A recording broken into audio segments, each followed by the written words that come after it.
Without further ado, let's start. Question mark. Widescreen. This thing is impossible. A tangram isn't that hard. You're just not thinking about it right. Oh, so now they're scrolling. It's like two people trying to solve a tangram. Oh yeah? So how exactly am I supposed to think about it? You need to be more flexible. You mean my physique needs to be more flexible, or my body? You should be open to the idea that what looks like one thing might just be a small part of something completely different. Oh, like cubism. Got it. The outside shape doesn't always give you a good idea of what's inside. You mean like how my tiny little sister is such a huge genius? Just like that. Who on earth invented this thing anyway? It's such a weird puzzle. Well, I think that according to legend, the tangram happened when someone dropped a square tile and it broke into 7 pieces. When he tried to put them back together, he discovered that he could shape it into many different things. So basically we're having fun at the expense of some poor guy who broke his tile. Well, if it weren't for that, wouldn't the tile just be a boring tile like all the other tiles? True. But because of what happened, it's now a famous puzzle that's been seen across the world. Sometimes, in order to find a greater purpose, you have to be broken first. Wow, such wisdom. Broken, huh? You know what? I think I'm happier just being a boring old tile that no one will ever notice. I don't think we get the luxury of choosing what happens to us.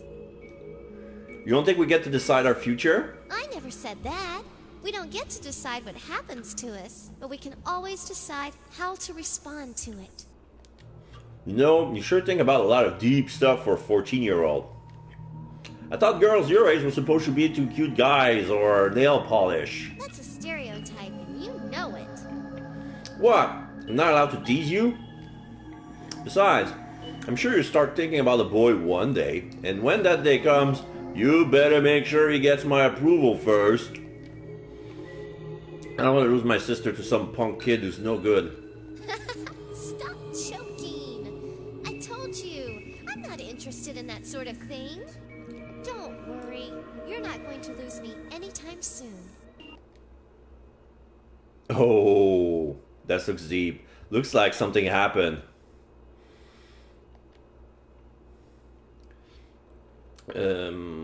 This is a desk. ... Where am I? I open my eyes slowly and take in my surroundings. Coffee table, books, computer. Looks like a pretty average apartment. Feels something's off though. Good morning. Her name is Aki.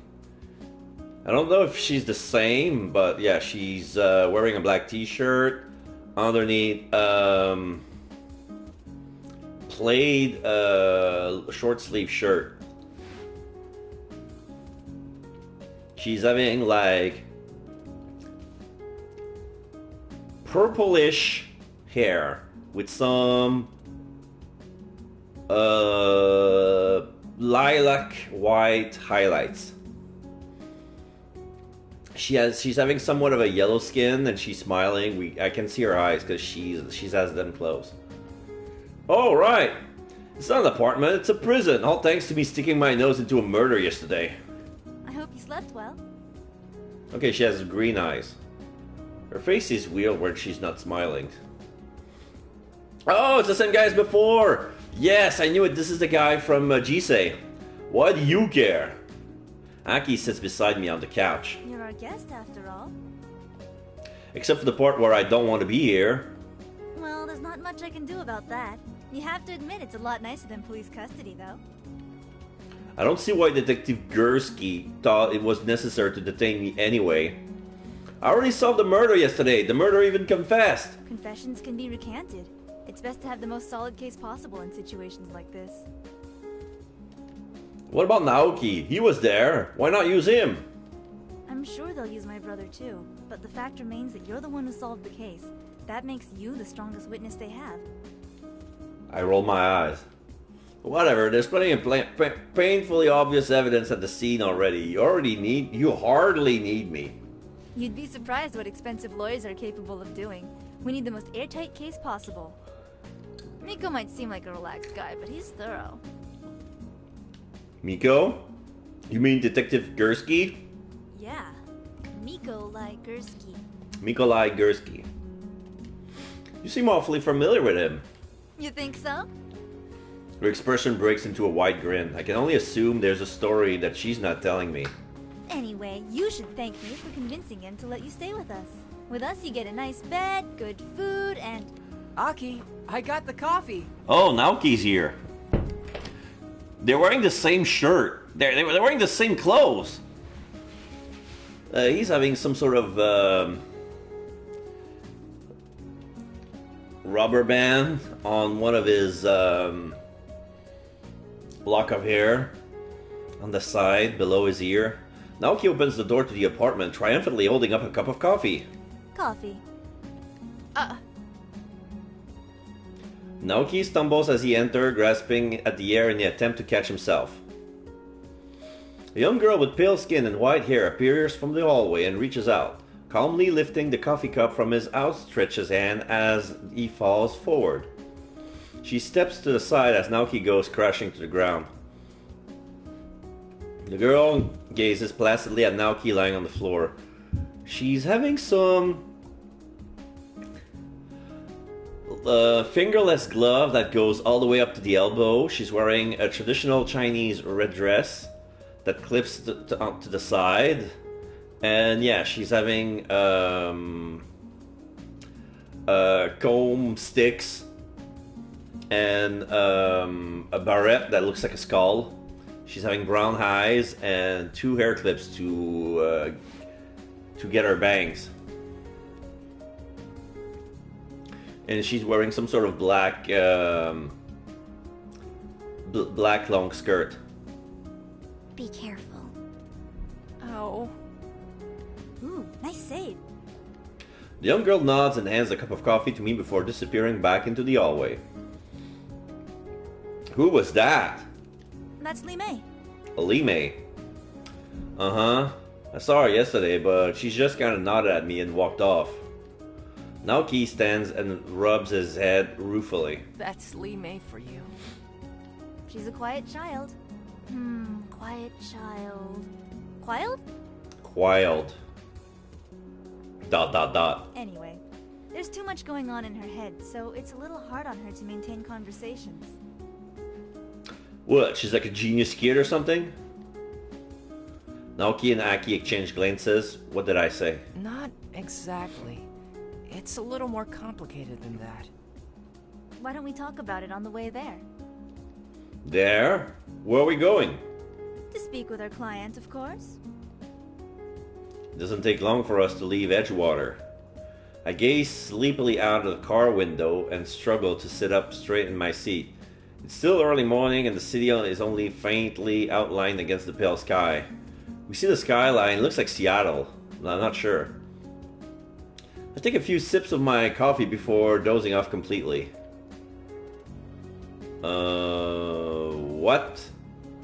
This is now all trees. The cityscape outside the car is transformed into a country scene.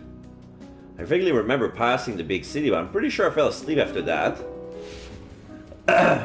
Sorry about that. Typical. I gaze at the rolling countryside as it passes by. All I see are clusters of trees with telephone poles dotting the side of the road. Aki's driving is surprisingly sedated. Considering her personality, I expected a lot more road rage. She seems content to jog along slightly below the speed limit, even though the road is perfectly straight and no other cars are in sight. I feel like we're creeping along at an incredibly slow pace. I guess this is why we have to leave early. At least I get to sit in the front. Glancing in the back seat, I see Naoki dozing, his head resting on his chest. Lee May's awake, but she's staring blankly out the window. Glad you're awake. Did you enjoy your sleep? No, not particularly. The seat feels lumpy and now my neck hurts. Aki laughs and shakes her head. At least you're honest. Should we have gotten you something stronger than a triple shot? No, it's not your fault. It'll kick in soon enough. I look out the window again, trying to focus on the scenery. It looks like we're far away from the city by now. Any reason we have to leave so early? We have a long way to go to meet with our client, and he's the sort of guy who will get very fussy if we're late. Where are we going anyway? What are we supposed to be doing? Who's the client you're talking about? Wait, you said you were going to tell me about Li Mei, didn't you? You're overflowing with questions. I suppose I can't blame you. You're not the only one with questions, though. In fact, you're a pretty big question mark yourself. Let's make a deal, shall we? You ask a question, then I ask a question. We'll trade answers. I guess that works. What should I ask? Who are you people anyway, or where are we going? Okay, I'm gonna ask, who are you people? You work for a high-profile corporation like Autumn Engineering. The police seems to trust you almost unconditionally, but you just look like a bunch of kids. Aki burst out laughing. You're a kid too, aren't you? Yeah, well... We're a special investigation agency. Our work isn't always as exciting as corporate espionage and murder. More often than not, we're just snapping photos of cheating lovers. As for why the police trust us, that's sort of a weird story. That's for another question, though. Okay, my turn. What's your name? I was hoping you wouldn't ask that. You do realize how suspicious it makes you look when you hide it, right? It's complicated. Things are only as complicated as you want them to be, but I respect your privacy. The girl who can insert thoughts into my head whenever she wants to respect my privacy? Ironic. We're going to have to call you something, though. Is Kangai okay? Kangai? Roughly translated, it means strong emotions. It's sort of a play on Kansei. Is that supposed to mean something to me? We call the ability to feel other people's emotions Kansei. It's like a super sensitivity. Okay. Since you have a type of Kansei, we can call you Kangai. Kan-gai. Get it? Yeah, I'm a con guy. But it's stupid. I never claimed to be good at picking names. Try to think of something else, please. I'll see what I can do. I lean back in my seat and just adjust myself, attempting to get comfortable. Is there any reason your car is so tiny? Is that your next question? No, I'm just saying that there's not much space here. Li Mei never complained about it. That's good, but that's because she's 4'9". Yeah, well, Li Mei's tiny. Oh yeah, what's the deal with her? Yeah, anyway. Now that's definitely a new question. Right. What should I ask? Where are we going? What's the deal with Li Mei? What did you have to do to get the police to trust you? Okay, so I'm gonna go with Li Mei. So what's the deal with Li Mei anyway? Earlier you said there was a lot going on in her head. All of us have a sort of Kansei like you do. We can all sense thoughts and feelings to some extent. And? Li Mei's Kansei is probably the purest form of them all. She experiences the emotions of everyone around her. So she's an empath. Everyone? Everyone. If you're happy, she's happy. If you're sad, she's sad. Everyone else's emotions are constantly streaming into her mind. She has to spend a lot of her energy sorting out which feelings are hers and which aren't. I turn to look at Li Mei. Her eyes are open and her body is unmoving as she stares straight out the car window. Her mind must be a mess. I wonder if she can feel my pity for her. Can she even tell that it's me, or is it all mixed up inside of her? Oh man, should I even be feeling this way? If she can sense it, it's probably really demeaning to her that I'm feeling bad for her. I don't want her to think that I think of her as a poor little kid or something. I desperately tried to conjure up another emotion to squelch my current mood, but my mind is completely blank. For a brief moment, Li Mei glances at me from the corner of her eye. She nods slowly, almost imperceptibly, but I think she's trying to tell me she's okay. Alright, next question. Where are you from anyway? Los Angeles. I'd rather you don't lie about it. What? Miko told me about it. Yesterday you told him that you were from LA, but when he asked you about precincts, you didn't correct him. In Los Angeles, police work districts, not precincts. I'm surprised he didn't cuff you on the spot for lying to him. Actually, no I'm not. I turned my gaze back to the scenery outside, unsure how to answer. Detective Gursky knew I was lying yesterday. Why did he let me get away with it? Did he recognize me? I don't remember him though. I've been living in Los Angeles for the past 3 years. Isn't that good enough? And before that? Only one question at a time, remember? Aki raises an eyebrow. Of course. Go ahead. Okay, so what did you have to get to the police to trust you? What did you have to do to get the police to trust you? We stopped the assassination of a visiting dignitary. You what? Everyone makes a big deal about it, but it was sort of a fluke. Naoki was trailing a businessman and secretary who were putting in extra hours at an expensive hotel. And? He saw the assassin, thought it was suspicious, and called me in. We intercepted the assassin, saved the day, and apparently that makes us trustworthy heroes. Seriously? Seriously. You'll forgive me if I find that hard to believe. A story like that is ridiculous. So, you're the boy with a kansei that allows you to experience the final moments of any dead body you touch. You should be used to the ridiculous by now. I guess she has a point there. Still doesn't sound like a real story, though. My turn now. Aki grins. Where did you live before Los Angeles? Somehow I knew you were going to ask that.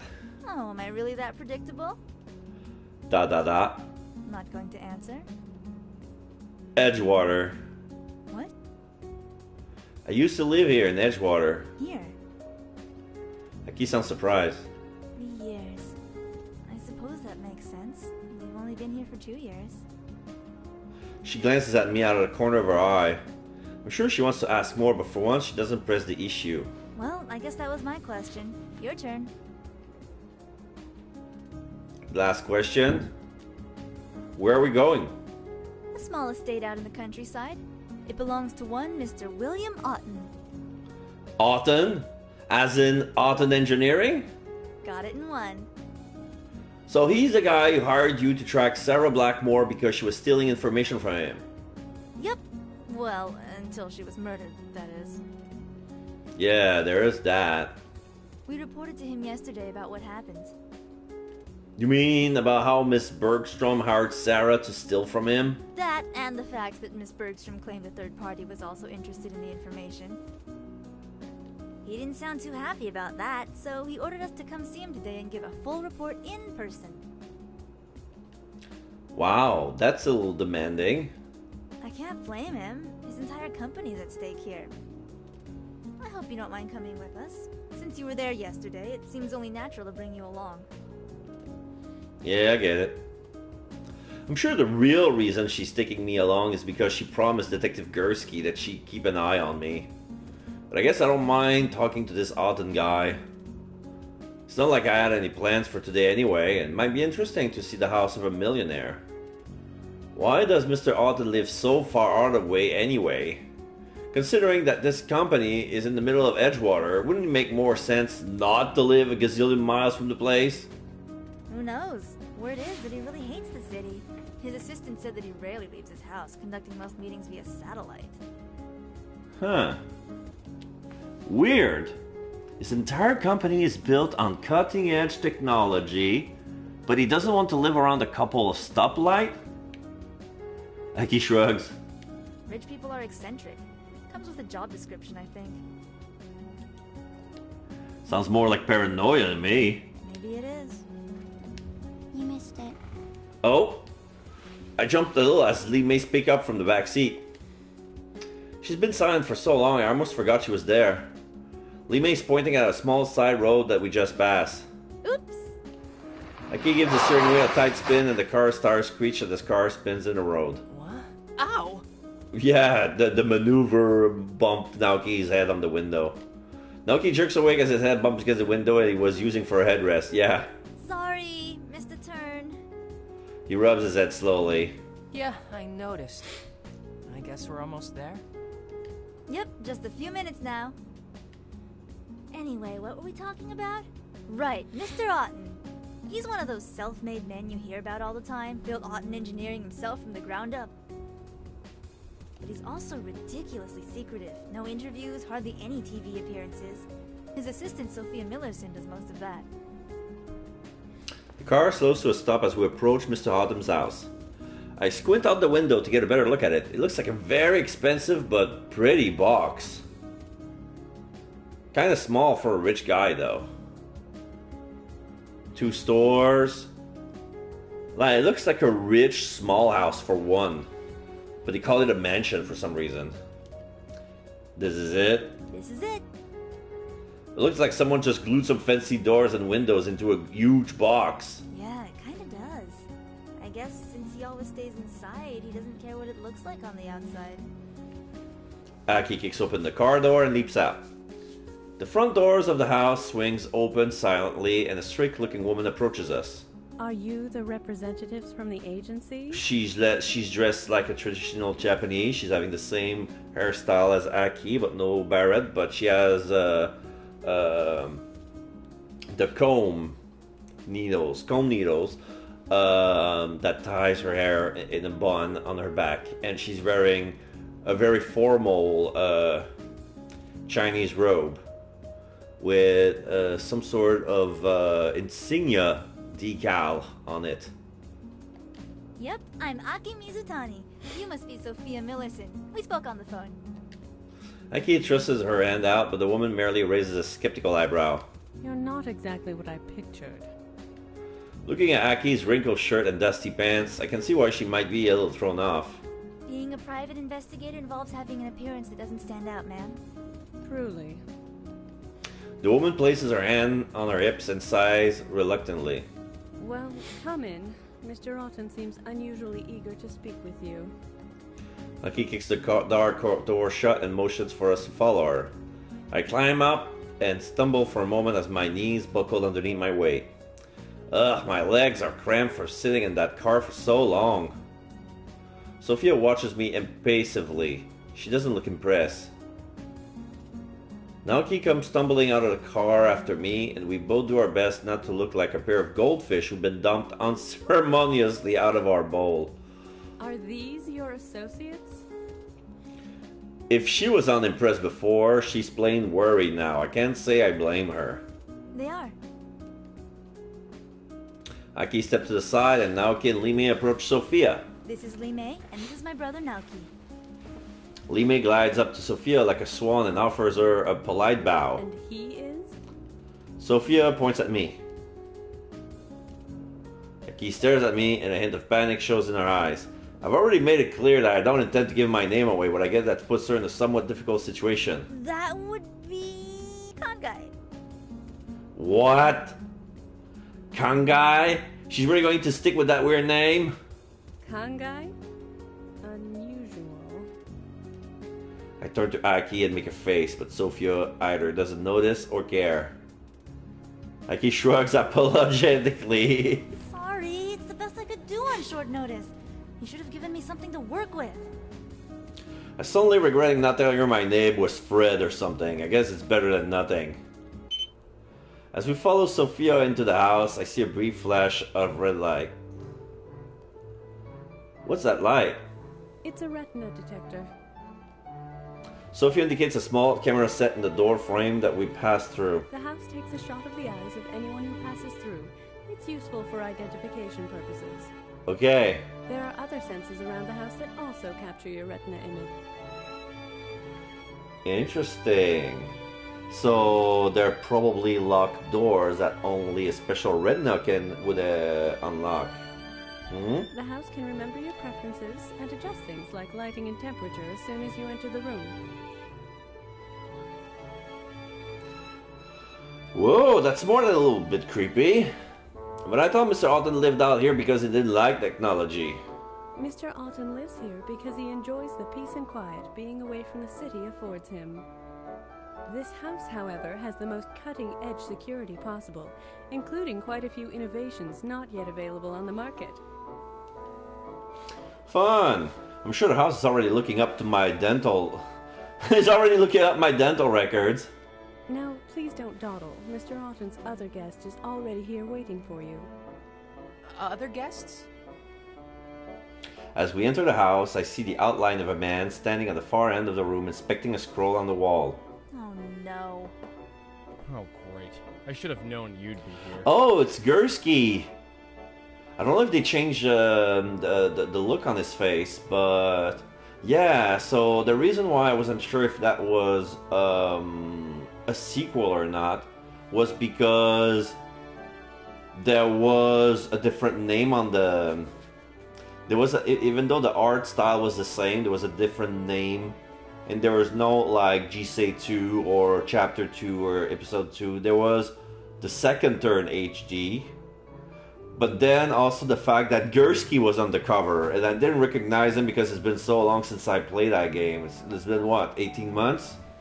Almost 2 years?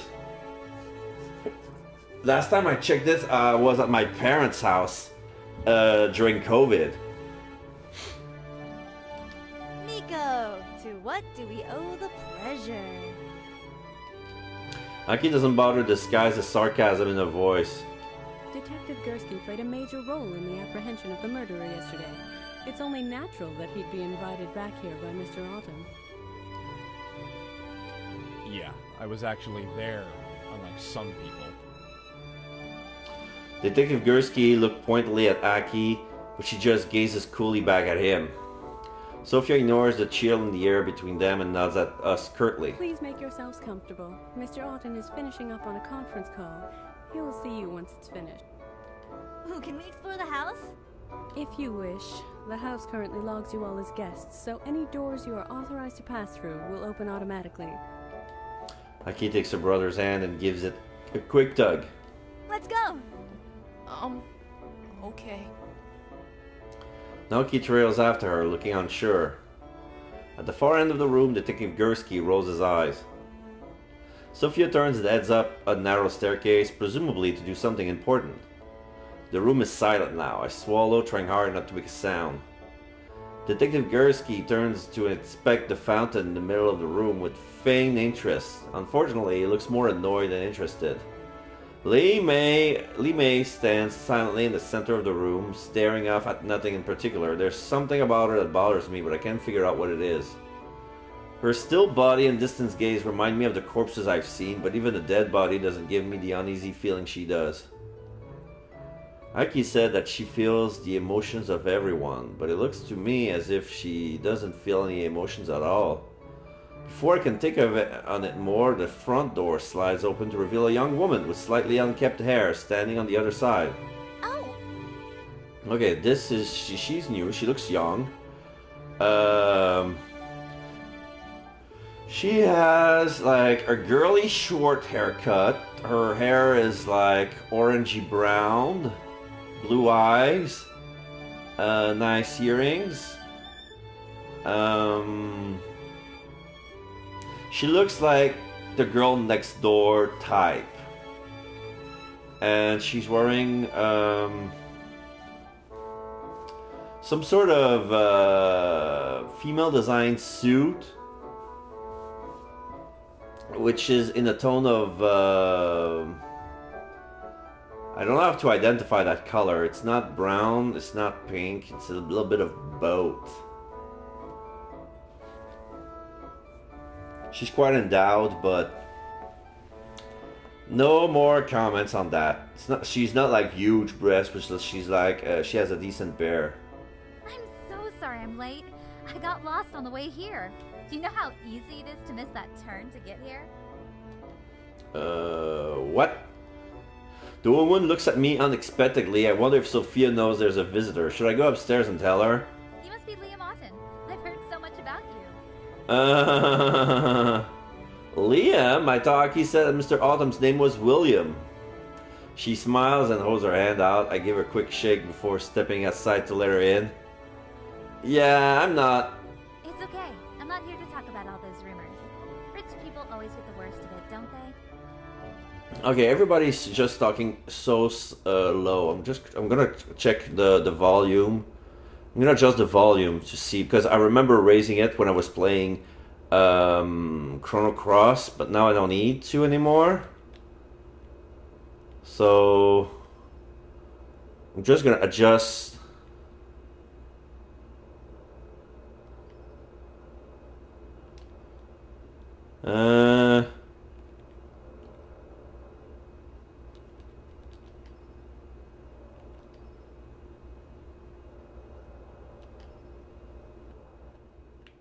Testing, testing.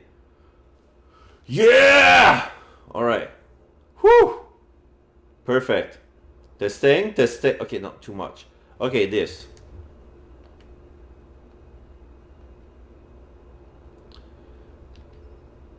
Okay, is there a way to access the... Yeah, I'm gonna lower the music. This much. Just gonna raise my headphones.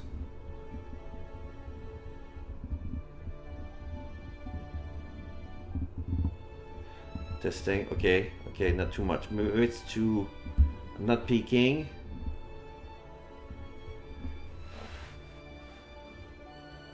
Okay. Kind of weird. She walks around the perimeter of that room, examining everything quickly with her eyes. And even if they are true, you're free Nah, to do better. what you want with your life. No one should judge you for your choices, right? I don't think... Oh, right. Marissa Klein from Modern Trends. I'm here for the interview. Did your uncle not tell you about it?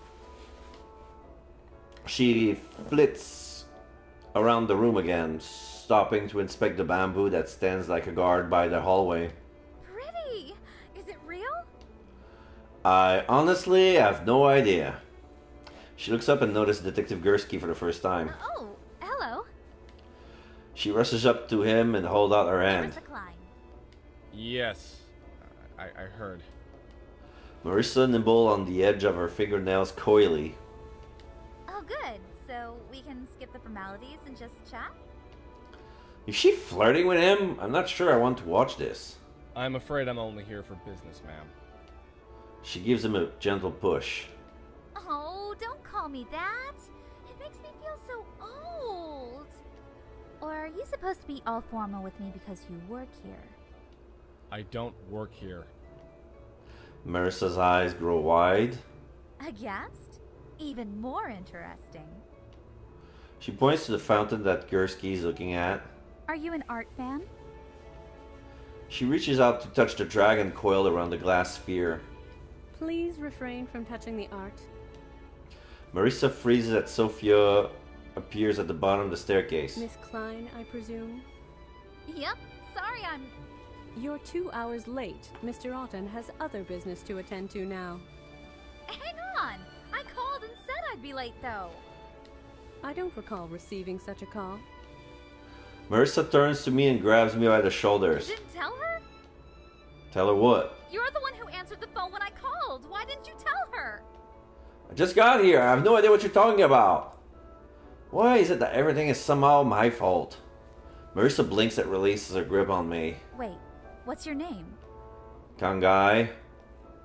I choke a little as I spit the name out. It sounds even dumber when Aki says it. Oh my goodness, I'm so sorry. I thought you were Liam Otten.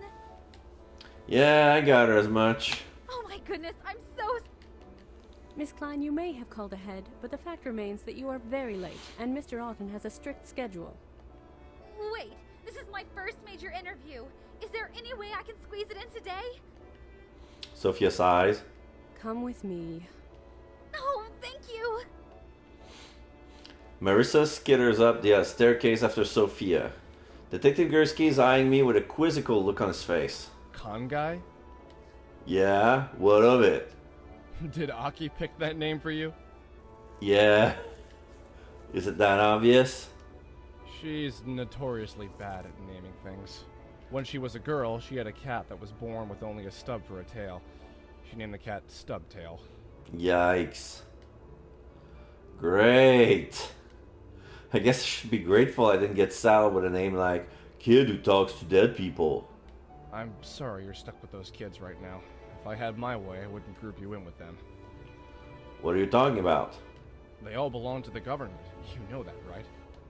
Wait, what? Miko, are you gossiping about me again? Aki enters from the hallway and slaps Detective Gursky on the back. I'd rather you don't feed our friend Con Guy here any misinformation. Well, I haven't lied to him if that's what you mean. Mr. Otten will see you now. Sophia descends the staircase with Marissa Klein in tow. Sophia looks even more annoyed than usual. Marissa's smiling, but it looks forced. Did you get your interview? Of course.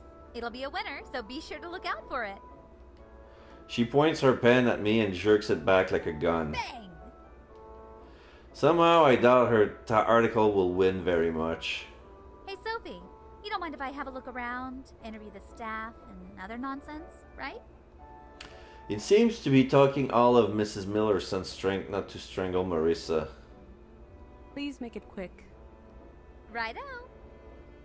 Marissa salutes and heads off down the hallway. Shall we get going? Sophia waits patiently for us to follow her. The five of us file up the stairs and follow her down the hallway to a glass door. Sophia knocks on it twice. Mr. Otten, the investigators you requested are here. Small burst of static pops from a speaker on the wall as Mr. Autumn's voice emanates from the tiny box. Good. A camera descends from the ceiling and pans slowly across us before coming to a stop in front of me. The lens adjusts and focuses on me. Suddenly another burst of static. No, go away. What? Get out! Get him out! Everyone turns around and stare at me. What did you do? I didn't do anything. Stop blaming me for everything bad that happens. Mr. Alvin's voice crackles over the speaker again. Sophia, get rid of him! I'll take care of it right away, sir. Sophia turns towards me. Please follow me this way, Kangai. But I didn't do anything. Please follow me this way, Kangai. Sophia repeats her request, but her voice sounds much more tense. Fine, I'm coming. I follow Sophia down the winding staircase. I apologize for Mr. Otten's sudden outburst. He's prone to unnatural mood swings based on unidentified provocation. She sounds more like she's giving me a press release than an apology. We can proceed with your discussion after he is less agitated. You're not kicking me out? Mr. Otten called for you. Once he settles down, he'll want to speak with you again. Until then, please make yourself at home while I go to work out the details of this visit with your associates. She turns and heads back up the staircase without waiting for a response from me. I collapse on the stone bench with a sigh. I really can't catch a break, can I? Are you okay? I can't follow me down the stairs. She looks concerned. No worries, I'm fine. After all, crazy old men yell at me all the time. She smiles and I think I hear a small giggle escape her lips. At least she's amused. Yeah, sorry about that. It's hardly your fault. No need to apologize. Just sympathizing with you. Right. That part of you can't say, or are you just trying to be nice? What do you think? It's no good. Mr. Otten's refusing to come out. Naoki and Lee May join us in the front hallway. Detective Gursky is still up there trying to talk to him, but he won't listen to reason. I have a feeling that this guy is dead, that the one who's talking on the speakerphone is an imposter.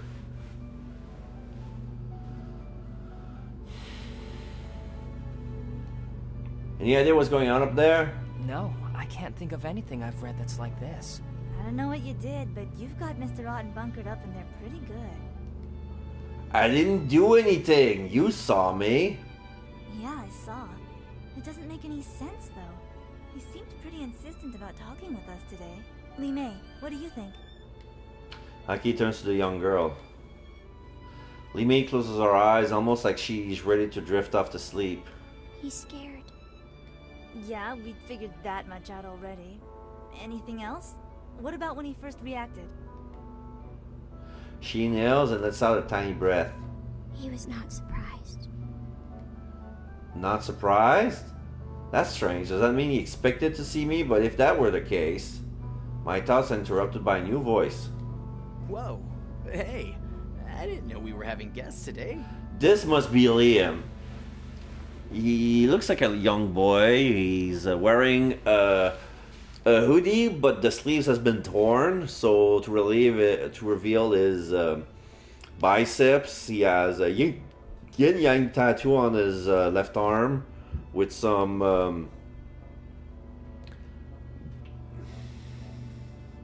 I don't know if it's a bangle or a bracelet.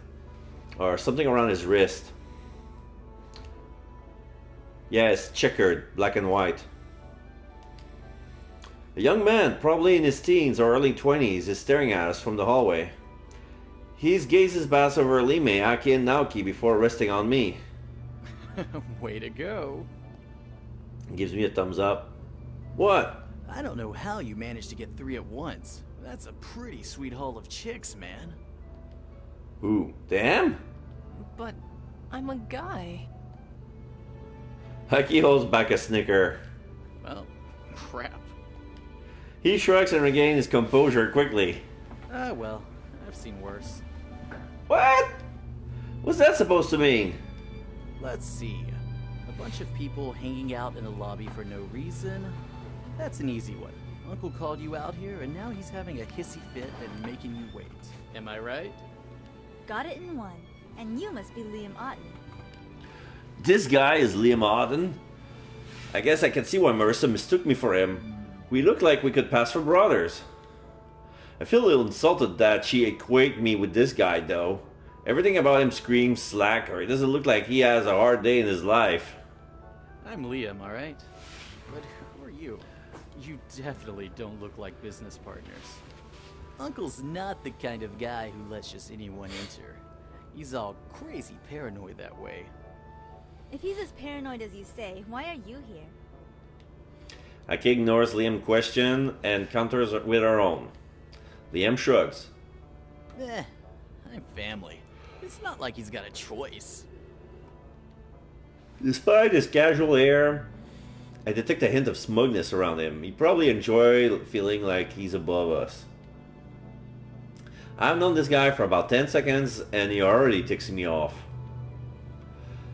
Naoki looks like he agrees with me, but it's clear he's trying to hide his feelings. Aki, on the other hand, doesn't seem bothered at all. Ah, so you're visiting your uncle today? No, I live here. He looks a little hurt that she's assumed otherwise. Really? That's even cooler. Must be kind of boring for you, though. Huh? I was looking around earlier and nearly all the doors are locked. His wooden expression quickly transformed into one of pride. That's because you're a visitor. You don't get many access privileges. I'm allowed in, like, every room in the house. Like? So, not all of them. Aki's eyebrows should shoot up. She definitely looks interested. Yeah, well...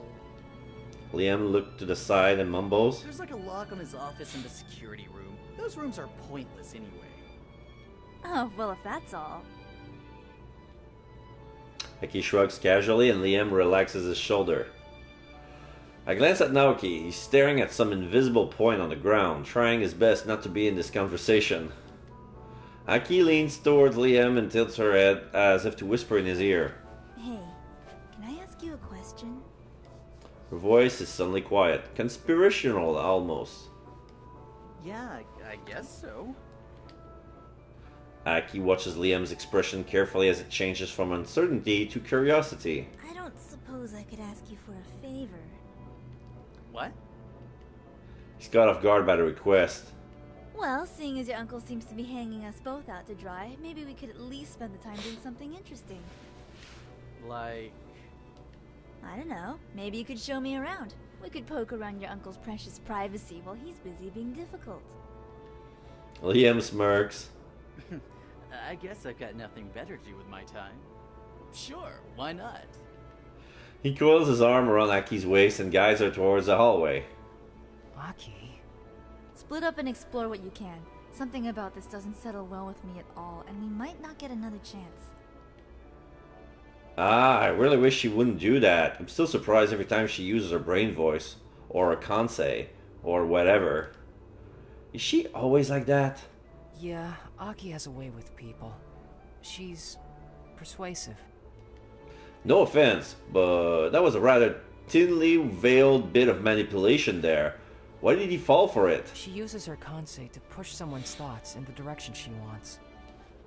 So, mind control. Nothing that powerful. Just subtle suggestions, like a whisper in the back of your mind. I hope she doesn't intend to use that on me. She can't. What do you mean? Those with Kansei are more sensitive. You'd know it's her voice. Oh. So you feel a voice in the back of her head, but if we're Kansei herself, you know it's hers. To us, it sounds like she's speaking directly, but normal people only feel like they've just had a random impulse. Naoki gazes at the floor and kicks aside some imaginary dust with the side of his foot. Da da da. What? Nothing. We should probably get going. I'd rather not split up if we don't have to. I don't do well exploring new places. You're not even leaving the house? How bad could it be? Well, I got stuck in an elevator once because I couldn't figure out how to get it to go to another floor. It's true. Lee Mei nods her head in confirmation. I don't even want to think about how we managed to accomplish that. Just go alone already, or let's go all go together. Alone or together? Can we save? Yes.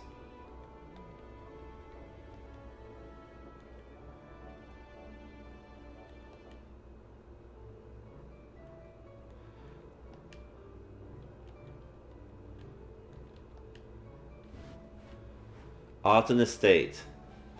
Okay. Together. Let's all go together. Is it really okay? Sticking together, I got a trophy. Sure, why not? As long as we learn something, I'm sure Aki won't care. Is that okay with you, Lee Mei? It's fine. The three of us walk down the hallway together. Naoki hangs behind Lee Mei and I. He seems uncertain. I thought you were all going together, or are you not coming? I'm coming. Naoki hurries to catch up to us. There's nothing to be afraid of, man. It's easy for you to say. I'm not like you. The expression changes Lee Mei's eyes briefly, as if she just recalled something that she had hoped to forget. So you're nervous. No big deal. Yeah. No big deal. The hallway stretches out with doors on either side. Behind the glass door at the end, the staircase leads towards the two parts unknown. So, where do you want to start? Maybe we should start at the end of the hall and work back. Anything but the stairs. Let's take the stairs. Naoki and Lee Mei speaks at the same time, but they both fall silent. Naoki looks nervous as usual. Lee Mei looks moody. For some reason, they seem to be expecting me to make a decision. Admittedly, the stairs aren't the most inviting thing about this place, but just because they're out of the way doesn't mean they're that scary. So... Where should we go? Didn't I just ask him that? Why am I the ones who have to decide now? Let's go through the last door on the right. Let's take the last door on the left. Let's take the staircase. I'm gonna say last door on the left. It's not as if we won't have to check out all of these places eventually anyway.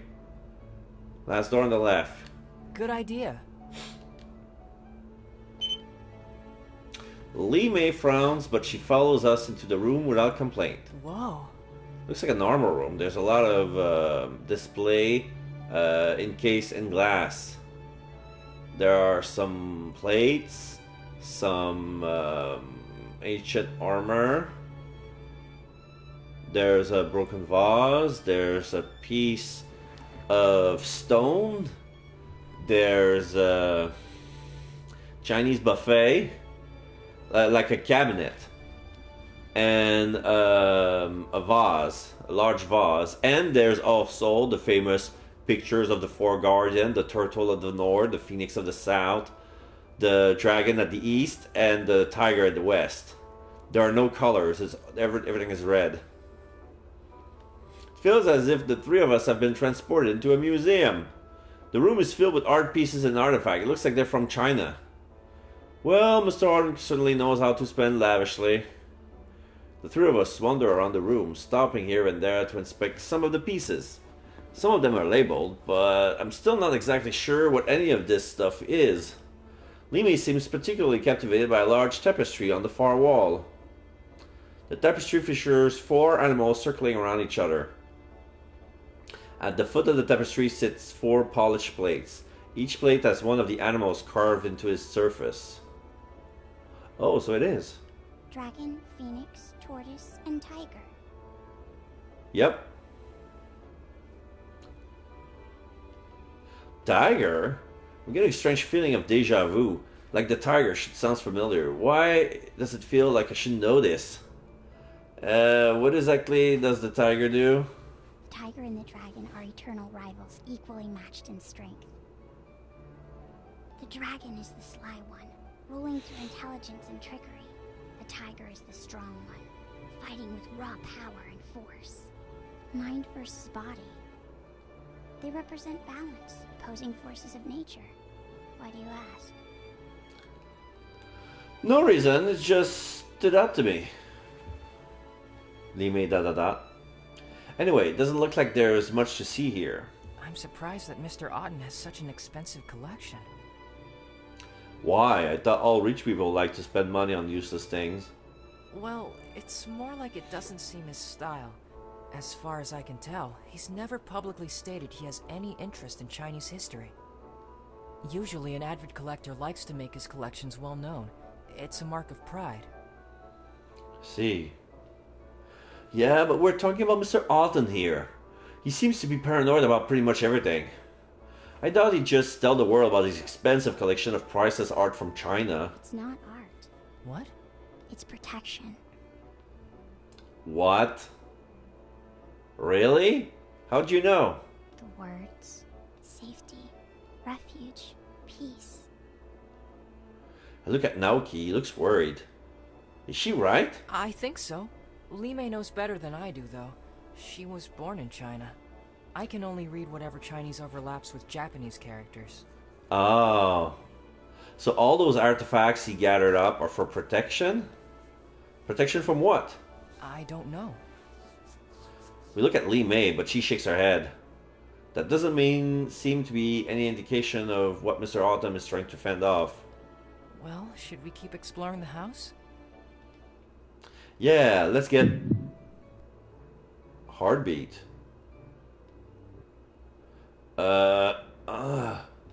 Whoa, are you okay? I don't feel so good. It's happening. What's going on? I feel my stomach churning. Li Mei looks ill too. Please don't. Scared. He's scared. Who? Con guy? Clutch at my stomach. Everything feels so light. It's Mr. Otten. I race down the hallway, still clutching at my stomach. Mr. Otten! I stumble upon the staircase, barely stopping for breath as I head towards Mr. Otten's office. Naoki chases after me, stopping short at the top of the stairs. Something's wrong with Mr. Otten! I rush to the door and pound on it frantically. Mr. Otten! Mr. Otten! Gursky grabs me by the shoulder and pulls me away from the door. Let me in! There's something wrong! Whoa, kid, calm down. I feel like I'm about to throw up, but I doubt Detective Gursky would appreciate that. He's not okay. Gursky stares at me for a moment. He looks torn. I can tell he's not exactly ready to trust me yet, but I think he also feels like something is wrong. Finally, he turns to Sophia. Mr. Otten has been unusually quiet for a while. Are you sure everything is okay? Is there any way we can force ourselves in? Sophia doesn't look pleased by his request. It's certainly unorthodox. I don't think Mr. Otten would be pleased. He's already scared. He's not going to feel any more bad than he is right now. I think he'd be even less pleased if he needed medical attention and we didn't get it to him. Sophia sighs and nods. Very well. The only way to open the office without express permission is to reset the security system.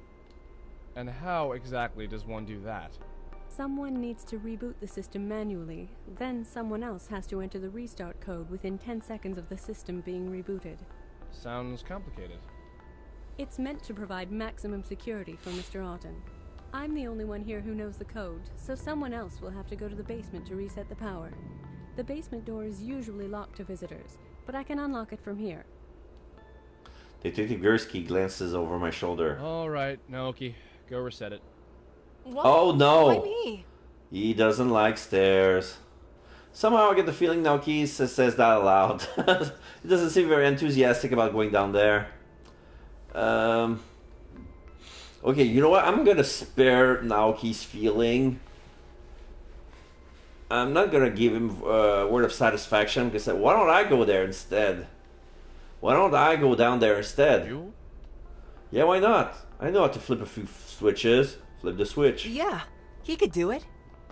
Detective Gursky shrugs. Sure, why not? Alright, the reboot process is fairly simple. Just flip all the switches off, then on. Then push the reset button. Turn all the switches off, then on and reset. Okay. I head down the stairs and back down the staircase. The door opens for me without any resistance. The basement is piled up with high wooden crates and dusty boxes. I wonder what Mr. Otten keeps in here. The switch box is on the far wall. I pry the cover open and it opens with a rusty squeal.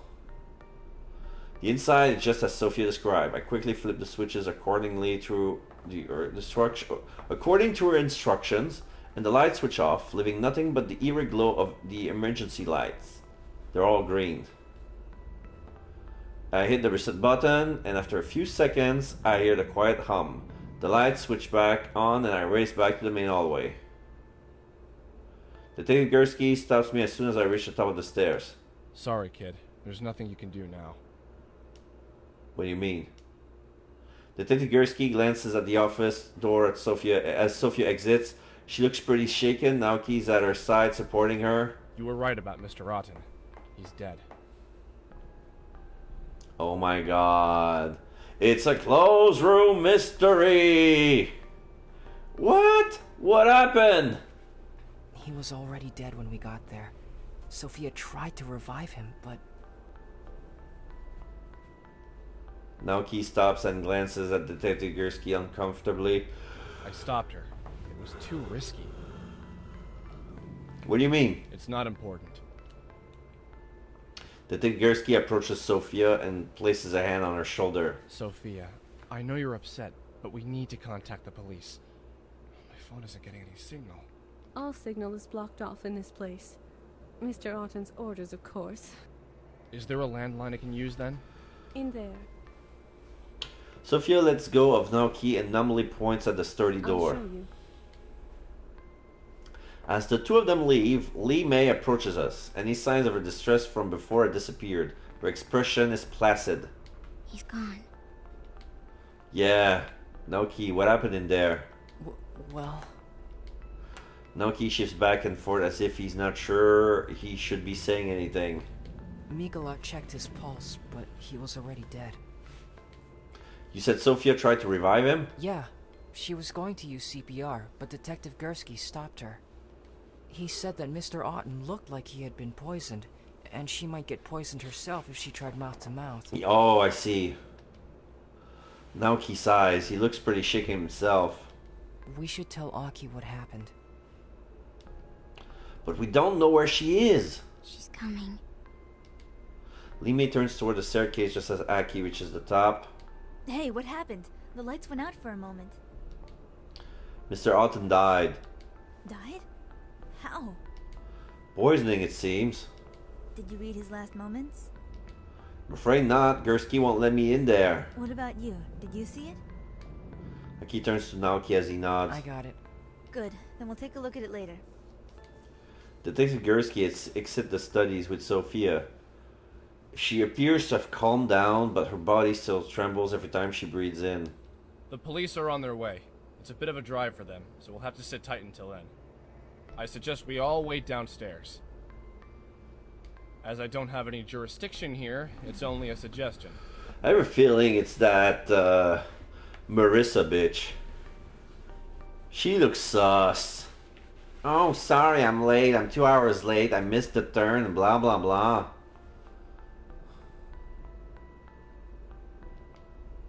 He looks directly at me. But it's the best option if you want to stay unnoticed.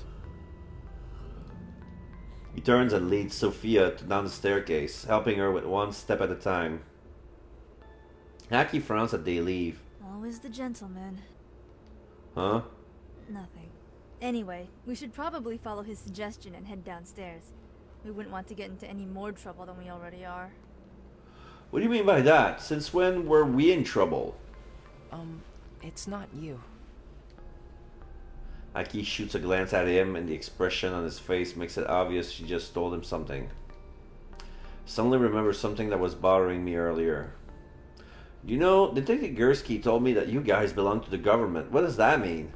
It means that Miko shouldn't talk so much. She heads down the stairs before I can ask anything else. Naoki follows meekly, but Lee May stays with me. What's up? Do you truly want to know? About you guys? Well, I think I deserve an explanation. But do you want one? Well, yeah, I guess so. We're on parole for crimes past. Oh. Gursky is our parole officer. What? Lee May nods once, looking satisfied with her succinct explanation. She turns and heads down the stairs without another word. Parole? They all convicts? Wait, even Naoki? I can't understand, but Naoki? And what about Lee May? What did she do? I'm literally starting to worry about the sort of people I'm falling with here. Slowly I descend the staircase, measuring one step after another. Maybe I really shouldn't have asked. When I get to the bottom, Detective Gursky glances at me with mild amusement. Glad you could make it. Did you take a wrong turn somewhere? No. You okay? I'm fine. I look around the room, hoping to change the subject. Where did everyone go? Miss Millerson wasn't feeling well, so Naoki offered to make some tea for her. They both went to the kitchen. Okay. Aki said she had to use the restroom, although I suspect she just wants to look around. And I'm never entirely sure what Lee May is doing. The house is in lockdown right now, so it won't let any of us leave until Sophia unlocks it. I guess you can roam around or do whatever you feel like.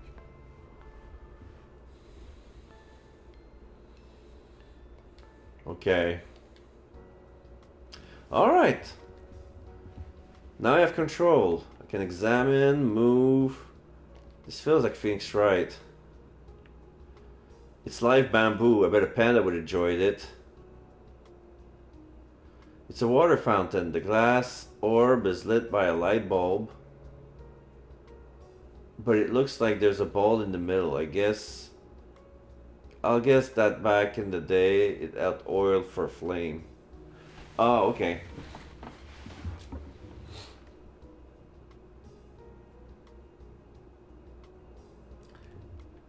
Back in the day it had oil for flame.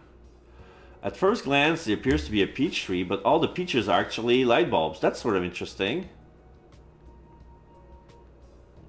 Some sort of Chinese calligraphy. Too bad I can't read it. That's the door to Mr. Otten's office. I'm fairly certain that I'm not allowed in there. What's this? Mr. Otten was scared to see me, but he wasn't surprised. Does he know me? In China's mythology, the dragon and tiger are rival. There's a line missing.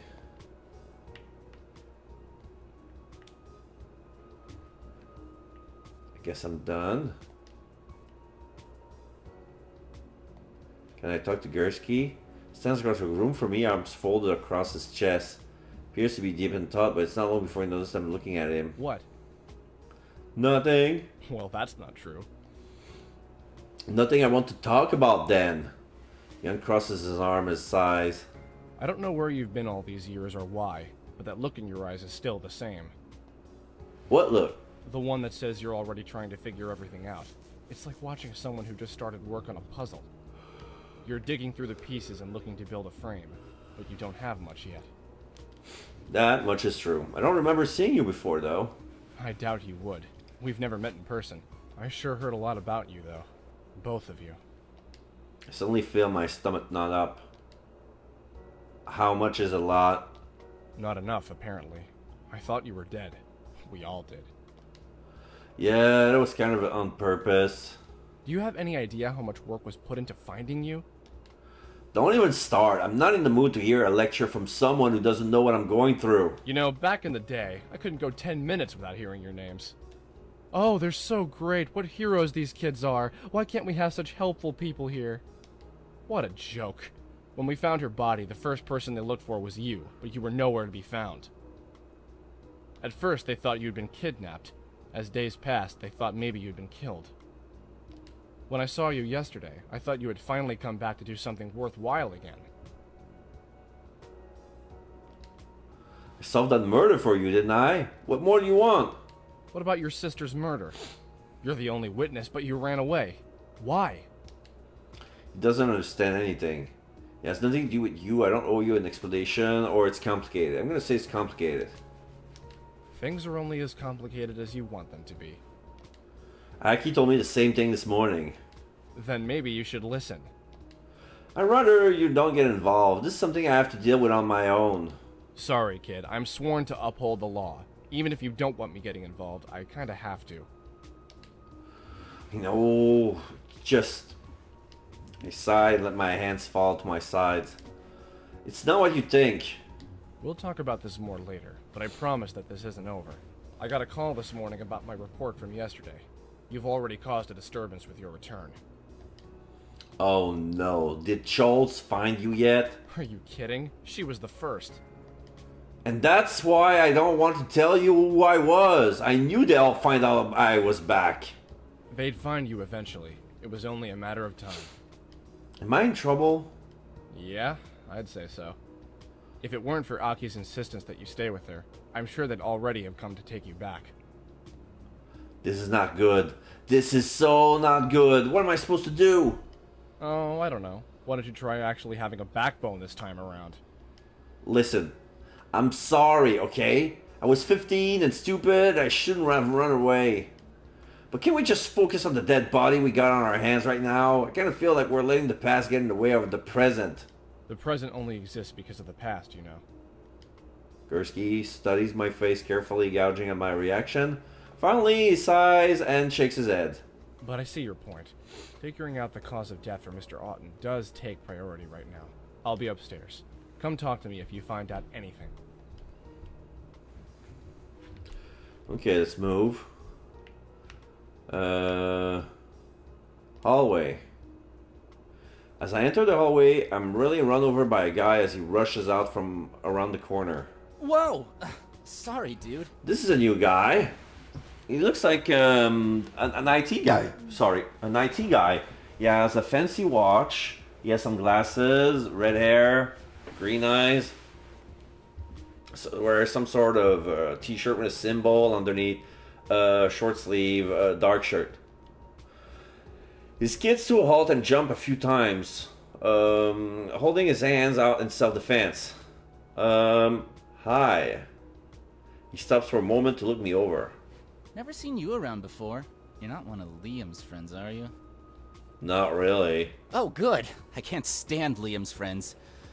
Don't tell him I said that. Your secrets stay with me, I guess. Who are you? Kevin, I'm the IT guy. I knew run it. all the security here. Got a blip in my system saying the power went out, so I came here to see what happened. Yeah, we gotta reset the security. Good thing you're here, bruh, buddy. Sophia hasn't been answering my calls. You came here? I thought the house was in lockdown. Kevin taps the temple on his head. Master code unlocks any door. Right. And who are you again? Kangai. I'm a special investigator. Wicked. So Big Will is finally gonna bring down the hammer on Liam in his little nightlife. Big Will? Does he mean William Auden? Actually, Mr. Auden just passed away. Kevin stares at me blankly for a moment, but his expression slowly changes as he processes my statement. Passed away? As in, dead? I'm not entirely sure there's another way to interpret that. Whoa. Kevin runs his finger through his hair and laughs nervously. Sorry, man, this is just... Wow, I can't believe it. It's kinda unreal, you know? I just saw him yesterday and he looked fine. Well, as fine as a guy his age can look. Well, as fine as a super paranoid guy his age can look. Well, As fine as a super paranoid guy who drinks a lot at his age. Good luck. Yeah, I get it. So what happened? I'm not sure, probably a heart attack or something. Well, he might have been murdered. I don't even know what happened myself. I'm not actually sure what to tell this guy. Holy cow! Murdered? I didn't see that one coming. Kevin rubs his chin thoughtfully. I guess that's what he meant. What are you talking about? Mr. Otten never liked to talk about his history. Anytime someone asked, he'd always say that he'd buried his past a long time ago. Once, when he'd had a little too much to drink, he told me that he was afraid that one day his past would come back and return the favor. That sounds pretty ominous. It would fit with the fact that he's built up his house like a fortress, though. Man, dead? Really? He shakes his head. Sorry, that's just too weird. I'm still having a hard time believing it. So, are the police gonna question us all and stuff? Probably. I grimace as I realize I'm about to be dragged into yet another investigation. Well, I guess I'll hang out here until then. I'll be in the security room if you need me. It's the first door on the left here in this hallway. Okay. First door on the left is this one. I'm gonna examine everything. It's an old painting on a silk scroll. It appears to be a forest of some sort. It's an old painting on a silk scroll. It appears to be a cave of some sort. It appears to be an ocean of some sort. And a mountain. Forest, cave, ocean, mountain.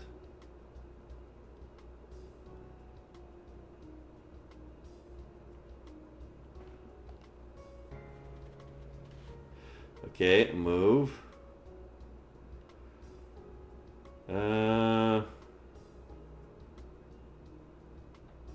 There's actually 3 doors.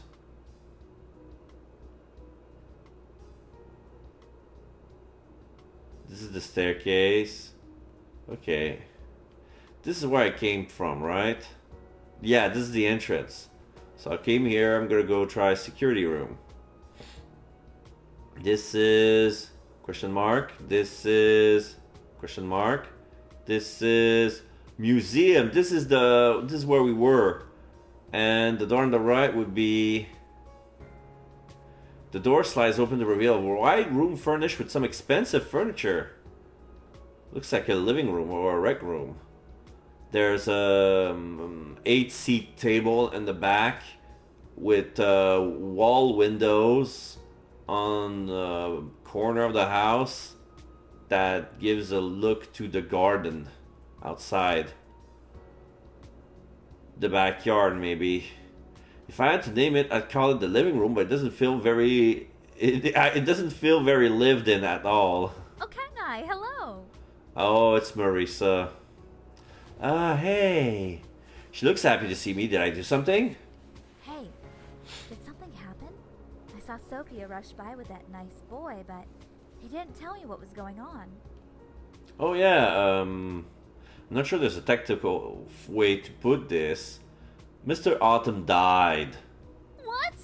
Are you kidding? No. Marisa stares into my eyes, searching with me with a mixture of fear and panic.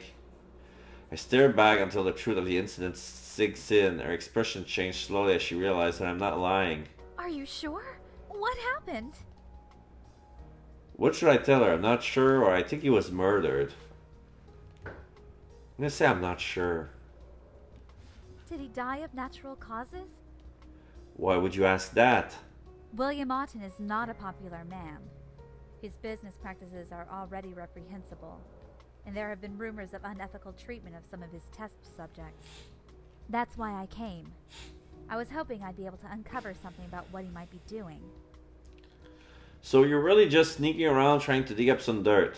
It's really not what you think. Okay, then what? Nothing. What sort of illegal things Mr. Otten doing? Earlier you talked about some rumors about Liam. What was that about? I don't have any other question. Okay, I'm gonna ask about the illegal things. Oh, it's hard to say. Everything's just rumor, you know? It would be awfully irresponsible of me to spread false information. So I really need some hard evidence before I say anything else. Right, sure. It's obvious that there's something she doesn't want to tell me. I wonder if she's a victim of Mr. Alton's action in the past. Earlier you talked about some rumors about Liam. What was that about? Ah, those. Well, recently, word's been going around that Liam Otten is involved in dogfighting.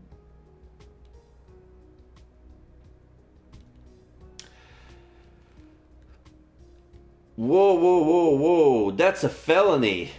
Not to mention extremely cruel. Well, I'm glad he chose to draw the line somewhere at least. I'm fairly certain he was just getting fed up with Liam's antics. It's one thing to dismiss underage drinking.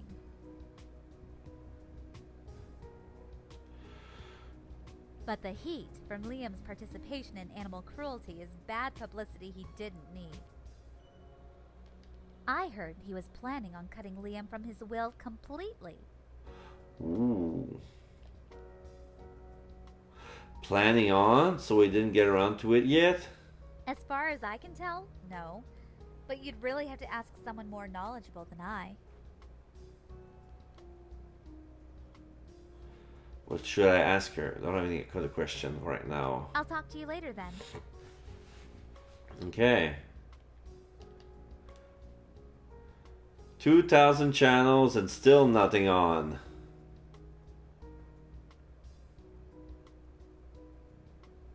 The garden is made up of evergreens. I think those flowers are called rhododendrons.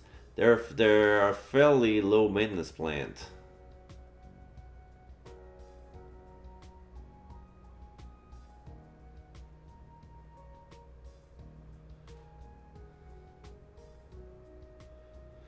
The dining room table. It looks like it could host a lot of people, but judging from the dust in the middle, I doubt it's been used for a while.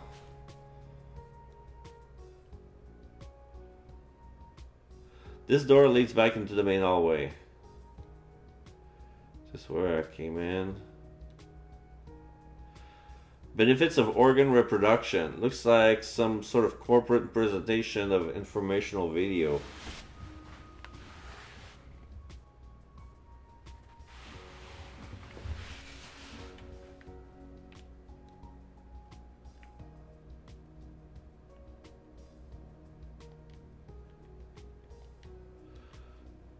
Okay, let's go back.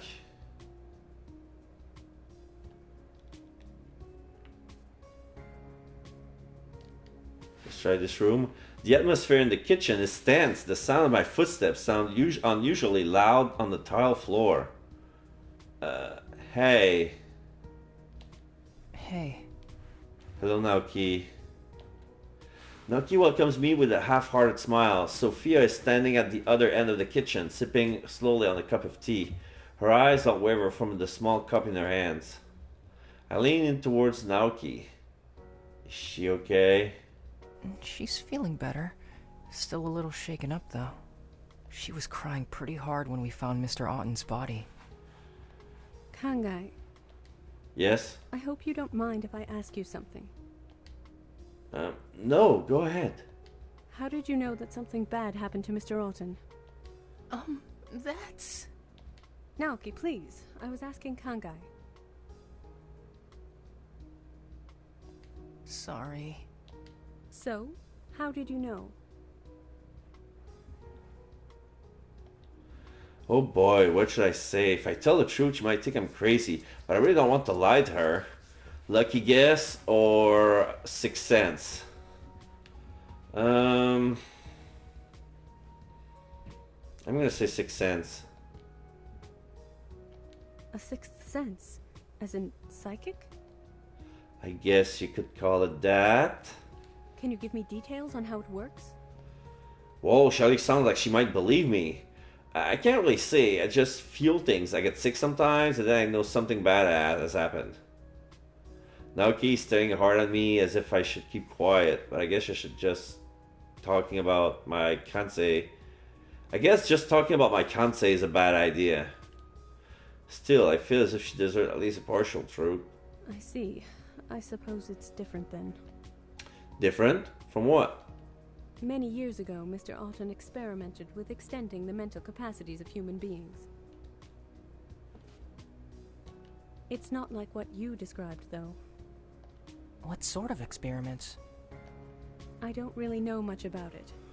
It was a long time ago, before I started working for him. He just mentioned it in passing once, so I thought maybe that had something to do with it. He was terribly drunk at the time, though, so I suppose he might not have even been telling the truth.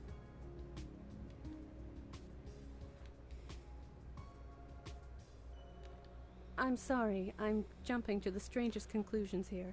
I must not be in a very good frame of mind right now. Sophia sighs and shuts her eyes. She looks like she wants to cry again. I'm sorry, you really care about Mr. Alton, didn't you? For a moment, Sophia doesn't respond. Her shoulder shudders as she takes a deep breath. Finally, she opens her eyes and sneaks in barely more than a whisper. I don't know what I'm going to do now that he's gone.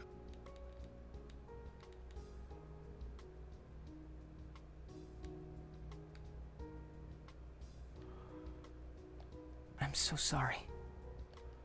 Naoki places a gentle hand on Sophia's shoulder. For a moment I feel strange. She definitely sounds sincere, but something about what she just said sounds off. I'm sorry. I just really want to find the person who did this. If there's anything you need to know, just ask, okay?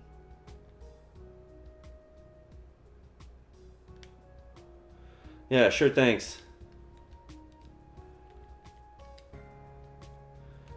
Why do you work for Mr. Autumn? Mr. Alton values my services. I am a trained professional and an excellent personal assistant. That wasn't really an answer. What I meant was, why did you choose to work for him?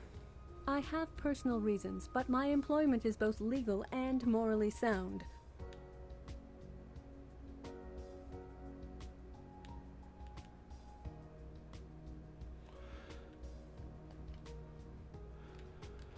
Was Mr. Alton planning out to cut Liam from his will? He was. Liam's actions were very costly in terms of both money and public image. Mr. Alton wanted to punish him for his cavalier attitude.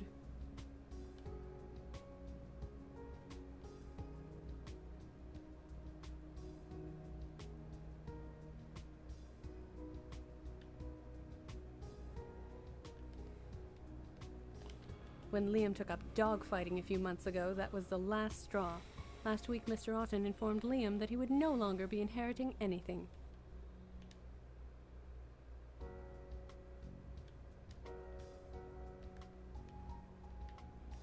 How did Liam take that? He was furious, naturally. He called Mr. Alton a selfish and greedy old man, and he said that he'd make him regret his decision.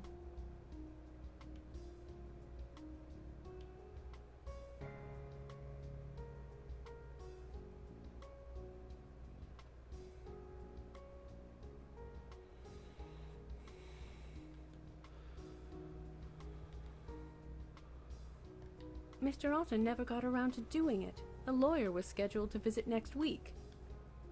Schedule. As it stands, all of Mr. Alton's fortune now belongs to Liam. How convenient for Liam. Killing someone seems like a good way to get revenge, although I don't think Mr. Alton regrets much now that he's dead.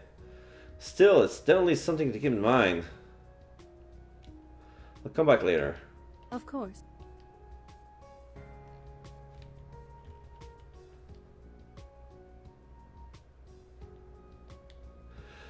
So Naoki, what do you think about Mr. Alton's death?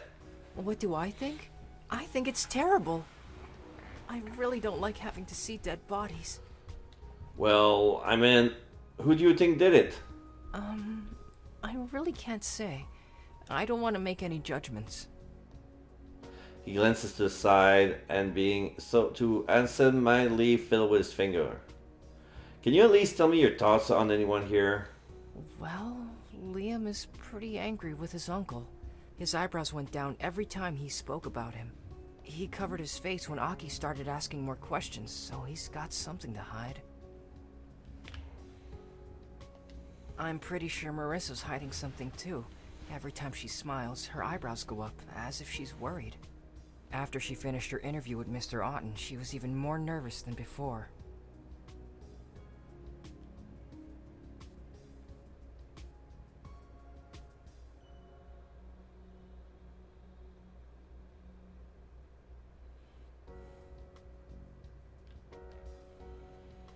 Naoki glances at Sophia before leaning in and whispering. Sophia was pretty frustrated when we came, but now she's really anxious. She won't stop pacing back and forth.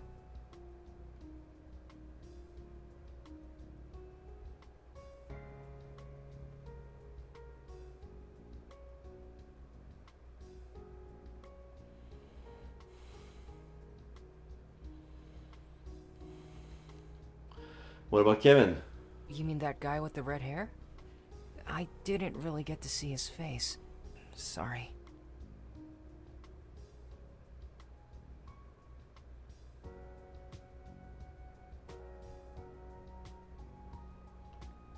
Don't worry about him. I was just curious.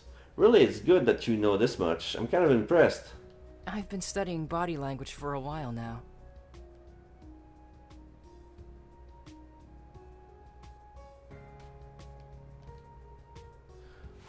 Okay, thanks.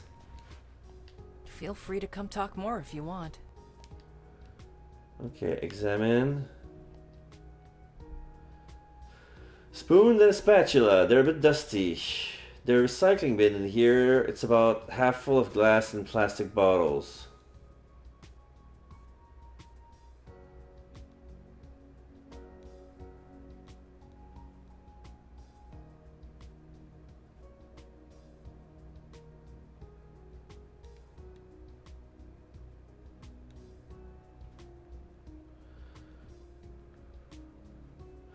It's a dish towel. It's about exciting as a lint towel.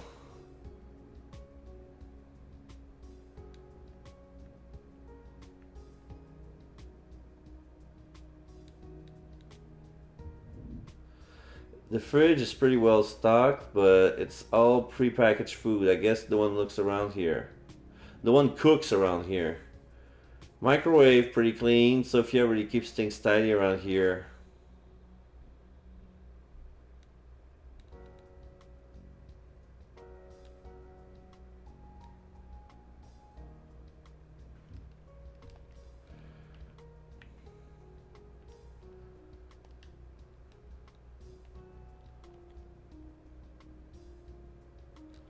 Guess I'm done.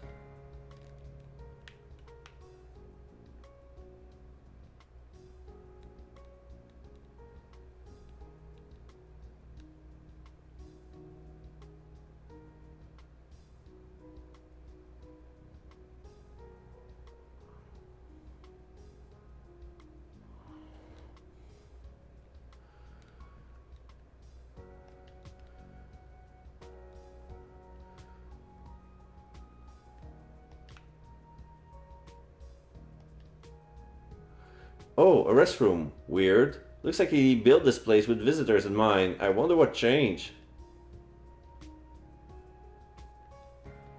There's a love seat in here. This chair is sadly not as comfortable as it looks. Lamp. The body is made out of porcelain. A soap dispenser. According to the label, it's evergreen scented, but it just smells like soap to me. Sink with portable porcelain basin. I guess you're supposed to dry your hands on these towels. Where exactly am I supposed to put the towel after that?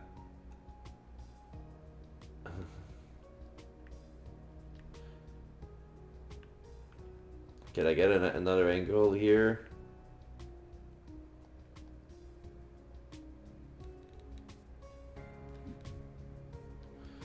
Guess not.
Some old armor for the Qin dynasty, if the label is to be believed. Looks like it's still in decent condition, so I guess it worked pretty more well for whoever owned it previously.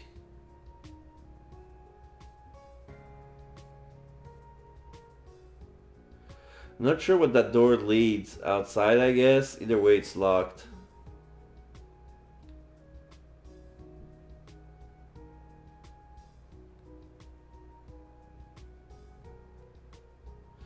There are a lot of strange marking on this thing. According to the label, it's a oracle bone. I guess people try to see the future with this.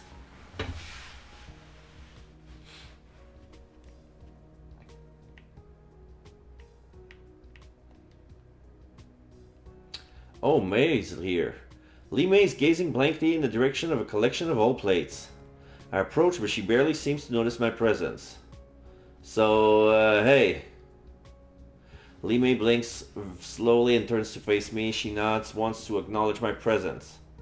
I shift my weight from one foot to the next as she stares at me expectantly. What am I even supposed to say?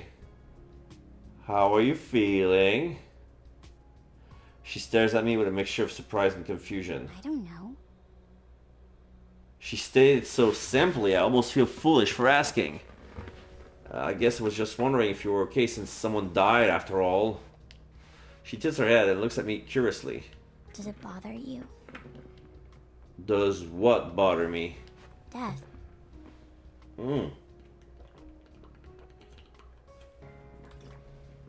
Let me get a sip of water. Of course it bothered me. I guess I'm used to it by now.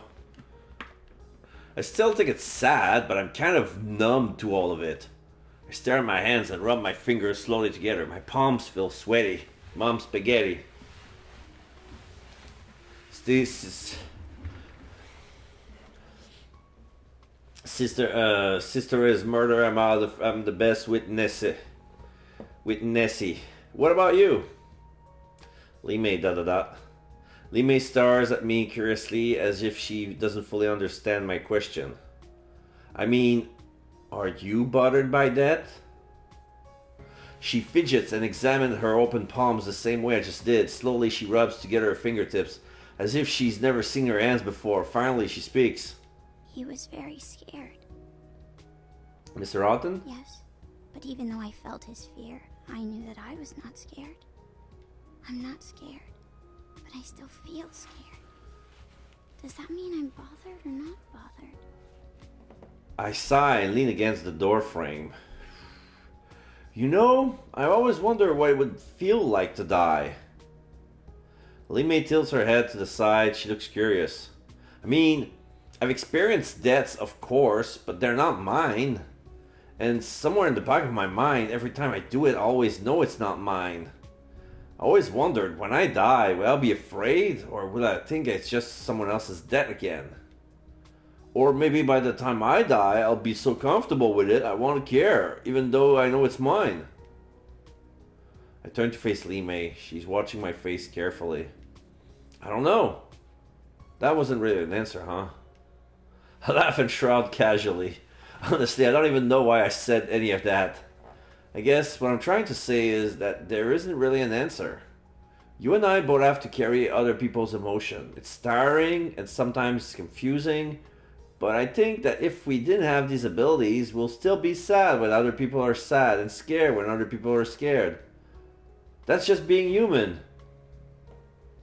Li Mei smiles and takes my hands in hers. Yeah. Sure, you're welcome. What is everybody feeling right now? Naoki is scared. Of course. No, I mean the others, not our friends. Oh. I apologize. It's fine, I wasn't very specific after all. Li Mei takes a deep breath and closes her eyes again. This time it takes her a little longer to sort out her thoughts. Sophia is sad. She feels as if there is no hope, but there is also relief. Relief? Again, I feel uneasy about Sophia. Earlier when I asked her if she cared about Mr. Alden, she didn't actually answer me. All she said that she didn't know what she would do now that he's gone. Don't know why that. I don't know why that bugs me so much, but it seems like she was avoiding question. Marissa is scared and disappointed. There's so much emotion inside of her. It's all flowing at the same time. She wants to be happy, but she also feels very guilty. Just want to read back. Sophia. Sophia. Sophia is sad. She feels as if there is no hope, but there is also relief. Marissa is scared and disappointed. There's so much emotion inside of her. It's all flowing at the same time. She wants to be happy, but she also feels very guilty. Humans are very complicated. Li Mei nods earnestly, as if she just struck a new idea. I nod in return. Kevin is uncertain. He does not know what he should be feeling. Definitely seems to have trouble believing me when I told him that Mr. Autumn died. Denial, I guess. And Liam... I can't. What? What's wrong? He's with Aki right now. She is manipulating his emotions with her Kansei. I cannot tell what is his and what is not. Oh, I see. Aki. That girl seems to enjoy invading everybody's privacy. It's a wonder that Naoki and Li Mei put up with her. Hopefully, whatever she's up to will lead to something useful. What did you do before you lived with Aki and Naoki? I'm not allowed to speak about that. Is there anything you are allowed to speak about? ... Li Mei closes her eyes and takes a small breath. Her lips move slowly as if she's poring over the list of things she's allowed to share. Finally, she opens her eyes and smiles with a self-satisfied look on her face. I'm authorized to share anything that might aid your investigation. Whoa, what's with that phrasing? She sounds so formal all of a sudden. What does the calligraphy in the front hallway say? No dust settles here. It means that this place is quiet and safe from influence of the outside world. Okay. Talk to you later. She nods. Okay, let's move. Let's go to the security room. I tried the door, but it doesn't open. I thought Kevin said he'd be in here. I knock on the door and I hear the sound of footsteps. The door slides open. What's up? You said you'd be here? Yeah, I did. What do you want? I crane my neck to peek over Kevin's shoulder. The room behind it looks mostly empty, but I can see the glow of television screens across the wall. Can I come in? Kevin frowns, but he steps aside to let me in. Sure, why not? Since Mr. Otten hired you, you'd probably be allowed in here anyway. It doesn't take long to scan the contents of the cold room. There's not much on the tile floor, save for a single chair. A long counter stretches across one wall. It bears a lonely keyboard and a mouse. And 2, 4, 6, 8, 10, 14 screens. And blueprints of all the store, all the floors. Mounted on the wall are several monitors, all flickering with images of various rooms in the house. At first glance, it appears to be a room meant for a high-security corporate building, rather than just a house. Welcome to my Fortress of Solitude. This is the command center for the entire house. Can you see everything from here? Not everything. Mr. Otten's office is strictly off limits. Very private, you know. No one knows what he does in there. Huh. He folds his arms across his chest and scowls. As if it isn't obvious. Obvious? What obvious? Mr. Otten never likes to be far from his booze. His solution to anything stressful is to drink it away. Okay. Of course, he tries to hide it because it's not very professional, but every time he walks out of that room, he reeks of alcohol. Can you think of any reason why someone would want Mr. Autumn dead? You're kidding, right? No. You must be new around here. Mr. Alton's infamous around these parts. He's a ruthless sort of dude. Any little guy tries to start something new, he crushes them. Poaches employees, spreads rumors, heck, he's even brought in the courts multiple times. He'll say that these other companies are infringing on his trademark or something equally stupid. Of course, that's only the stuff we know about. If you ask me, he's got more than just dirty business practices going on. I mean, seriously, look at this place. No one builds a house like this in the middle of nowhere unless he's got something to hide. If he's not doing something illegal, I'll eat my motherboard. So why do you work for Mr. Autumn? The money. Duh. But you said he's probably doing illegal things. Doesn't that bother you? Never actually witnessed him do anything illegal, and maintaining his security system is harmless.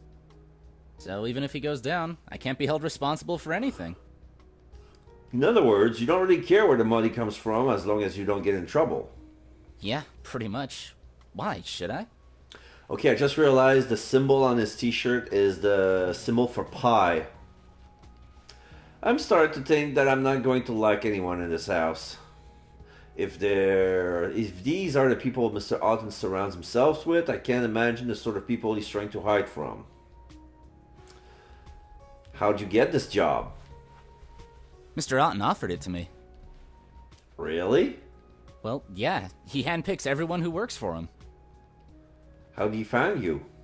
I graduated in the top of my class at a university he funds. He offered this job to me straight out of college. That's pretty lucky. Yeah, that's the word for it. Whoa, am I imagining things or is he resentful about something? Do you know anything about Liam's nightlife? You mean all the drinking and gambling, or extra stupid stuff? Well, I was thinking about other things. Oh, the dog fights then. Yeah. You knew about that? Well, yeah. I'm the reason Mr. Otten found out in the first place. He asked me to track Liam's movements on his phone. Guess he didn't trust him. There's a surprise. Anyway, I noticed Liam was spending more and more time in a corner of town that's not really hot on the usual party clubs, so I did some more digging. Found out that Liam was watching dogfights, and in some cases, funding them himself. Big Will was furious when I told him.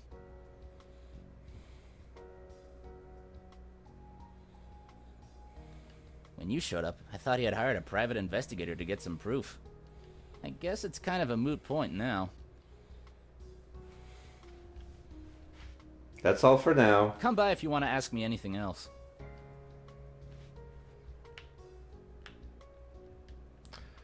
I thought Kevin would appreciate if I poke around all his stuff. I should probably wait for a time when he's not around. Oh. Okay. So, move. Staircase.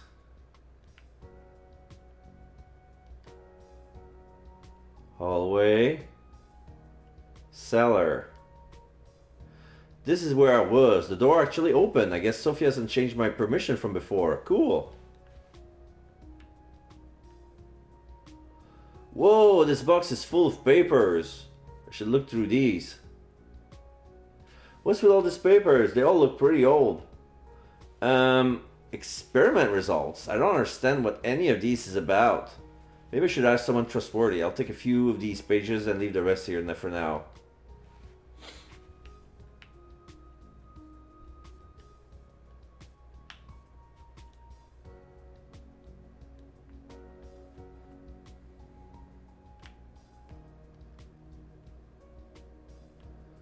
This box has a lot of old papers with data about some experiments. I already have some of them with me. I'll leave the rest here for now. Nothing in this box. Box is empty.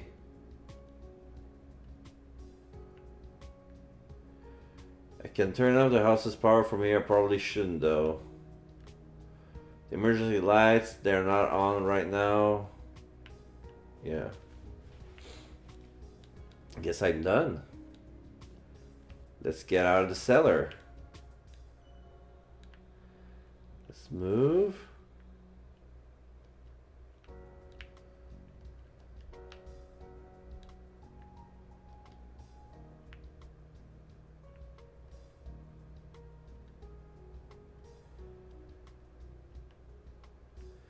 Gursky's here. That's as far as I can go.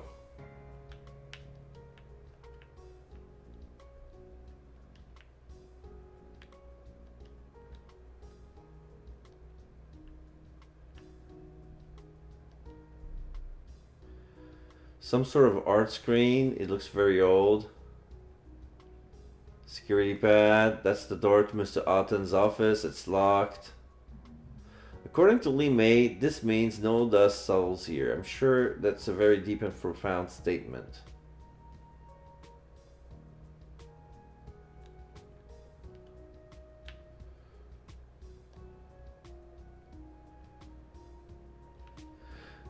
Do you really think Mr. Otten was murdered?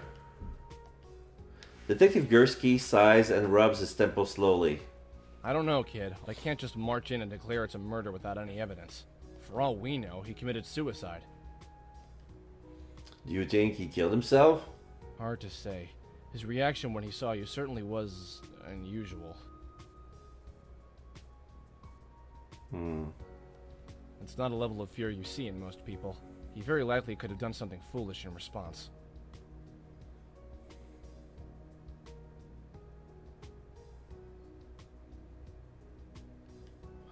So, you think it's my fault? Now, I never said that. There are a lot of things that might drive someone to suicide. But in the end, it's still the decision of the individual.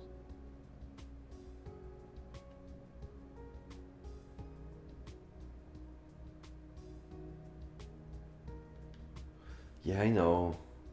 Gursky studies my face carefully before he speaks. Back then, didn't you... Yeah, I did. But I really don't want to talk about it. Are Aki and the others really convicts? Well, technically, no. No? They're not on record as having committed any crimes. But Lime said you were their parole officer. Handler is more like it. I'm supposed to make sure they don't cause any trouble. He rolls his eyes. That'll be the day. More trouble? What sort of stuff are these gonna be up to? What did they even do? Hustling, mostly. The twins ran a lot of cons. Aki's got some sort of charm about her that makes people trust her. She's really manipulative, and her life is nothing but moral gray. Naoki's a good kid, but he'll do anything his sister tells him to do. And he's a fast learner. He can pick up on pretty much anything.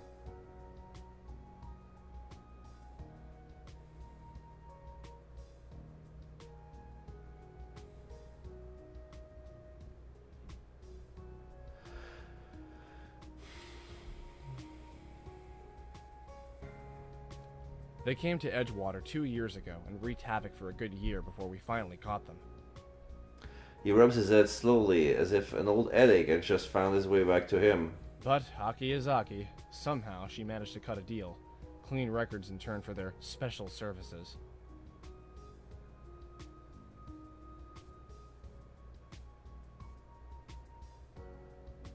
So now, the government uses them as investigators, spies, or anything else requiring a quick mind and an expendable body. Ah, that's why she said they're special investigation agency. It's not an inaccurate statement. And on that note, be careful about what she says. She's not a liar, but she likes to tell misleading truths.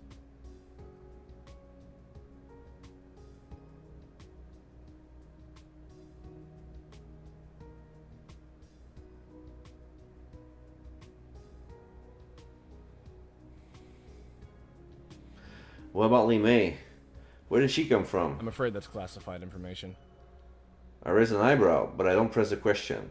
It's obviously not something I want to get involved with.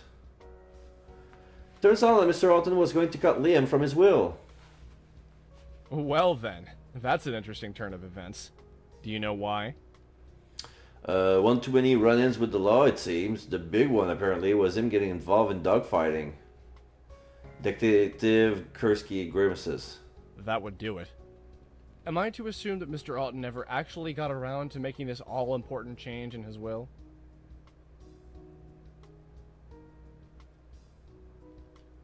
Yeah, Sophia said that the lawyer was going to come by next week.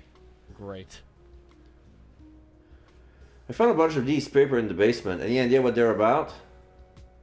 Detective Kursky takes the sheet from me and pages through them carefully. With each page he reads, his eyes widen. He was told to destroy all of this. What? What is it? Old research. Very old research that certain people in the government want to pretend never happened. How do you know this? It's a long story, kid. It's not like I have anywhere to be.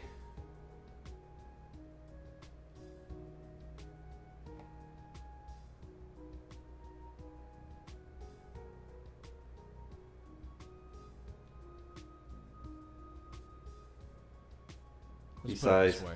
A few years ago, I stumbled upon a lot of things I wasn't supposed to. Specifically, an old experiment that William Alton was involved with. I got in a lot of trouble for what I saw. I was supposed to be erased from the system entirely, but I was given a second chance, transferred to Edgewater, and stopped the twins who were running around the city causing trouble.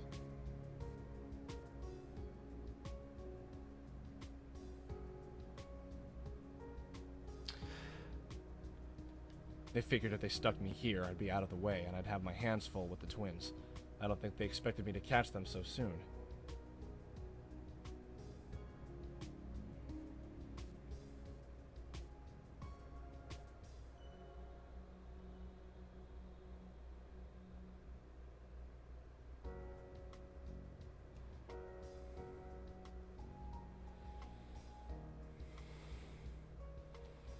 So you're the one who caught Aki and Naoki.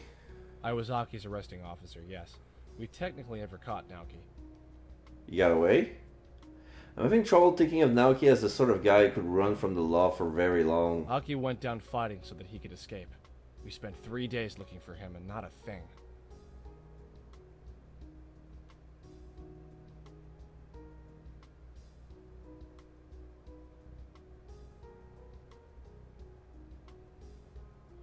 Then, less than an hour after she cut a deal, he showed up on our doorstep to turn himself in. Like magic.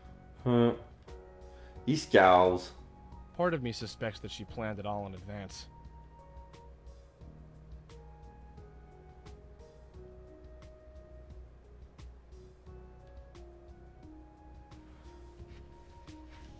Talk to you later. Where else can I go? As I enter the lobby, Aki races down the stairs and nearly runs me over. Whoa! Oops, sorry, Khan. Where have you been? I was just upstairs with Liam. I came from upstairs. I didn't see you. Oh, don't look at me like that. It's not what you think. Of course. For your information, I was just asking Liam about the staff. Did you know that none of Mr. Otten's personal staff are paid? What? That can't be true. Kevin said that Mr. Otten pays him well. Well, then Kevin was lying. And what makes you think Liam wasn't lying? Let's just say that he strongly believes it's in his best interest to be truthful. In other words, you use your KANSEI. Got it in one. So if Mr. Otten doesn't pay anyone, why did he work for him? Kevin's family owns a small business that's in serious trouble. Mr. Otten pulled a few strings to keep the creditors away, and they'll stay away as long as Kevin works for him. Oh, okay. As for Sophia, it seems her husband's heart is failing. Mr. Otten promised to move him to the top of the recipient list for the company's new organ creation project. Whoa, so basically he gets people to be completely devoted to him by holding on to what they love. And in the end, he doesn't have to pay a cent. I have to admit, I'm actually kind of impressed. This is getting complicated. If we want to get to the bottom of this, we're going to need another look at the crime scene. But Detective Gursky's guarding the door. I doubt he'd even let you in. Oh, I'm the last person he'd let in. But we don't need the real thing. We've got something just as good. Hello. Naoki, what are you doing here? I thought you were with I Sophia. called him here, of course. Aki glances around the room quickly before taking a step towards her brother. This is what my Kansei is actually good for. Aki takes Naoki's hands in hers and closes her eyes. Naoki, show us. The world around me fades to black for a moment, and I find myself standing in a luxurious office. So basically, Naoki is thinking about the image, and Aki basically relays what's on Naoki's mind to all the Kansei users, so we can see the crime scene for ourselves. The world looks a little warmer and softer than I'm used to. It's kind of surreal. So yeah, we see a guy on the floor. There's a tray on the desk with a bottle of scotch with a glass. There's a phone, there's a laptop. The walls are all red. There's 3 silk scrolls with letters on them. There's a cabinet with folders.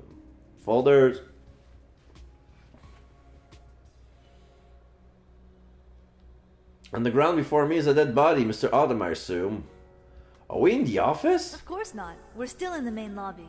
You're looking at Naoki's memory right now. My Kansei allows me to share the thoughts of whoever I touch. Okay, so what do we do now? Have a look around, of course. Does anything look suspicious?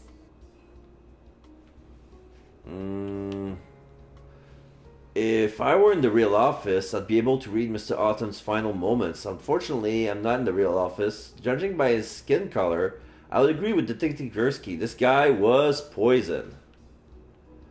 I wonder why people instinctively search for their home whenever they see a map. Maybe we're searching for a feeling of belonging. When I found Edgewater, for what it's worth, a fancy scroll with Chinese calligraphy on it. I have no idea what it says. Another. Today's newspaper. Some kind of drink. I wonder what it is. Well, it's obviously alcohol. I guess cognac by the color. The ice in the glass hasn't melted yet, which means Mr. Houghton was drinking this right before he died. Maybe the poison is in here.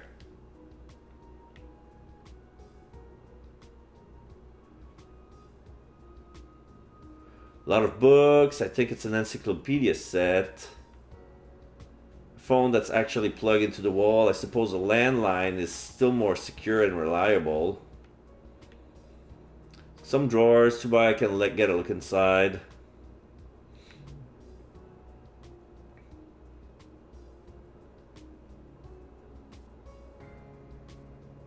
A bunch of shelves. Just Naoki's memory, so I can see what's inside them. Very comfortable looking chair, befitting an executive officer. Mr. Allen's computer, the screen is dark. I think I'm done. So, what do you think?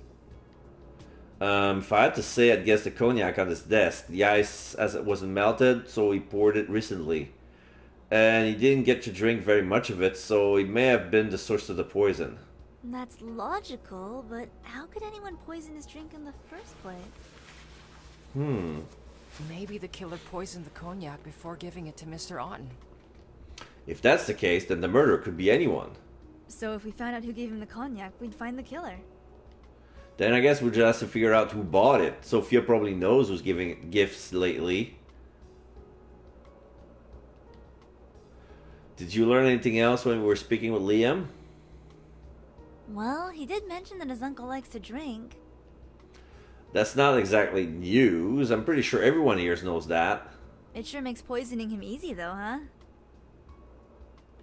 So, you and the other are criminals, huh? I see Miko has been talking to you. Lee May's the one who told me, actually. Well, I won't deny that we've done things on both sides of the law. But we're not just a bunch of criminals, okay? I have my reasons. Hustling. I've explored as much of the house as I can. But? Well, I haven't gotten a good look at the security room. Kevin's always in there, and I don't want to be poking around while he's watching. Good point. I wonder if there's a way to get him out of the room for a while. Even if we could, the door would lock behind him. There's no way to open it without him. The only way to get in is to reset the power and override the system. You can't override the security system without a code. Aki's eyes suddenly light up. So what you're saying is, it is possible to enter without him. No! You just said that we could get it if we had a code. But we don't! I don't think Sophia's just going to tell us hers. I'm pretty sure she already did. Oh no. What do you need? Naoki appears beside me. He looks a little out of breath, as if he ran here as quickly as he could. Did you just call him here? Yeah. Aki stares at me as if it should be obvious. It's better than sending a text, although the range isn't that great. She laughs. But first things first. She turns to Naoki and places her palms together almost as if she's in prayer. I need a little favor, brother dearest. He frowns. Every time you say that we do something illegal. Well, it's for a good cause. You always say that too. I suppose I do. She smiles widely, showing off her teeth in a cheesy grin. But you'll help, right? He sighs. What do you want? When you guys first opened Mr. Otten's office, you saw Sophia's security code, right? Naoki looks around apprehensively. Seems he already knows where this conversation is going. Yeah, I guess I knew what this was going before she called for Naoki. Well, we're just going to try a little experiment and see if it works on other doors. Like the one on the security room. She folds her arms across her chest and draws her back up. She paces between Naoki and I like General giving orders. I'll distract Kevin while Khan turns the power off. Kevin will no doubt head to the basement to fix the problem. Once the power's back on, Naoki will use Sophia's code to get the two of you access to the security room. I'll stall Kevin long enough for you two to get a quick look. See what you can get and get out of there. Got it? Naoki sighs. He looks resigned. Got it. Aki turns and looks at me expectantly. Yeah, I got it. I try not to sound too resentful. It's not an entirely terrible plan, but I don't like having Aki boss me around. Good. Then wait for my signal.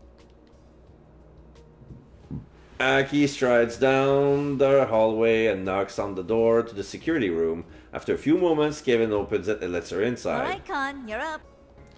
As soon as Aki starts speaking, I turn and walk down the hallway with long, quick strides. I hurry past the rows of doors and quickly make my way down to the basement. Once I arrive at the basement, I flip all the switches off. The room plunges into darkness. Good job. Now get out and quick. I race up the stairs and duck into the bathroom. Outside, I can hear muffled voices. Aki is talking to Kevin about something as she follows down the basement. After a few seconds, the light flickers back on, and at the same time, I hear the basement door slam shut. Alright guys, get going. I crack the door to the bathroom open slowly in the hallway. Naoki's already busy punching a string of numbers into the security pad. His fingers races over the buttons, tapping each one in even rhythm. The box beeps softly and the door opens. The two of us leap through and begins our search through the meager content of the security room. Okay, now I can... the map of the second floor. All there is Mr. Alton's office and a few bedrooms. The map of the first floor, I think we've been all in these rooms. This is the basement, pretty small. Someone's bedroom, I think, nice and large. Road that leads to this house, there are a lot of trees outside. Main entrance. Luxurious looking bedroom, a bit envious. All I get is a couch in Aki's apartment. Mr. Autumn's collection of expensive things that breaks easily. Bunch of lines of codes, I can't understand any of it. Bunch of computer files, they're probably important. That's the living room. Basement, I get the feeling I'm the first person who's been there in a while. Kitchen, not much going on in here. Downstairs hallway. Upstairs hallway. Main staircase, not much going on. Stairs leading to the basement. Looks like the coast is clear for now, but Kevin might be back at any minute. Wow, a phone that actually attached to a wall. I guess his cell phone don't work here. You need a landline after all. Some sort of recording device. I assume it stores footage for the security cameras.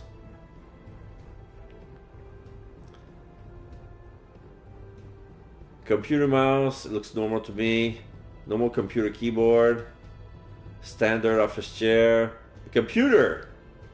I kneel beside the computer to inspect it. It looks like it was custom built, but there's nothing suspicious about it. As I stand, I notice a yellow bit of cardboard tucked behind the computer. What's this? I pull it out gently. It's a folder stuffed with papers. This looks promising. Somebody hid a folder inside of the tower of a computer. Whoa! Con, Naoki, we're out of time. Get out of there! I roll up the paper quickly and stuff it under my shirt. Naoki and I make a mad dash for the door. We burst out into the hallway, shut the door quickly behind us, then attempt a casual walk back into the lobby. The casual walk turns out to be more of a pitiful swagger, but thankfully there's no one in the lobby to seize us. After a few minutes, Saki rejoins us. So, find anything? I show her and Naoki the paper I discovered. These numbers are pretty recent. I see a lot of references to other companies, but I'm not sure what they mean. Likewise. Aki and Naoki both furrow their brows in concentration as they examine the papers. Despite their widely different personalities, they still reflect each other's actions. Finally, Aki sighs and hands the paper back to me. I've got nothing. I take the pages back from her and roll them up again. Maybe someone else can tell me what they mean. What should I say? I have nothing to say to Aki. That's cool. We'll talk later. Where else can I go? Hey, oh! Con guy, right? Hello, Liam. Liam approaches me as soon as I enter the hallway. Yeah, what's up? He runs his finger through his hairs and yawns. Just wondering if you were on good terms with that police dude. I wouldn't really say that I am. Huh. Well, that sucks. He shoves his hands in his pockets. I told him I wanted to go, and he was all like, I can't leave because Uncle is something or other. Dead, you mean? Liam stares at me as if I just placed an octopus atop my head. What are you talking about? Mr. Alton is dead. He just died. Did Aki even tell him any of this when she was speaking with him? Liam's eyes dilate as he processes my statement. Wait, so that means... His eyes light up as a self-satisfied smirk spread across his face. Well, there's irony for you. What's so ironic about it? Oh, come on. What isn't ironic about it?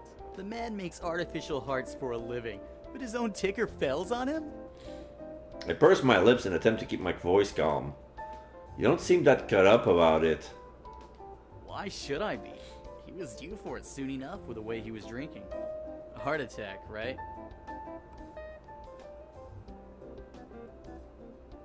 I wonder if I get in trouble for punching this guy in the face.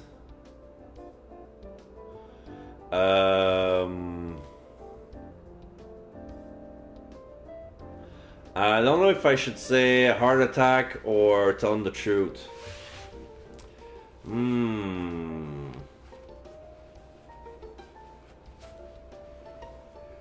I'll tell him the truth. I'm pretty sure Liam is a red herring because he looks like the usual suspect. He's the one who would benefit the most from the murder, but I don't think he had it in him to kill him for the money. No, it looks more like he was murdered. Again, Liam takes a few seconds to process my statement. When he finally registers, his face twists into expressions of fear.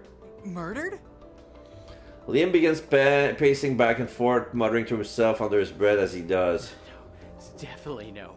She said I had more time. Why? He finally turns back to me and grabs my shoulders. Are you sure it was murder? Well, we won't be able to say for sure until the autopsy, but yeah, pretty sure. No. This is not good. Not good. He glances back and forth as if he's expecting to see something leap out of the shadows and take him. I need to think. He dashes off down the hallway. Liam, wait! I take off after him and arrive in the main entrance just in time to see him race up the stairs. I'm falling up the steps, but he's already disappeared by the time I get there. Oh god. We're back in the...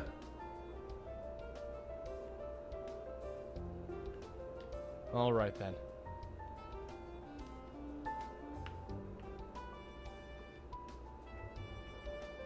Security pad.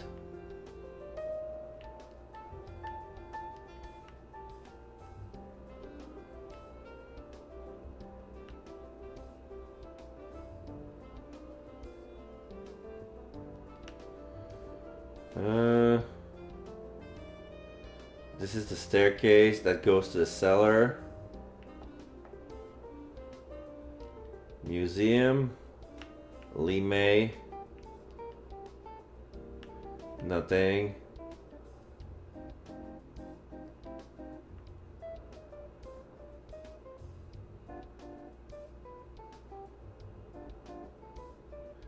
It's a very nice urn. It must have been expensive when it was first made. It's probably even more expensive now.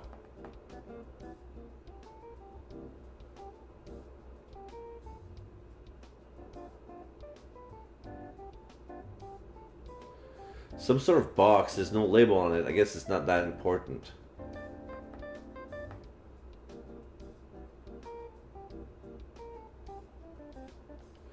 Let's see what I wrote. In Chinese mythology, it's like Kevin heard Mr. Otten say that he buried his past. Marissa will talk about Mr. Otten's illegal activities. Liam Otten was participating in dogfighting. Mr. Otten threatened to cut Liam from the will. Pretty much everyone knows that Mr. Otten drinks too much. Mr. Otten has used a lot of underhanded tactics to advance his company. Mr. Otten didn't pay Kevin or Sophia to work for him.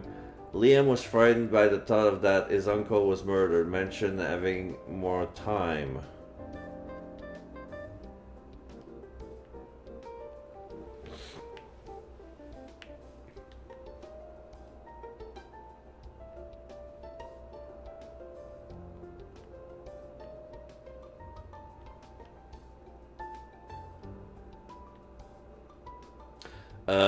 Marissa's gone. I wonder where she went.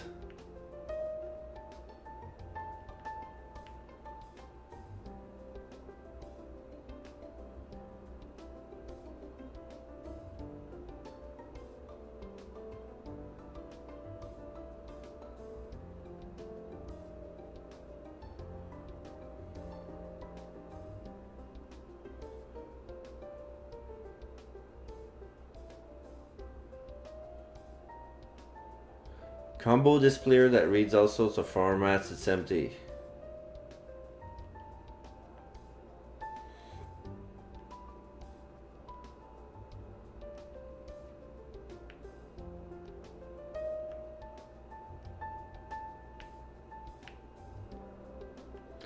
Do you do everything your sister tells you to do? It seems that you keep giving up what you want in order to please her. Actually, it's sort of the other way around. Our mother died during birth, so Aki was the one who had to raise me. She gave up her life for my sake. I guess after making her life so difficult, I'm just trying to make things easier for her now. Besides, I don't do everything she tells me to. We argue all the time. Seriously? It sure doesn't look like it to me. Stay with us a little longer, and you'll see plenty. Why do Aki and Detective Gursky hate each other so much? Well, both of them have very strong personalities, but they have different approaches to solving problems. He thinks she's too impulsive, and she thinks he's too indecisive. What do you think? I think they're both right, and I think things are gonna go terribly again if they don't realize this. Again? What happened? I guess...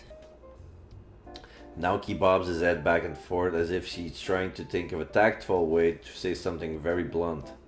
Well, they both agreed that it was the worst blind date ever. Oh. What? Oh, please don't tell anyone I told you that. Yeah, sure, I can keep my mouth shut. Naoki smiles at me, looks relieved. I'm sorry, I have to get going. What's up? Aki wants me to look around upstairs for a bit.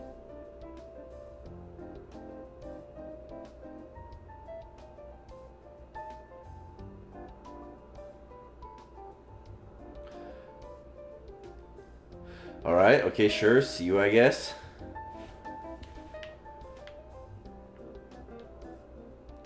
Does anyone in your family suffer from any kind of medical condition? Sophia places her hand on her hips, and gives me a sharp glare. Has someone been talking about my husband? Oops, maybe I should have been so blunt about that. Liam told me about him, or Noah was just asking. Was it Liam?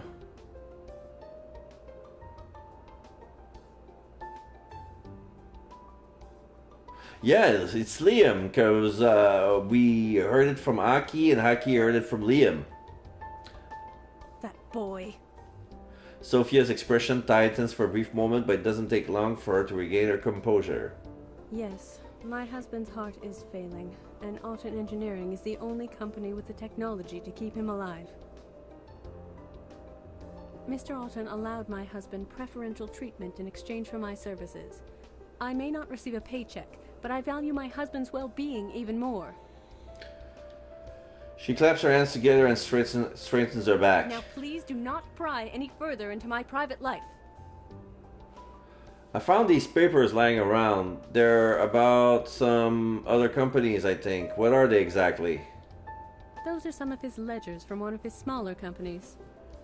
I didn't know he owned other companies. Well, he's bought most of them up under various names or through organizations that he heads. Meaning? Meaning that his ownership of these companies is not readily evident. So he owns them in secret? Yes. Why? Many of these companies are financial institutions. His ownership of them could be seen as a conflict of interest with his business decisions at Alton Engineering.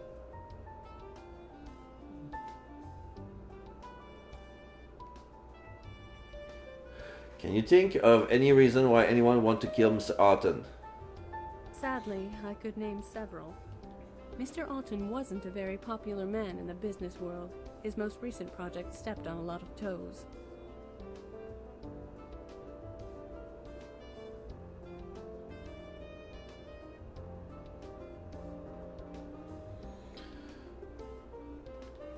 And that would be... Organ replication. What? Alton Engineering is concerned mostly with mechanical organs like artificial hearts or lungs. But lately, Mr. Alton has been trying to find a way to grow organs from living tissue. The process involves taking a tissue sample from the patient and using it to recreate the organ they need replaced. It ensures compatibility, and it allows for replacement of things impossible to substitute with mechanics, for instance, bone marrow. The end goal was to be able to recreate any and all parts of the human body when necessary. That sounds pretty sketchy. Well, under certain circumstances it is.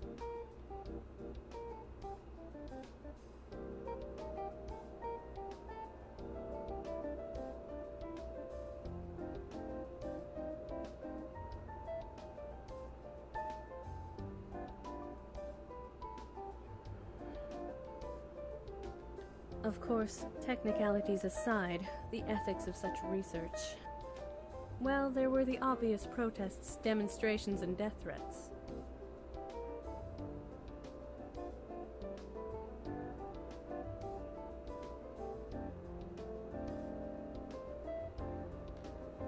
Hang on, why did you mention this before?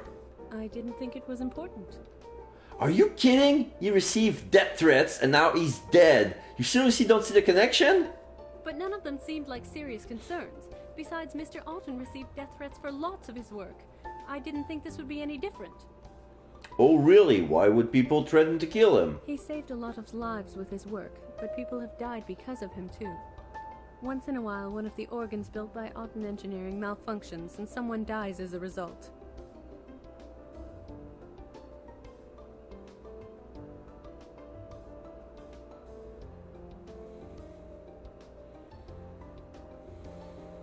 It's not a common occurrence by any means, but they are tragic, and Mr. Alton often receives the full hatred of the victim's family.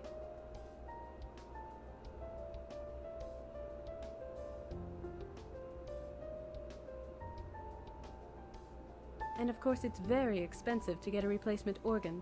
People have gone into debt over them, and that brings about much hatred as well.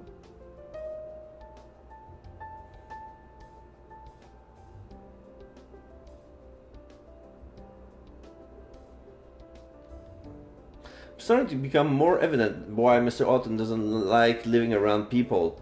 If that many people hated me, I'd probably lock myself up too. You'd think that with all the lives he'd save, people wouldn't hate him so much. It's really not as simple as that. It's possible to do good things with bad intention. Whoa, she looks angry. I thought she was really distraught about Mr. Alton's death, but looking at her now, she definitely seems to be harboring anger towards him. I'm sorry, I really don't know much more than this. The only thing I know about his work is what I wrote for his press releases.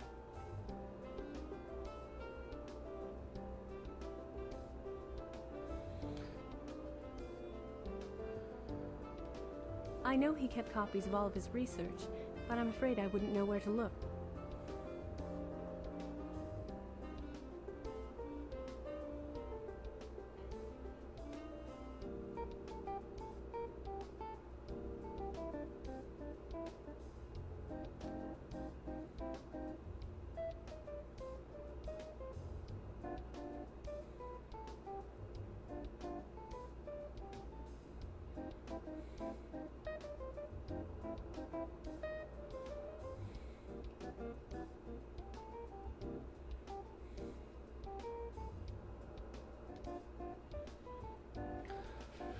Did anyone buy some cognac from Mr. Alton recently? That's an odd question. Is there any reason you want to know? We think it might be related to the murder. Are you sure? Surprise registered on Sophia's face for a brief moment. Well... You don't think his cognac was poisoned, do you? What? Well, it certainly looks that way. The symptoms are all consistent. The pale skin, the sweating. If he were poisoned, what kind of poison are we talking about? What do you mean? Sophia paces back and forth on the floor, speaking rapidly under her breath. Why didn't I remember until now? She berates herself. Sophia spins around to face me again. This poison we're talking about, is it a sort of clear, oily liquid? Sophia, do you know what it is? She hurries to the cupboard and pulls out a white linen napkin. I just hope it's still here. She pulls out a plastic bin from underneath the sink. The recycling logo is painted on the side. With the napkin wrapped around her hand, she picks carefully through the pile of bottles and cans until she finds what she was looking for. Here. She holds a simple plastic water bottle. It's empty save for a few drops of water sloshing around the bottom. What is it? I found this in the incinerator yesterday. We burn our garbage daily. I pulled it out because it belongs in the recycling. When I picked it up, I got some of the contents on my hands. It's not water. The texture is more like oil. But what makes you think it's the poison? Because I felt ill all yesterday after I touched it.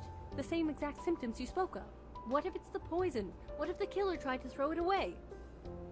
But it's just a water bottle you happen to find. You may have been sick from some other reason. No one in this house puts recycling in the incinerator. Mr. Alton has very strict rules, and we've always followed them. This is the only time I've ever seen something out of place. Please, just look at it. I take the wrap bottle from her, being careful not to touch the plastic. It looks innocent though, enough, but if she's right, there's only one person who could have poisoned Mr. Alton. Let's take this to Detective Gursky. Sophia nods in agreement. The two of us hurried down the hall into the main lobby where we found Detective Gursky and Aki talking with each other. Whoa, you two look like you're in a hurry. Yeah, I think we have our key piece of evidence. I hold up the bottle for Detective Gursky and Aki to see. And what is it? It's the poison. Or what's left of it, at least. It'll be easier if I just explain to you who did it. Fair enough. So who did it?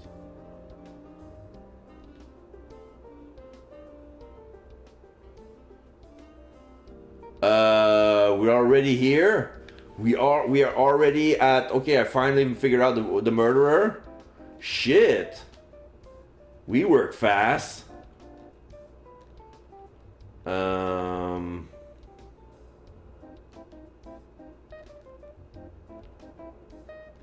Let's say here. Ball of water, working here, throwing it in the incinerator. I want to say Marisa. The reporter? Detective Gursky frowns. He doesn't look convinced. She must have poisoned his drink during their interview. When? He was speaking with her the entire time. She wouldn't have gotten the chance to do anything. Oh, right. Liam? Mr. Autumn was going to cut him off the wheel, so he killed him before it happened. So there's at least motive. But what about means and opportunity? He snuck into Mr. Autumn's study and poisoned his drink. But how? Liam's not allowed access into the study in the first place, don't you remember? All right. Are you sure you thought this through? So, Kevin. The IT guy? But how did he do it? He poisoned Mr. Autumn's cognac, most likely. He wanted it to look like someone from the outside poisoned it before he even arrived at the house, so he picked something that Mr. Autumn would lock up in the office. How'd he get into the office? I thought no one was allowed in. But he's an IT guy. He can pick the locks. That may be true for Sophia and Liam, but Kevin controls all the security in the house. I bet he has a master code that can open any door. Is that true? Yes, he's never used the master code, but it does exist. So he had means and opportunity. What about a motive? Why did he do it? He did it for fun, he did it on accident, he did it for revenge. Revenge because he's not being paid, because his family is being manipulated. Yeah, he did it for revenge. Revenge? For what? I hold up the papers I found in the security room. Destroying his family business, of course. I found this in the security room. I hand the papers to Detective Gursky and he rifles through them, scanning each page briefly with his eyes. What am I looking at? Proof of ownership. Mr. Alden owned quite a few loan agencies under assumed names. He gave out student loans to family like Kevin's, then changed the interest rate without warning, putting them into more debt than they could handle. The debt can be supposedly rescue Kevin's family from ones that he created himself. So Kevin would bear a grudge against Mr. Otten for cheating his family and using him. That's a good enough motive for me. And he's the only person with the means to do it. Yeah. Somebody is texting me while I'm doing this, so I'm just going to take care of this.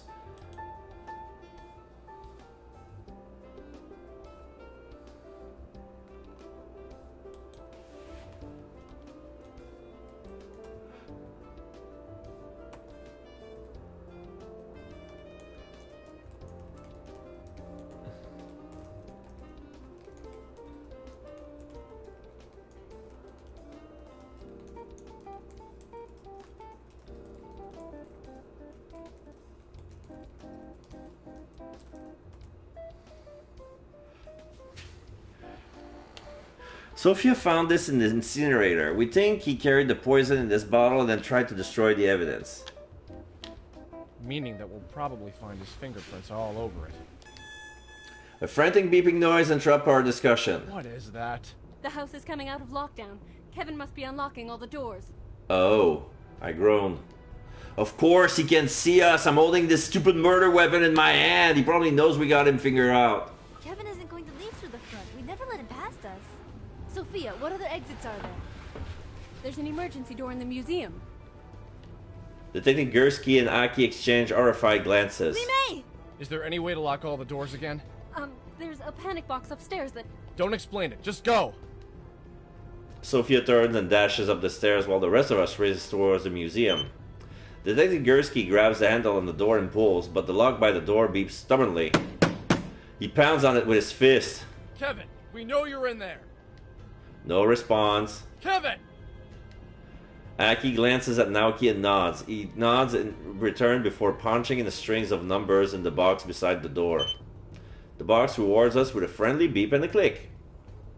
Detective Gursky kicks the door open and we rush in. Don't move! Oh, he's holding Lee May hostage with a knife. Kevin stands across the room from us, one hand firmly on Lee May's shoulder and the other holding a knife to her throat. Kevin, it's okay. Detective Gursky holds his hands up for Kevin to see. Just going to talk. What if I don't want to talk? Kevin shakes his hands vehemently. I'm not stupid. No, you're very intelligent. You should know that Sophia's locking the doors and there's nowhere to go. So why don't you just put that knife down and let us talk? Kevin's gaze darts back and forth between us and the exit. You're lying. He steps forward slowly, hands out into the air. Kevin, please. Just let her go. Kevin's expression softened for a brief moment, but he doesn't release Lee You May. think I'm gonna give up my only bargaining chip? He presses the tip of the knife to Lee May's neck. A small bead of blood appears where the knife has punctured her skin. It runs down the side of her neck slowly, leaving a single crimson trail on her pale skin. Lee May's body shudders and her eyes grow dull. In a single fluid motion, she snatches the knife from Kevin's hand and spins around, pushing him to the ground. Now her eyes turn crimson. She looks like a silent ninja. Like one of those sleeper assassin. I think she's one of those. Without hesitation, she raises the knife over her head and sinks the blade into his back. Ah! Blah! Kevin stares at Lee May with muted disbelief. His entire body begins to shake and he collapses to the ground. Blood pours from his cut, seeping into his clothes and creeping across the floor, and I find myself unable to do anything. My body is frozen in shock. The world around me is fuzzy, distant. I see Detective Gursky kneeling beside Kevin. He's shouting something at Naoki, but I can't understand what he's saying. Aki rushes forward and wraps her arm around Lee May. This is the first time I see Aki look so frightened. Lee May stares at Kevin's motionless body as if she's never seen him before. The knife in her hand slips from her fingers and falls to the floor with a dull clatter. This can't be happening. There's no way this is happening. I can hear my own heart pounding against my ribcage as blood rushes through my head. The world is starting to grow even fuzzier. I feel it. I clutch at my stomach and stumble a few paces back. Kevin is dying, and my KANSEI is soaking up every moment of it. I struggle to remain standing, but it's useless. As I fall forward, the world around me turns black. There will be blood. Oh, I unlock an ending. Cast Girl Mindiowan, Aki Afioyu, Naoki Mika Solsad, Lee May Chirami Lee, Sophia Karen Neyman, Marissa Melissati Johnson, Mr. Alden Brilliant, Matt Allen, Kira Buckland is in this game. Okay.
Okay, so I had to take this call, so...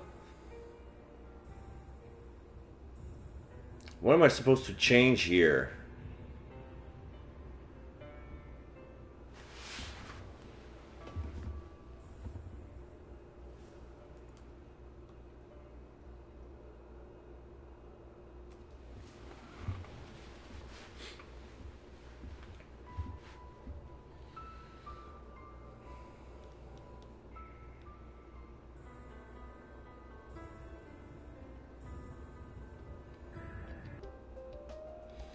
Okay, so it's Kevin.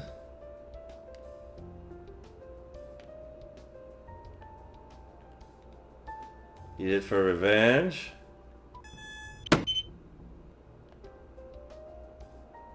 So I'm stuck with that. Okay, so maybe I have to change my answers a bit.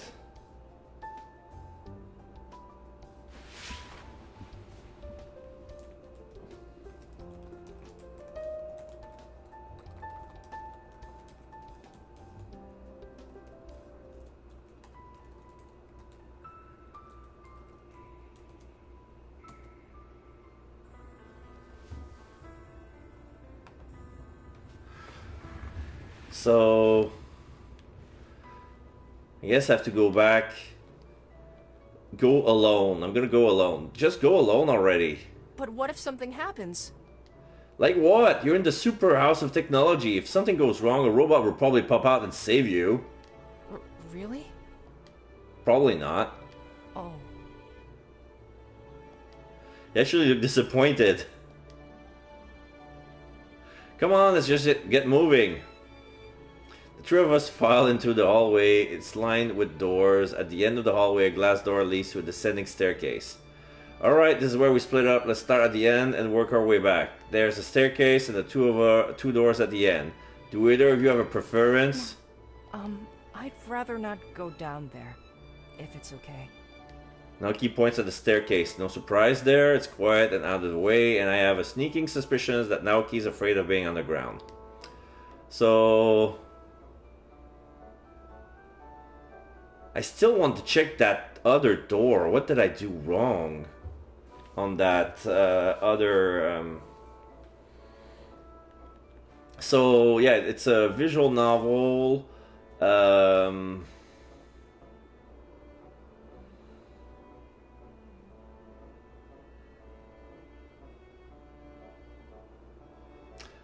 Let's see. Okay, I'm gonna save again.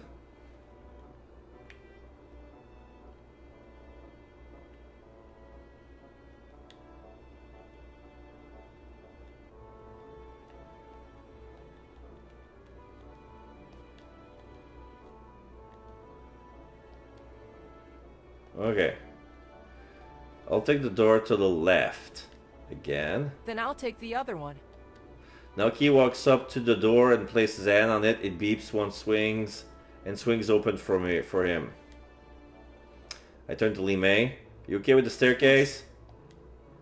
She turns and walks from the downstairs without any hesitation. Turn my door and touch it gently. A small red light flashes at the door, beeps quietly before swinging open silently. Okay. Room is pristine white with a glass showcasing various shiny artifacts. Hanging on the wall, beautiful woven tapestry, four animals circling around each other. Looks like a turtle and a bird of some kind. I don't recognize the other animals. A dog and a giraffe. Oh my god, it's a tiger and a dragon. Dog and a giraffe. Psh, that's a stupid guess. I have to ask someone else if they know what they are. Whatever it is, this tapestry looks very valuable. I wonder why Mr. Auden has so much keen interest in collecting Chinese artifacts. Looks like everything here is Chinese origin. Interesting lobby, if nothing else. I stray from one display to the next, examining each piece. I really don't know much about history, but it's still interesting to look at. It doesn't look like I'll learn much about Mr. Auden here, though hopefully the others has a little bit more luck. By the time I return to the hallway, Naoki and Lee May are already waiting for me. Anything interesting? Shakes her head. There's a door at the bottom of the stairs, but it's locked. Oh. Locked, huh? I guess our guest privileges don't include the basement. What about you, Naoki? Well, there's this girl, Marissa. Oh, you found Marissa in the... Right, I forgot she was here. She says she's a reporter. She kept asking me all these weird questions like if I knew about Liam's nightlife or Mr. Otten's business practices. She's not exactly the master of subtlety, is she? She looked really disappointed when I told her I didn't know. But I try not to pay attention to rumors. Okay.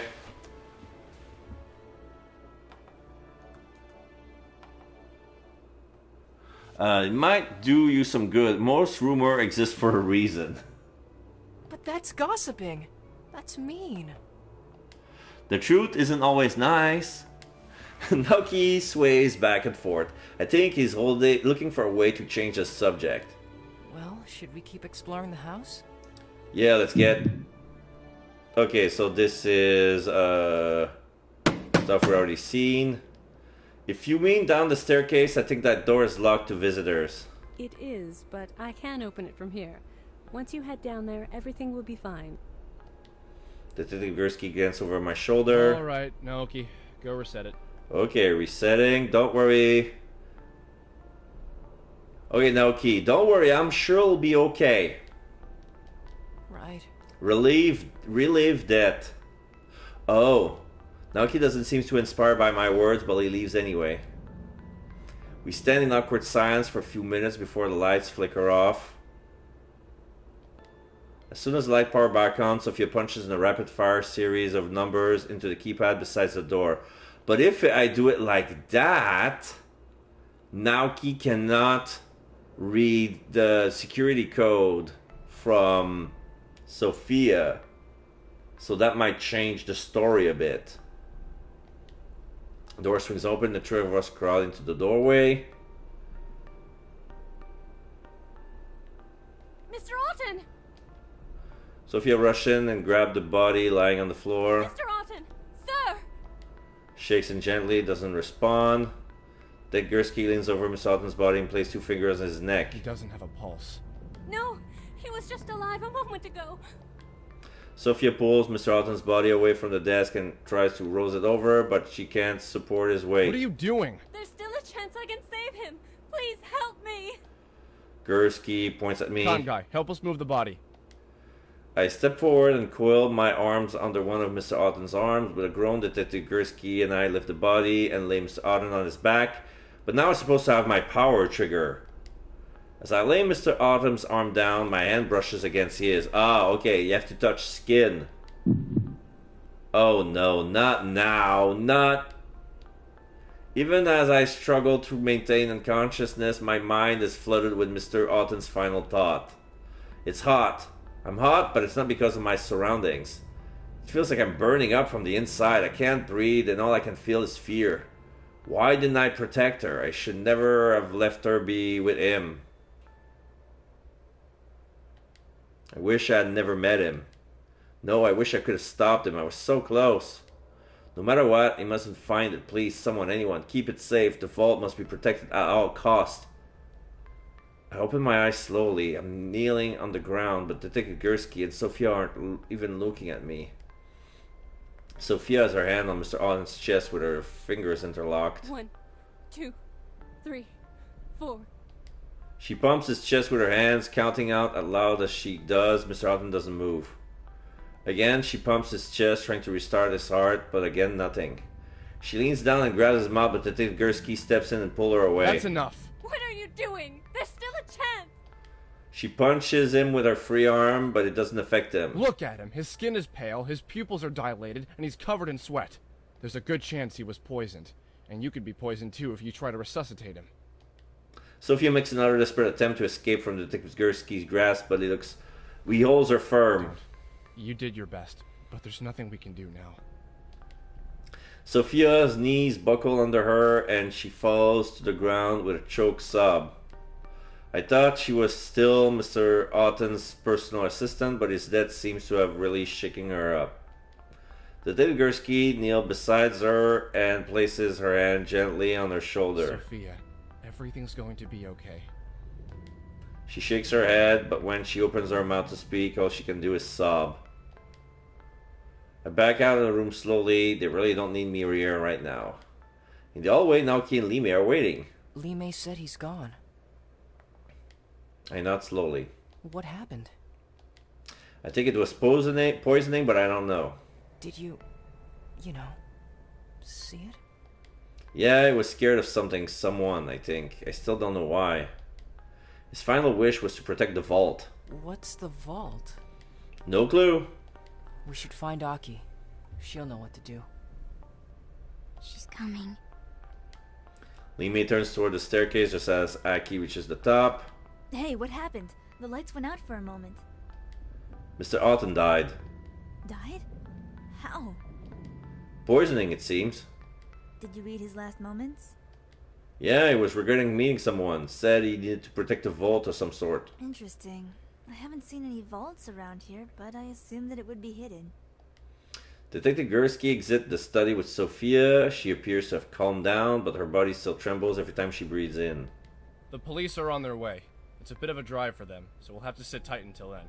I suggest we all wait downstairs. As I don't have any jurisdiction here, it's only a suggestion. He looks directly at me. But it's the best option if you want to stay unnoticed. He turns and leads Sophia down the staircase, helping her with one step at a time. Aki frowns as they leave. Always the gentleman. Nothing. Anyway, we should probably follow his suggestion and head downstairs. We wouldn't want to get into any more trouble than we already are. What do you mean by that? Since when are we in trouble? It's not you. Aki shoots glance at him, the expression of his face making obvious she just told him something. Suddenly remember something that was bothering me earlier. You know, Detective Gursky told me that you guys belong to the government. What does that mean? It means that Miko shouldn't talk so much.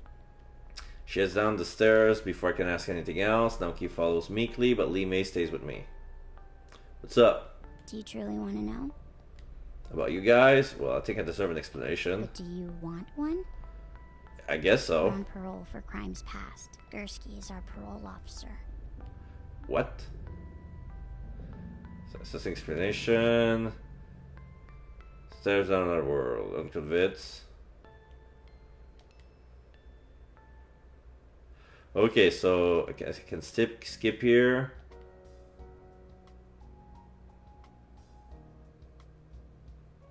That's nothing to do. You don't owe me an explanation. That may be so, but you owe it to your sister, don't you? The case went cold, but maybe if you tell us what you know, we can find her killer. I'd rather you don't get involved. This is something I have to deal with on my own. Sorry, kid. I'm sworn to uphold the law. Even if you don't want me getting involved, I kinda have to. I know, just... I sigh and let my hands fall to my side. It's not what you think. We'll talk about this more later, but I promise that this isn't over. I got a call this morning about my report from yesterday. You've already caused a disturbance with your return. Did Chose find out Are yet? you kidding? She was the first. And that's why I didn't want to tell you who I was. I knew they'd all find out I was back. They'd find you eventually. It was only a matter of time. Am I in trouble? Yeah, I'd say so.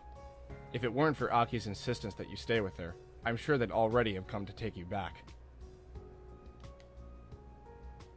Oh, I don't know. Why don't you try actually having a backbone this time around?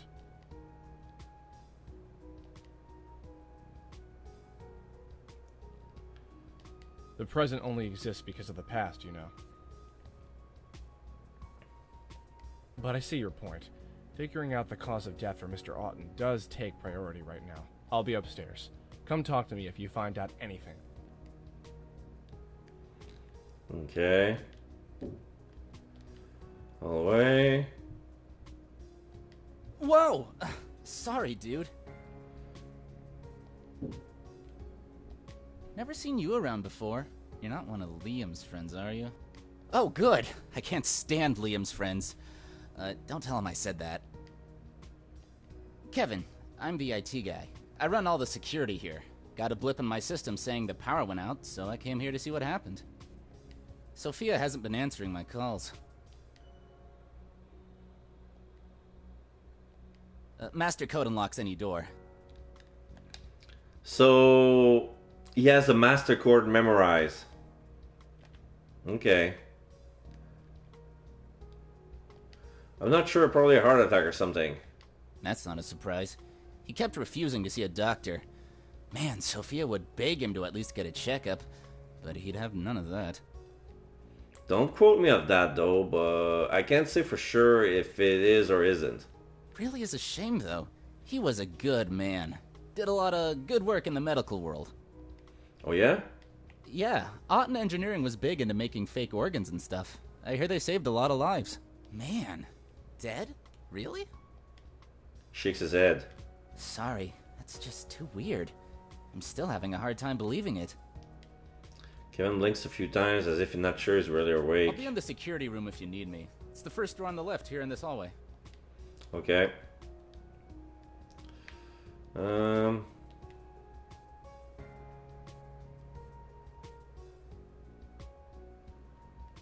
Okay.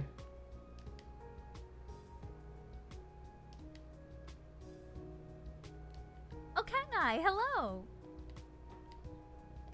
Hey, did something happen? I saw Sophia rush by with that nice boy, but he didn't tell me what was going on.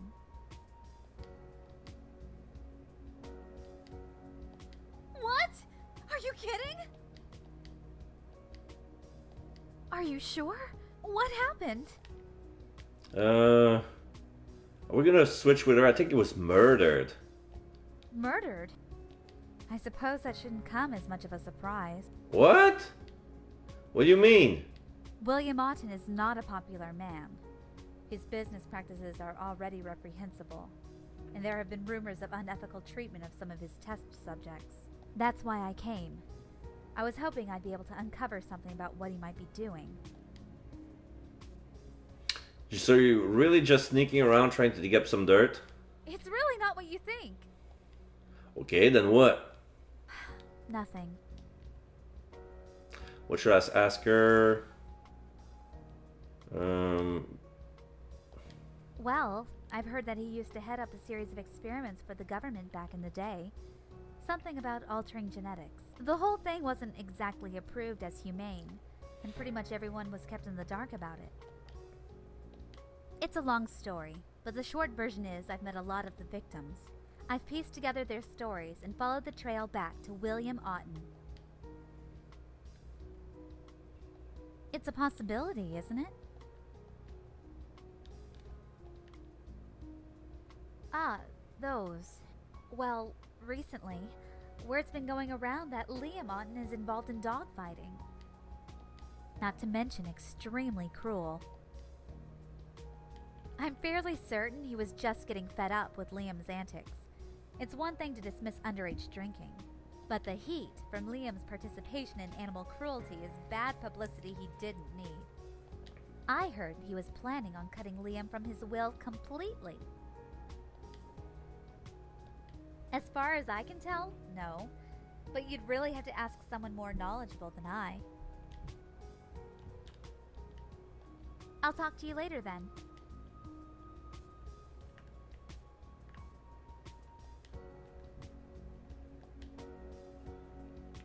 Okay.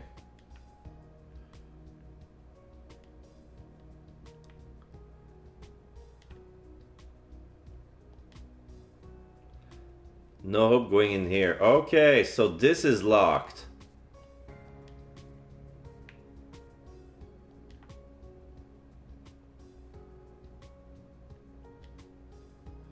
Kitchen.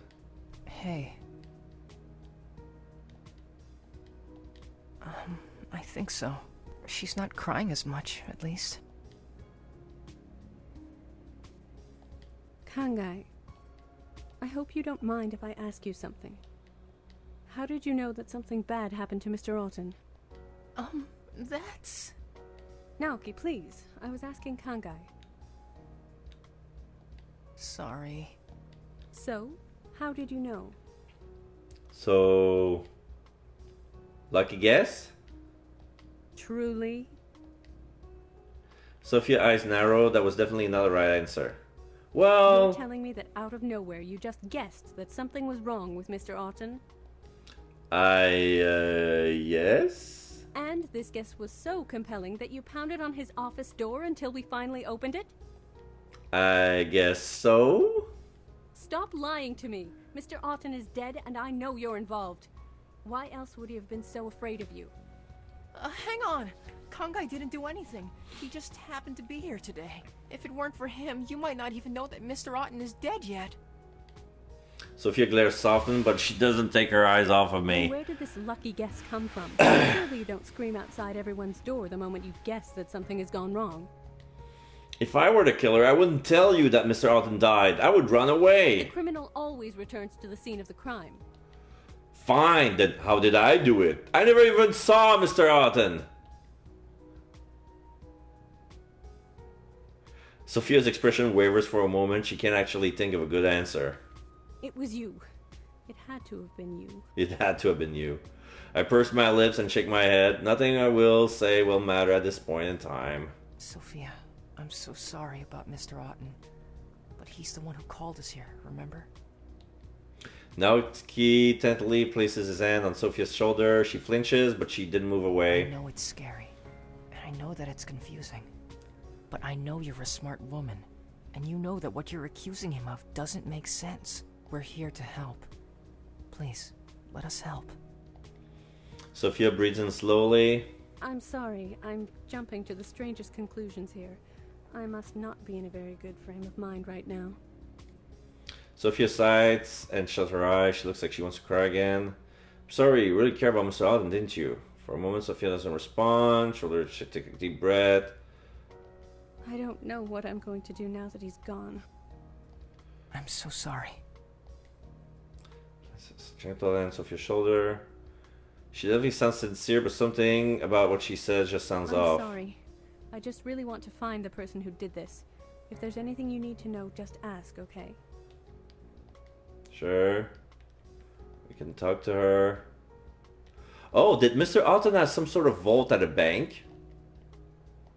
He did not. Mr. Otten didn't trust banking institutions very much. He preferred to play the stock market himself.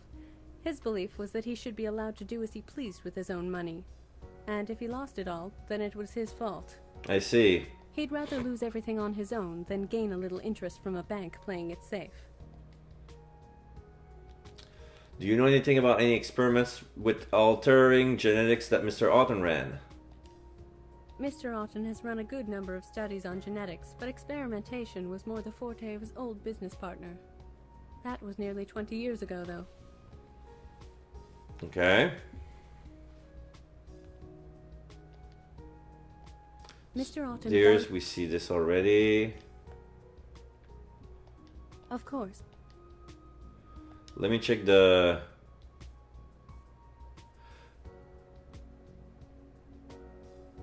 So now the notes have changed. Mr. Otten's final wish is to protect a secret vault from someone. Where is this vault anyway? Liam was participating in dogfighting, threatened to cut Liam from the will. Of course.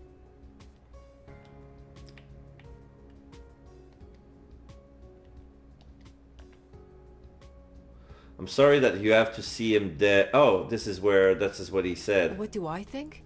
I think it's terrible. I'm sorry that you had to see him dead. Well, I meant, who do you think did it? I really can't say. I don't want to make any judgments. He glances to the side and begins to absentmindedly fiddle with his finger. Can you at least tell me your thoughts on everyone here?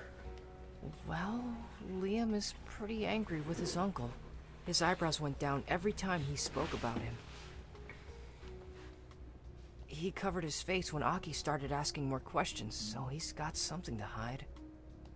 I'm pretty sure Marissa's hiding something too. Every time she smiles, her eyebrows go up, as if she's worried.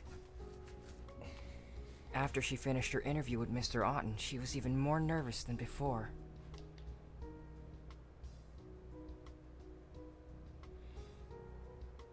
Sophia was pretty frustrated when we came, but now she's really anxious.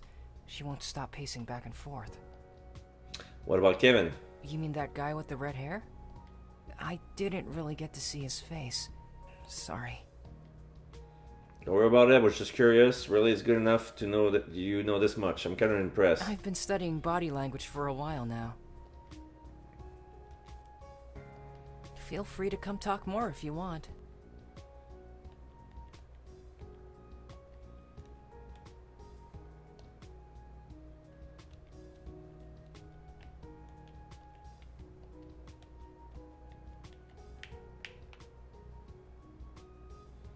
Museum. For some reason, Ling Mei's still there. So, hey.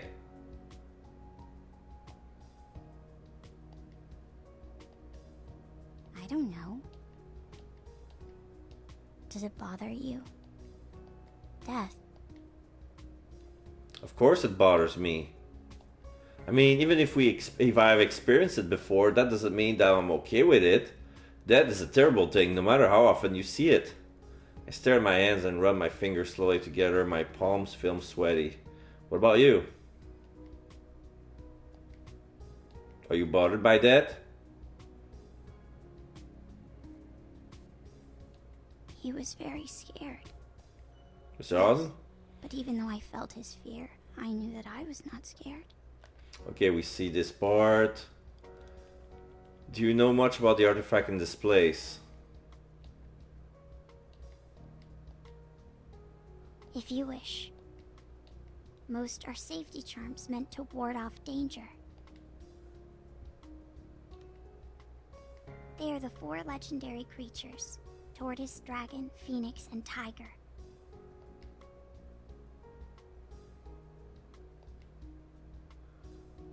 Many things. Seasons, directions on the compass, sometimes schools of thought. Overall, they represent balance. The tiger and the dragon are mortal enemies. The dragon represents cunning and intelligence, and the tiger represents raw power and strength. Dragon and tiger, mind and body, they fight each other constantly, but neither can win.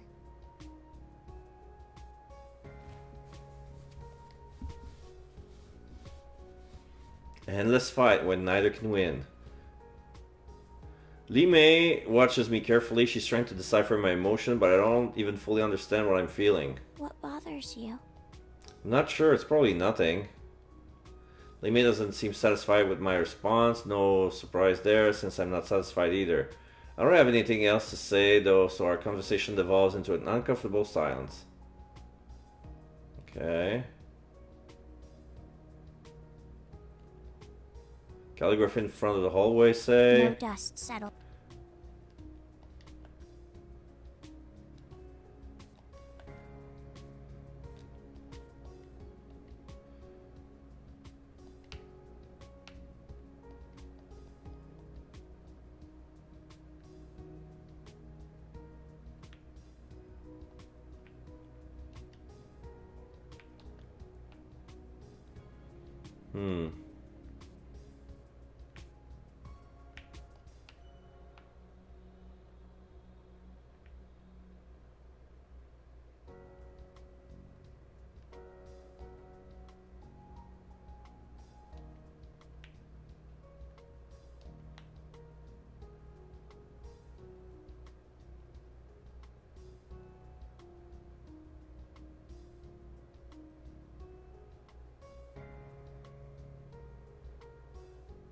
There's a space between the frame and the wall, so it's not a two-way mirror. I can't believe I'm checking for this. The old habit die hard, I guess.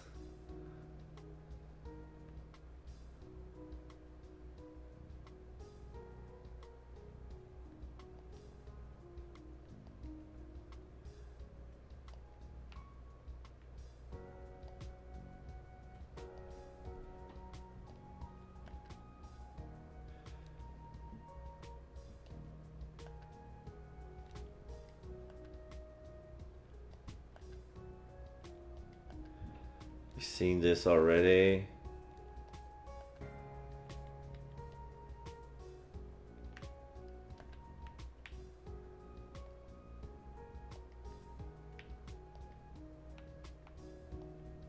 Come by if you want to ask me anything.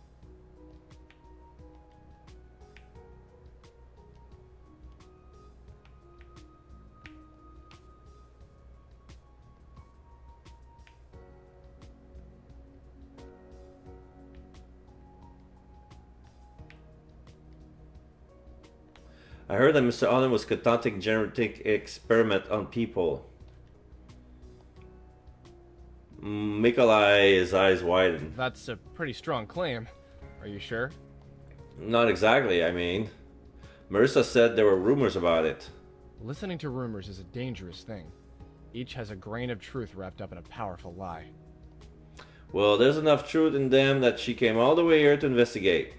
And then let's hope she turns something up. Until then, I'd be wary of believing things without any substantiation. So do you know if Mr. Alton has a vault in the bank?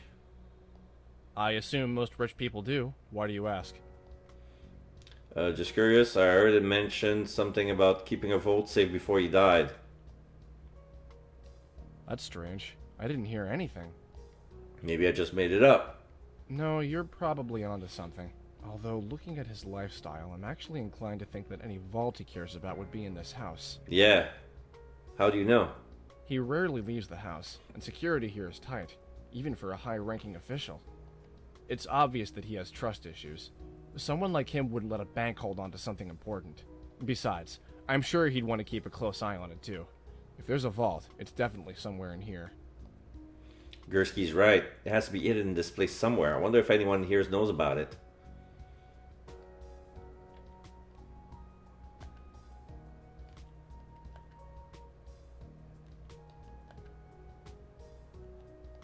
Talk to you later.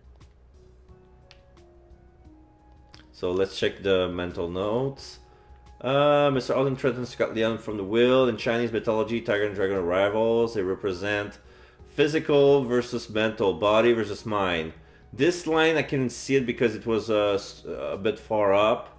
Pretty much everyone knows that Mr. Alden drinks too much. Mr. Alden has used a lot of underhand tactics to advance his company.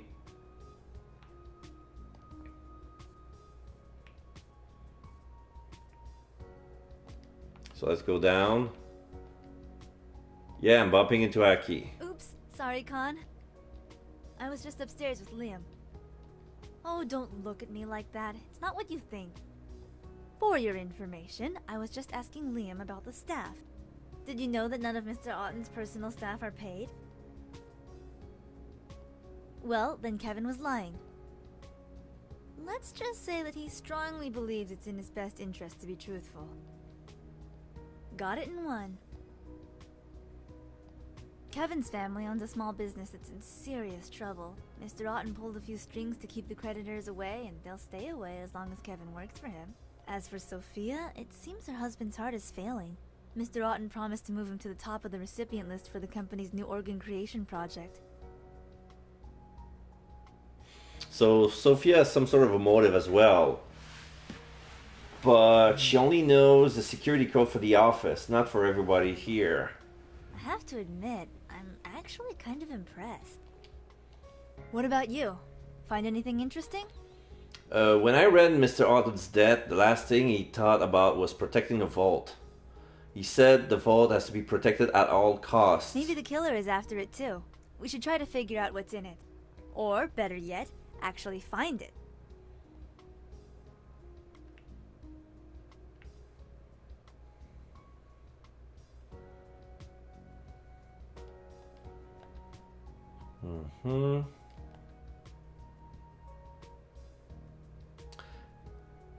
Explore as much as I can.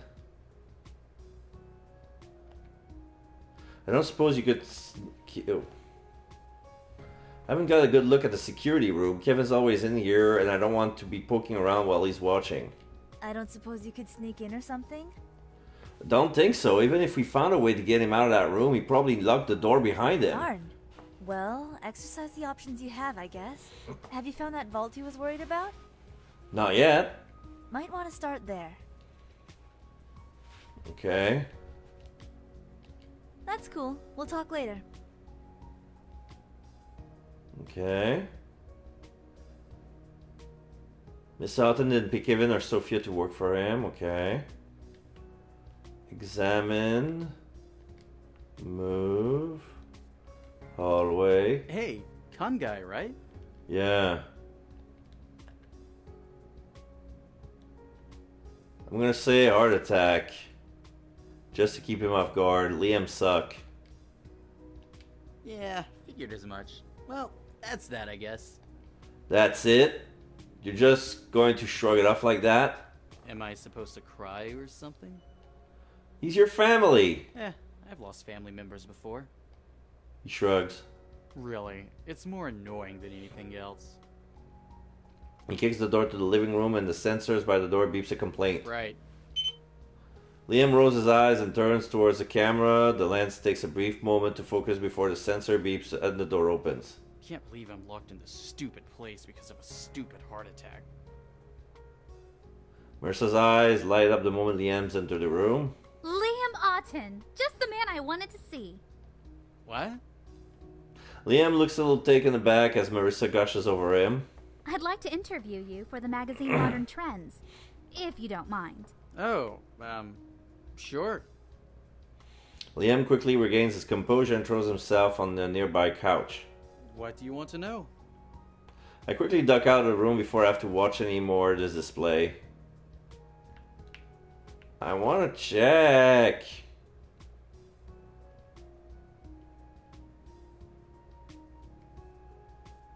Liam looks at me from the couch with a bored expression in his face.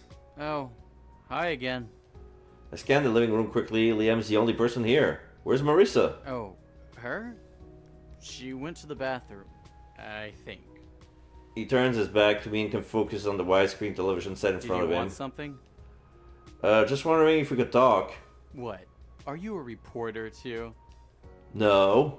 Oh, right. You're with Aki. She said you guys were economics students studying Uncle's business practices. Economics students? I wouldn't have called that. Yeah, school paper. Well, you can ask me anything you want, I guess. But I don't really pay attention to what Uncle did. Okay, did your uncle threaten to cut you from his will? Liam's eyes narrow. Who told you that? No one, I'm just asking. Well, the answer is no. Uncle never did anything like that. And if anyone is saying things like that, they're lying.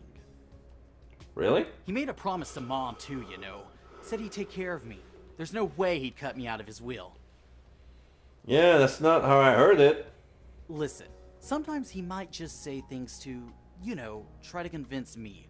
He doesn't really mean it, though. So he did threaten you to cut you from the will. He does that all the time, though. But he's actually scheduled a lawyer this time. Liam's carefree expression faded into an unpleasant frown. So? He meant it this time, you know that. No, he was just trying to scare me, like he always does. There's nothing more to it than that. Liam's casual attitude is completely gone, his body is tense, and his eye bore into the television screen as he struggled to ignore me. I've definitely struck a nerve. Do you know if your uncle keeps a vault in the house? Oh yeah, he totally does. Do you know where it is? Nah, not so much. I feel my shoulders sag in defeat. Any guesses? Well, he always told me it was in a place I could get to easily, but no one would be able to see me. Yeah, I wasn't really paying attention. Well, he always told me it was in a place I could get to easily, but no one would be able to see me. The bathroom. There's a shocker. He was pretty proud of it, though. Said that even if someone managed to find and open it, they still wouldn't get the contents. Why not? I don't know. Maybe it's booby-trapped. Can you imagine that? Someone opens a safe, and then boom! Money on fire everywhere! Yeah. Is there anyone who might want your uncle dead? Ian frowns and stares at the ground. Lots of people, I guess. Can you be more specific? This is stupid. I don't have to tell you anything if I don't feel like it. Sorry, I was just asking. I heard that your uncle didn't pay his employees. Well, Sophia and Kevin, yes. He said that in order to trust someone, money can't be involved in the equation. Wouldn't it make someone less trustworthy if you didn't pay them? What, you think one of them killed Uncle? What would they have to gain? If he's dead, it's not like he could pay them. Leon's eyes me suspiciously. You're asking weird questions. What's this really about? Just asking some economics questions, nothing big. Alright, so I never found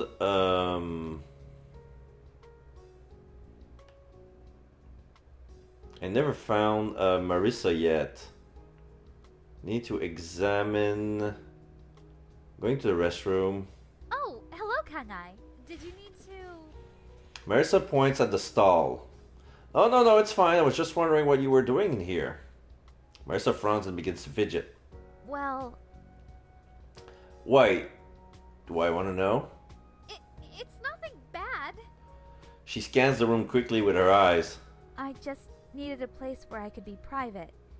You know, someplace where no one's watching. There are cameras all over this place, you know? So?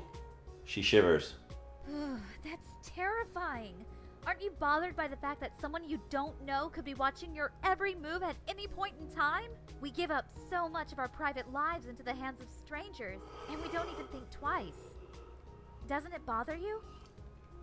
I guess so. It's probably something that should bother me more, all things considered. Well, Mr. Otten at least had the decency to leave the restroom as a private area. I wonder how long that will last. So you came in here because you need to be alone?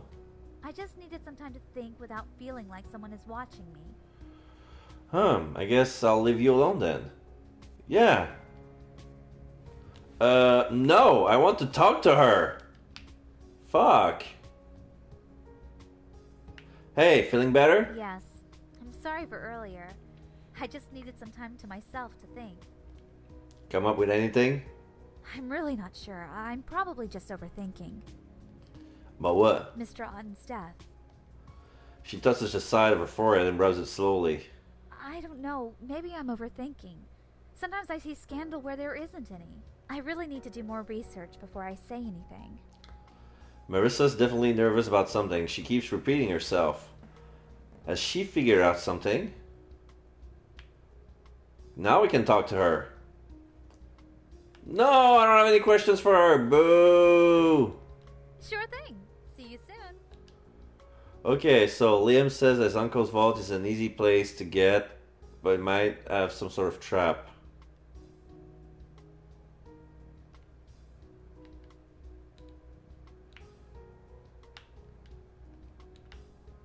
I don't want to move.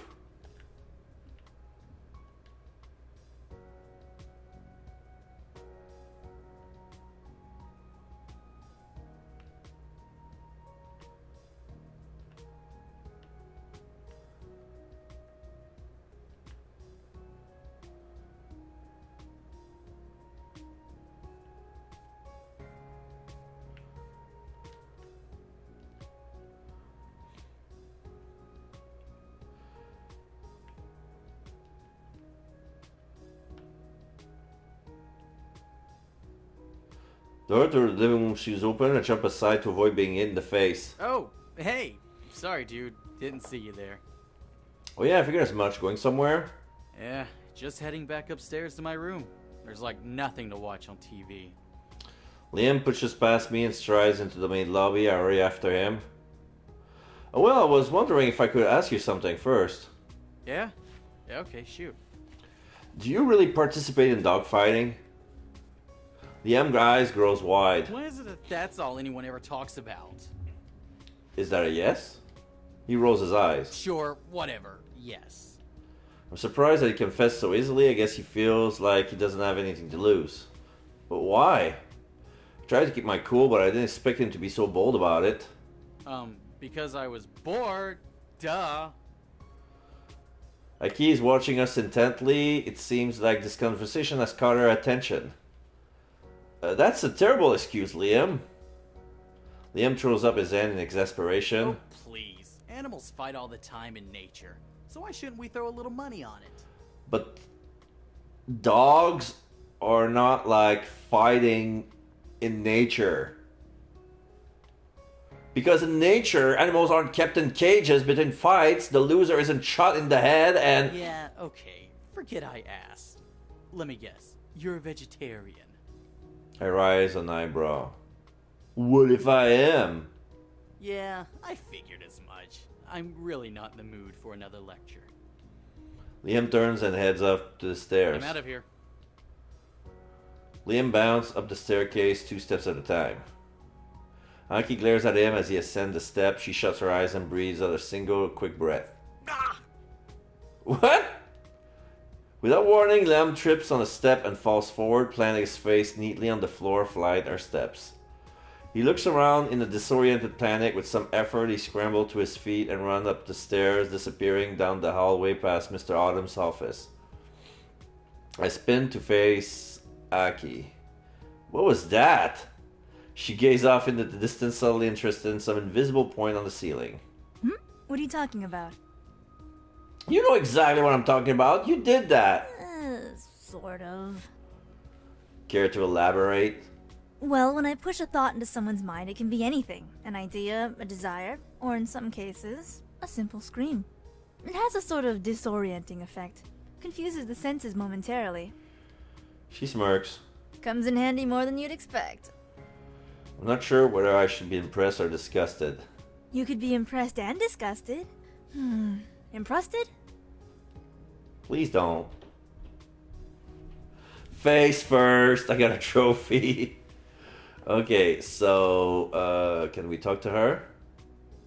I got nothing more to say to her. That's cool. We'll talk later. Okay, so can I move the hallway?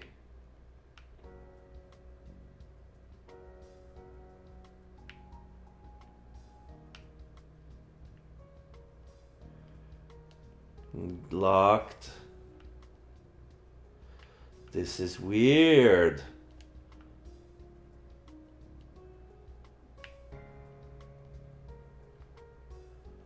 Cannot talk to her. Cannot use that door. Smirks. Kevin smirks at me as I enter. You're an interesting guy, Kongai. What are you talking about? Well, for one, you keep some interesting company. I was bored, so I decided to run facial recognition on them. I found quite a few newsreels about them, complete with security camera footage and mugshots. I admit, I literally laughed out loud at the one where they sold ownership shares to the Space Needle. They did what? Oh, you didn't know? Like I said, you keep some interesting company. Weirdly enough, when I looked up their police records, they were completely empty. They haven't been charged with anything. No surprise there. Detective Gursky said that Aki cut a deal. No doubt she used her KANSEI to make her argument a little more compelling. The other girl with you was the real problem, though. Meili? Limei? Couldn't find a single thing on her. No online profile, no yearbook, no images of her anywhere, and no connection to anything your other friends did. So maybe she doesn't like social networking and she was homeschooled. What's the big deal? Dude, seriously? Gotta make a real effort to be that much of a ghost. There's no way that the government isn't involved in trying to cover something up. You're one of those guys who think the moon landing was fake, aren't you? Oh, come on, it's not like that. Besides, how much do you know about her anyway? Well, I can't exactly tell him that she has a KANSEI that makes her a human sponge for emotions. But beyond that, I really don't know a thing. Aki seems uncomfortable about the topic, and Detective Gursky shut me down and when I completely when I ask. I know enough. Of course you do. You're the genius detective, after all. Oh no. Kevin taps a few keys on his keyboard, and two of the monitors light up with old newspaper article.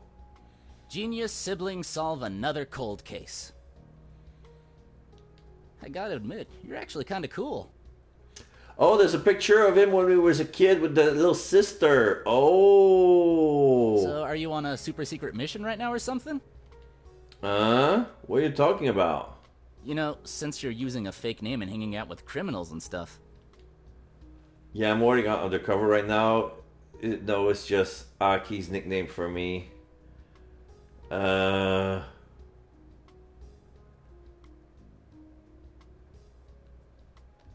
No, it's just Aki's nickname for me.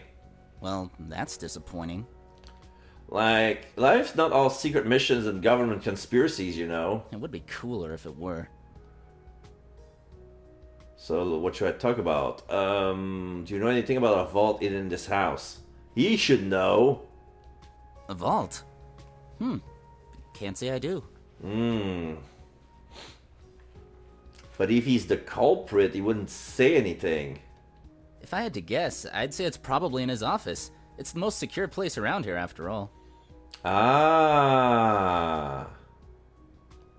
Although, I can't can't think of anything he might have that's more valuable than that precious artifact collection of his. He sunk more money than I care to think about buying all that old stuff up. Maybe that old museum of his is the vault. He certainly loves it enough. What do you mean? He wanders in there all the time, just to look at stuff. Kevin points at one of the monitors on the wall. The glowing screen displays an angled image of the museum. That room has so much stuff he cares about.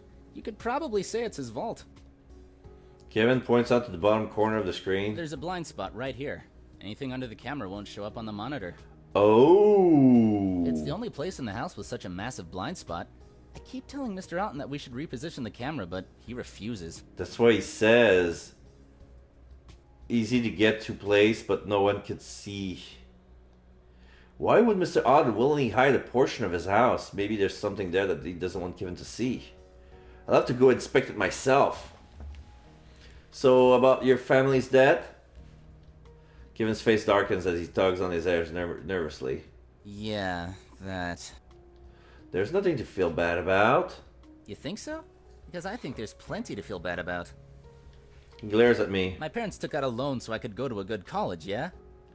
Everything looks okay until my last year when the company suddenly changes their policy. The minimum payment shoots up and the interest rate goes through the roof. They can't do that. Sure they can. It was in the contract, printed all tiny and in legal junk. He rolls his eyes. My parents are too trusting, but they wouldn't have gotten into this situation if it wasn't for me.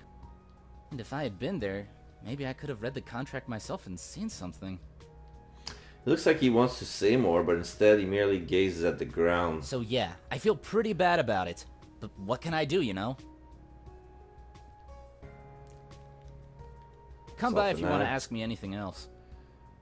Okay.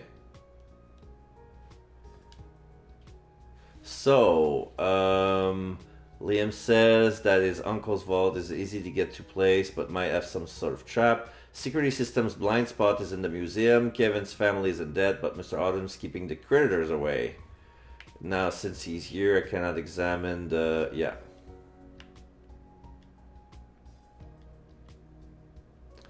So, let's go back to the museum. Examine everything again.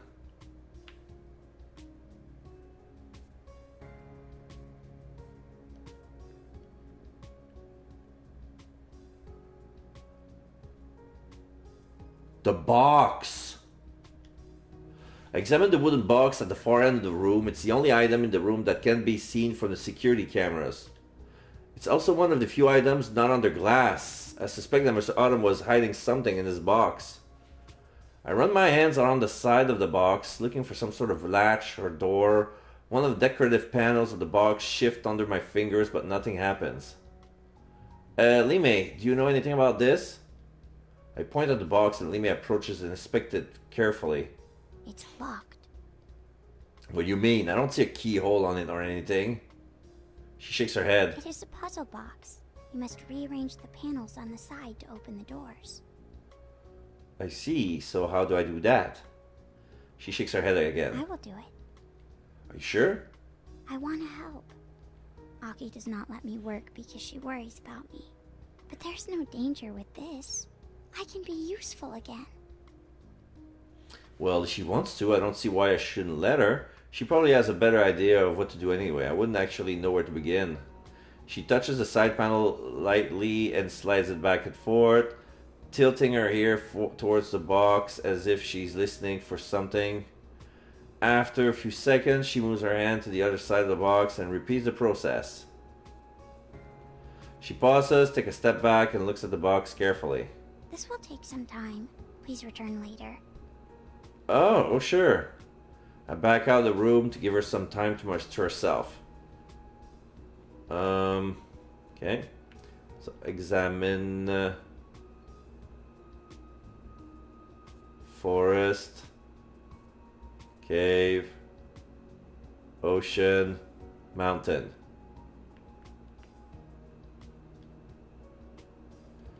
Let's go to the kitchen.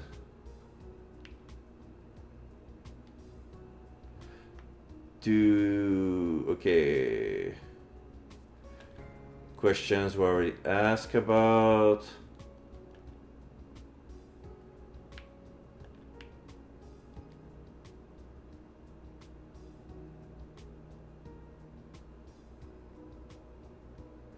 Do you know anything about a vault or a safe hidden in this house? Yes, Mr. Alton mentioned a safe place once or twice, although I don't know the exact location. I'm sure it's in the house somewhere, but the way he spoke of how inconvenient it was, I assume it wasn't located in his study. Okay.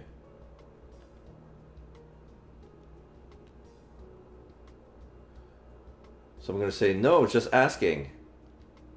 She eyes me carefully, waiting whether or not I'm telling the truth. My husband is very ill right now, but it has nothing to do with Mr. Alton or anyone else here. Are you sure? Sophia's eyes narrow. Please do not pry into my private life. It's very rude.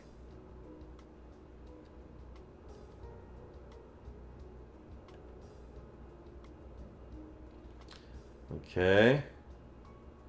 Mr. Alton was trying to grow organ from tissue. Of course.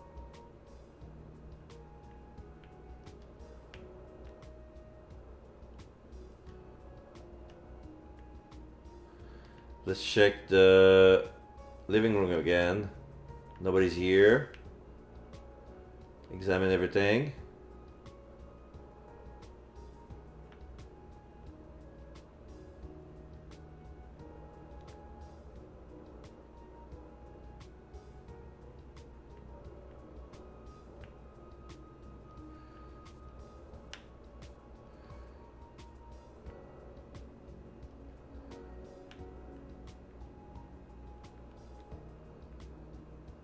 Restroom. She's still here. No questions for her. Sure thing. See you. So let's go back to the museum.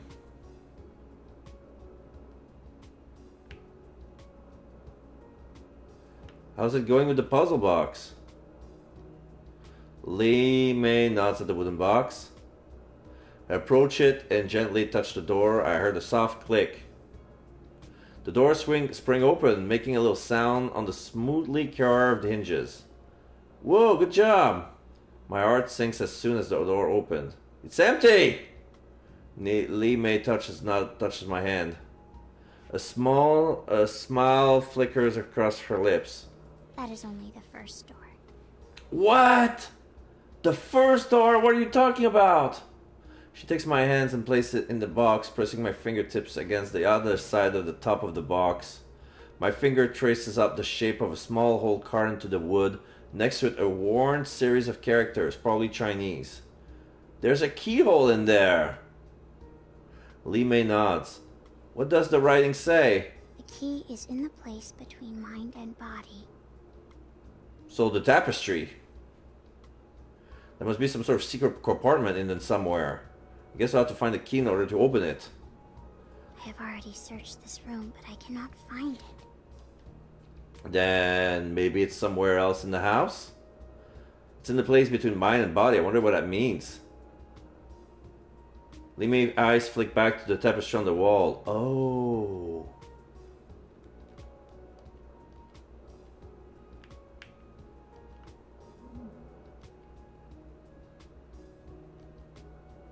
So I must look for patterns with dragons and tigers.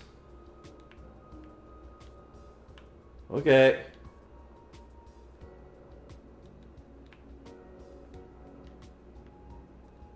Where did I see a dragon?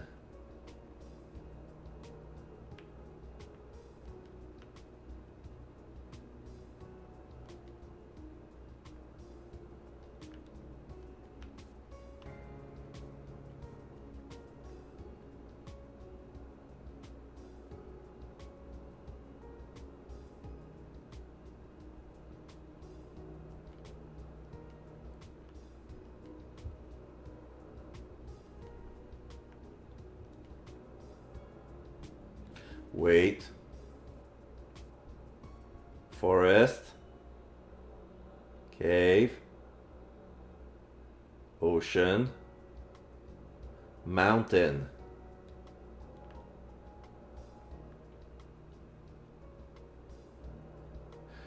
It's retina scanner. The door only unlocks if you have clearance. There's a keypad attached to it. I bet I could override the scanner if I knew the right codes.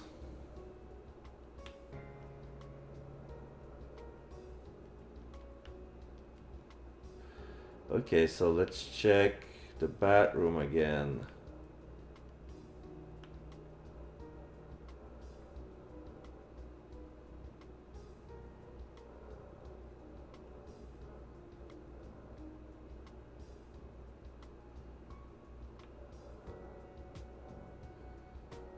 The bathroom stall with a toilet on it. The place is a lot like a public restroom. I wonder if Mr. Alton used to accept a lot of guests.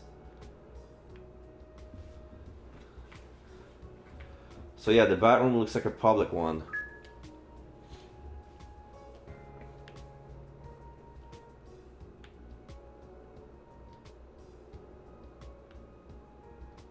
I'll talk to you later then.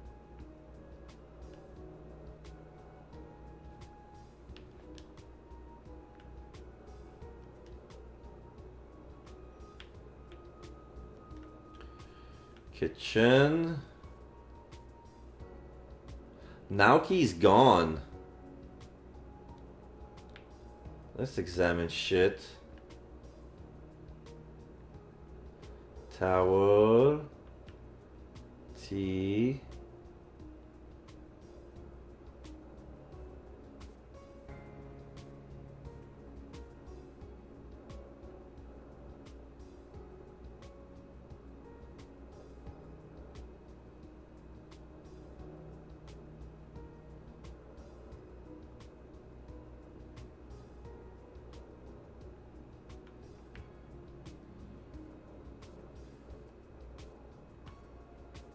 Of course.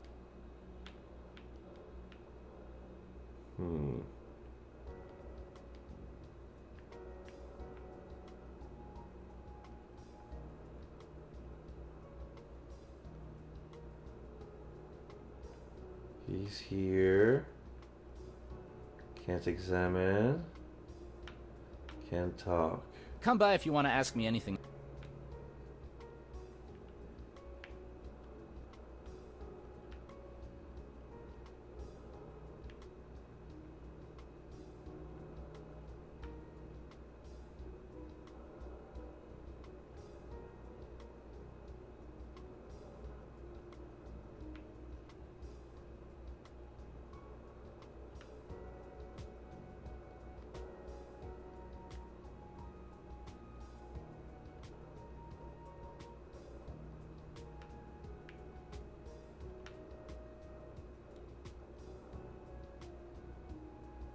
Oh shit, the orb! This! Is that the space between the mind and body that Persona Box was referring to? Yeah, there's a dragon and a tiger around an orb. I run my hand along the orb, nothing. Mr. Auden was trying to keep all this secret, so I look up at the camera on the ceiling and move around the fountain slowly until I'm hidden from view. Sophia is going to kill me if she finds me messing with this thing. I run my hand down the orb carefully until I feel a seam in the glass. I press it gently and it moves to the side, revealing a thin metal rod twisted into an intricate pattern on one end. Is this the key? I glance up to make sure the camera isn't watching me before I take the key. The key is sliding into my pocket. Yeah! I got a key! Okay, I don't have anything to say to Aoki. That's cool. We'll talk later. What's here? Can I talk to Gursky? A lot of people are mad at Mr. Alton because of his research. Gursky rolls his eyes. Don't I know it. There have been multiple public demonstrations concerning Auden Engineering's work. Do you think it might have something to do with this death? It's possible, but it's hardly likely. I don't see how any one of his demonstrators could have gotten in here to kill Mr. Auden. An attempt on his life by one of them is more likely to take the form of a gunman or a bomb. What should I talk about? Okay, so this is the last thing. Try not to get into too much trouble.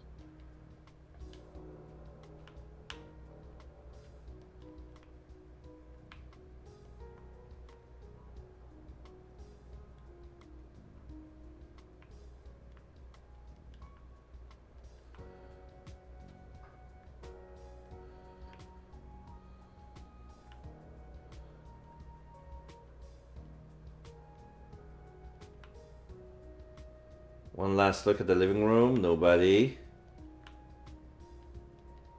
One last look at the restroom. Okay. I'll talk to you later. One last look. Security room. Okay. Come by if you want to ask.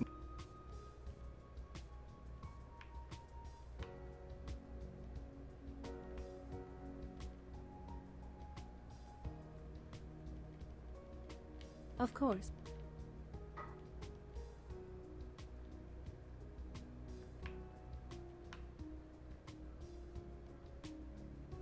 Li Mei looks up at me with a smile as soon as I enter.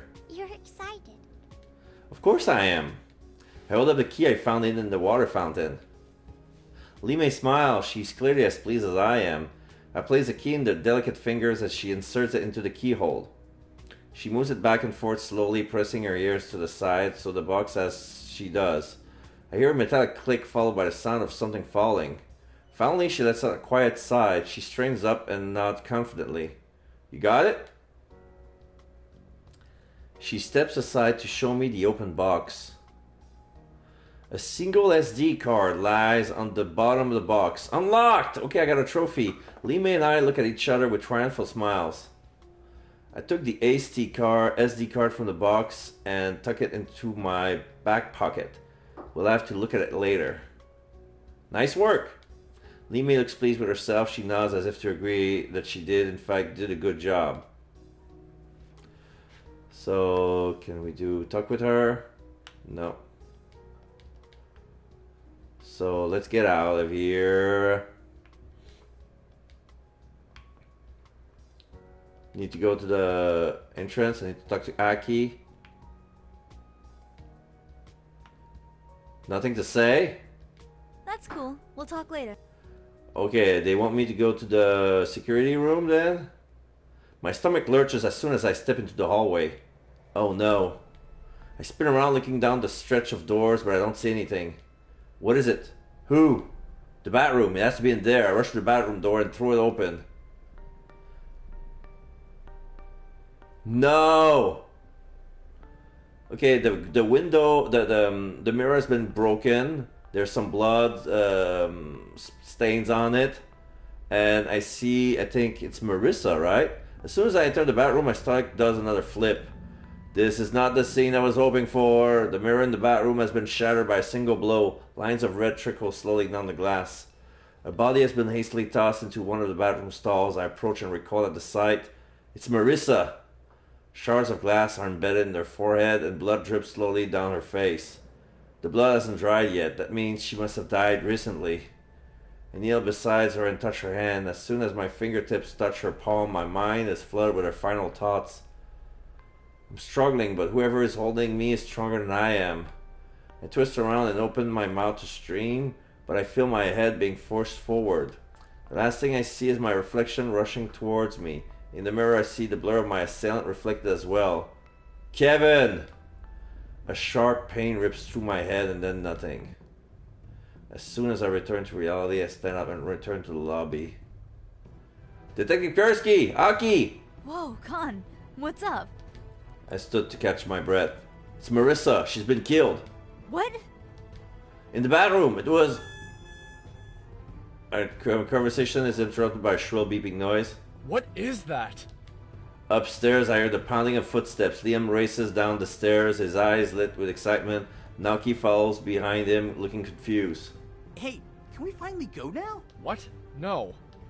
But we're coming out of lockdown. That beeping noise means that all the doors are going to be unlocked. Unlocked? Oh no. We race down the hallway to the security room. The doors hang wide open. Kevin is nowhere to be seen. Li Mei appears in the doorway. She looks scared. Kevin ran out through the museum. I tried to stop him, but he had a knife. Oh, good call, good call. I'm sorry. Aki shakes her head and places a hand on Li Mei's shoulder. No, it's okay. You did the right thing. Even as she says that, her face tightens. She clearly not happy. Unfortunately, Naoki appears behind Li Mei with more bad news. Liam's gone too. He made a bolt for the front door as soon as we turned around. Detective Gursky went after him, but... Aki smashes her fist into the keyboard. I'm fairly certain I hear the sound of plastic snapping. How could we have been so stupid? Naoki watches helplessly while Aki fumes. Stupid! Stupid! Stupid! There was nothing we could have done. Nothing? Well, that's not true. Aki snorts through her nose. We had everything, Con, but we didn't piece it together fast enough. I should have known. And now look, Marissa's dead and 2 of our suspects have run away. Surely we could have stopped at least some of this. Aki sighs and her shoulders sink. We're going to be in so much trouble. I don't know if... Her rage has disappeared, replaced by a sense of broken defeat. We're done here. Let's just wait for the police. There's nothing we can do anymore. Hey, it's not a total loss. I reach into my pocket and run my finger slowly around the edge of the SD card. What are you talking about? I'm interrupted by the sound of sirens. Looks like the police are here. Aki gives me a knowing look. We'll talk about this later. Lost culprit.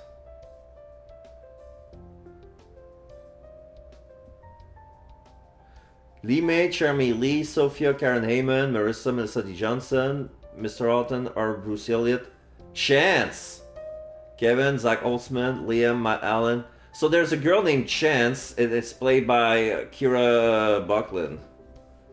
I haven't met her yet. As soon as we arrive back at the apartment, Aki locks the front door and turns to face Lee May and I. So, did you find anything? Well, yeah, but I'm not exactly sure what it is. I pull out the SD card from my back pocket. Where did you find that?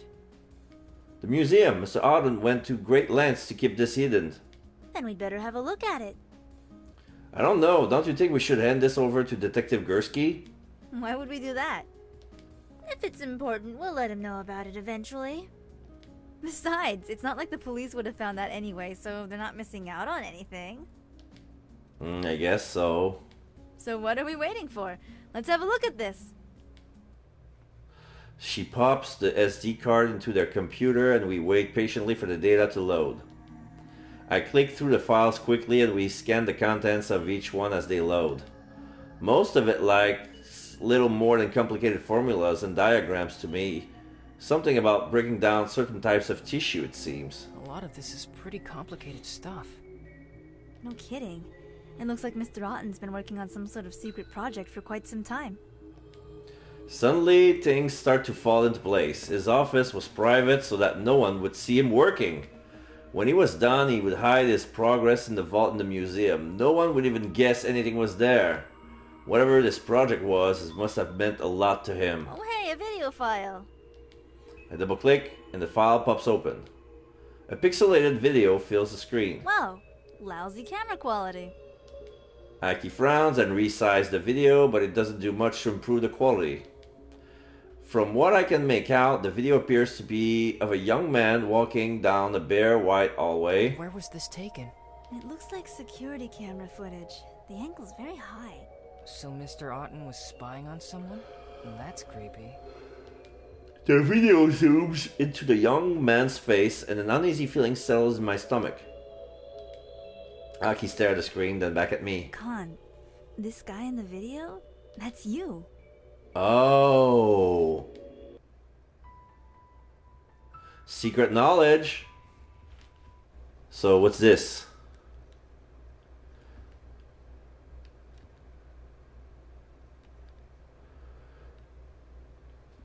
Okay, there will be blood. Figure out the killer, but they die.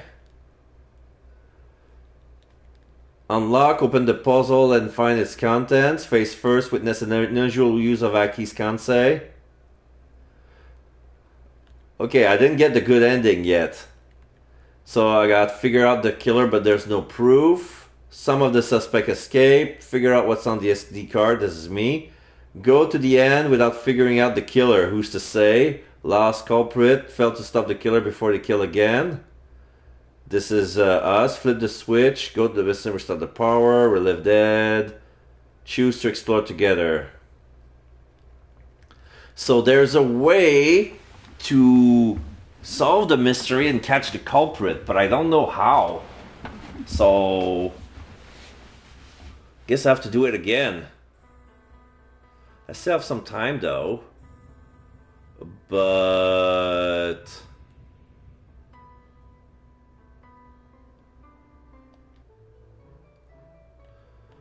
I'll take the door on the right. No, I'll take the staircase. Fine, I'll take the staircase. Turn and head down to the stairwell. Although the hallway is brightly lit, not much of the light spills over to the stairs.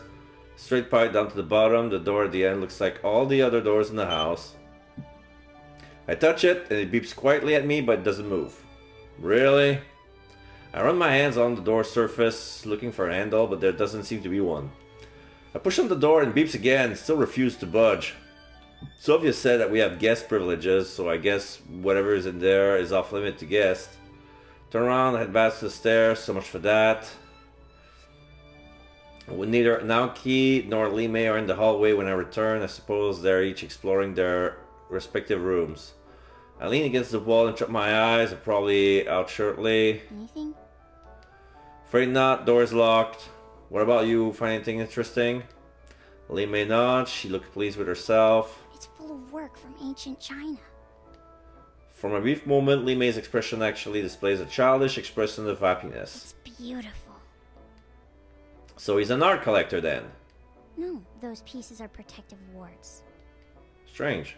Hey, did you find anything? Naoki appears from the first door in the hallway. He looks a little flustered. No, the door at the bottom was locked. Did something happen in there? There's a girl in there, Marissa. Alright, the reporter. I forgot she was here. She's a little scary and loud. If I remember Marissa being overbearing, I don't know if I'd call her scary. She kept asking me all these questions about why we... Okay. Did you tell her anything about the Sarah Blackmore case? Of course not. Aki wouldn't like that. Of course, Aki. I suspect that Naoki's entire life revolves around making sure Aki isn't unhappy. Talk about brotherly love. Then again, who am I to judge? Well, should we keep exploring the house? Okay. Doesn't look too thrilled. You have to go back down there. I'll go. You? Yeah, he could do it. Sure, why not? Alright, the reboot process is fairly simple. Just flip all the switches off, then on. Then push the reset button. Okay. Door opens for me without any resistance.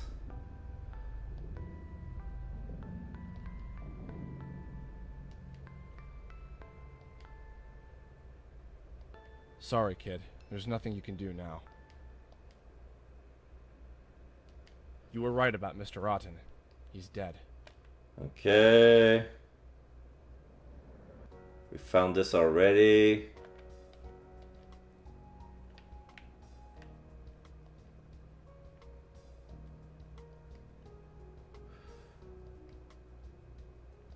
What? Well, that's not true.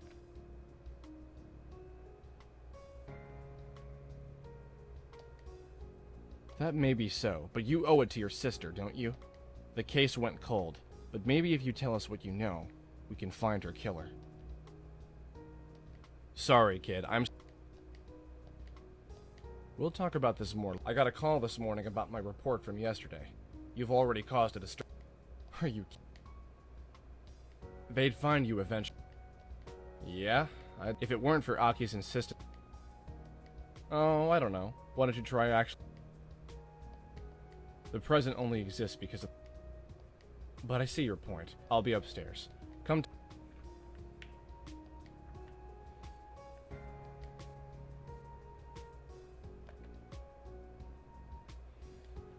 A heart attack. That's not a surprise.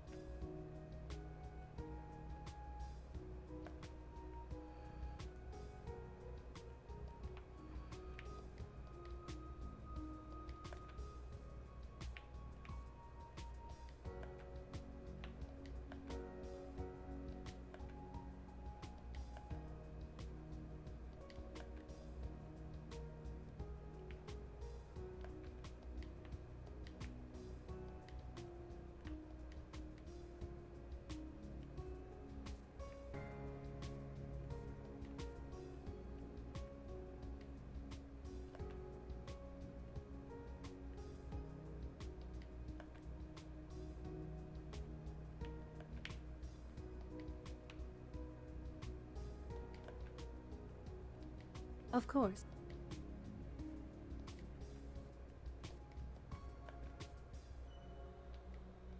Feel free to come talk more if you...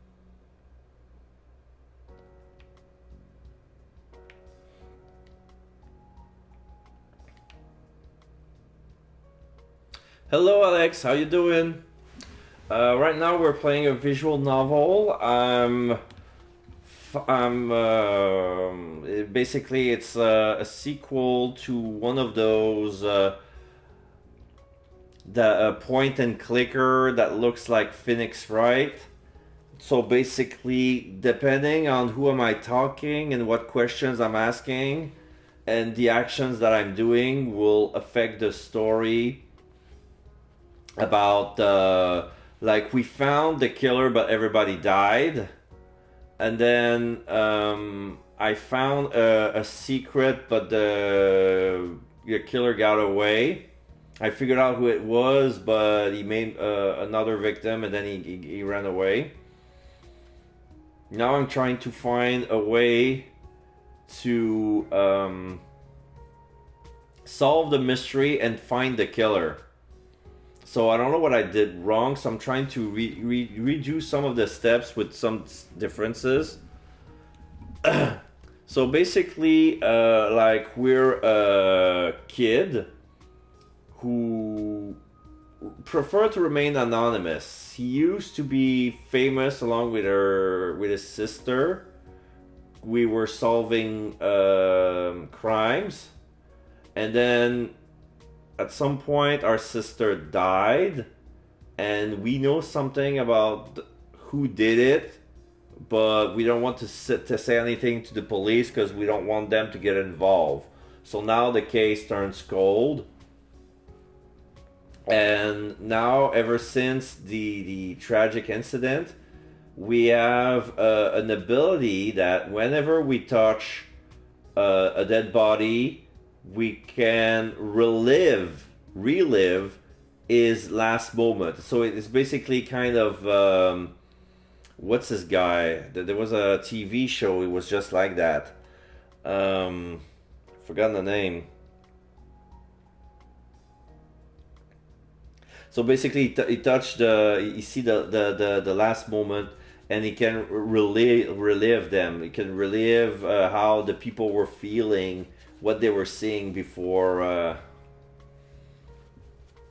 they die. So I knew who the culprit is, but I need to find proof to get him and put him into a position that he will not run away. So right now we have some friends with us who all also have special powers. We have some twins. One who can put some emotional suggestion, like the little voice that talks into the back of our head. She can do that to other people. And her brother can he can transmit images, what he saw. So he sees something, he can recall that. And if he saw a murder, he can hold her hand with her twin sister, and the twin sister could relay the image to us. And the third one is she's a young Chinese girl. We know she's like a mysterious one. She's an empath. Like she's one of those stoic who absorbs the emotions of others. Like she has a hard time figuring out. Like she takes a lot of mental energy to sort out whatever she's feeling is her emotions or the ones around her.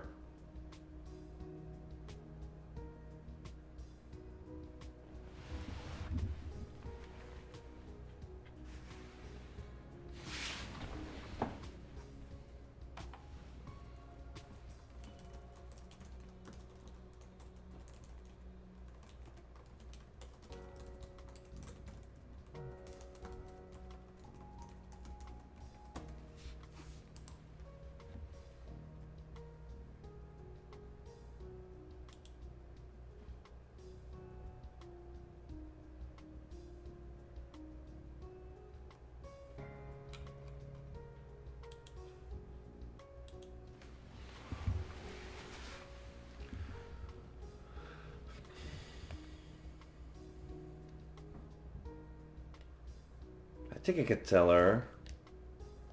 Murdered? I suppose that shouldn't come as much of a surprise.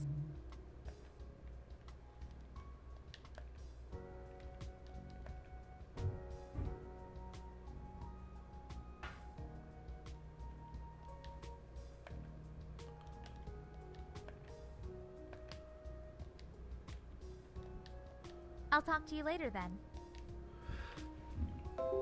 So yeah, right now we're talking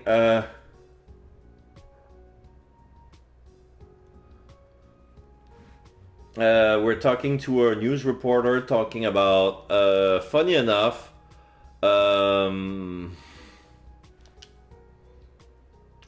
shady things. Okay, was scared to see me, but I wasn't surprised. Does he know me? Pretty much everyone knows what Mr. Alton drinks too much. Mr. Alton has used a lot of underhanded tactics to advance his company. So Mr. Alton is the victim. Liam Alton is his nephew, and we figured out that Liam Alton was participating in the dogfighting.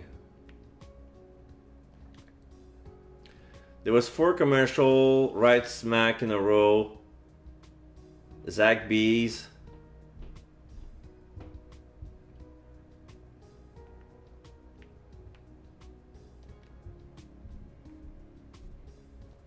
Okay, so I was here.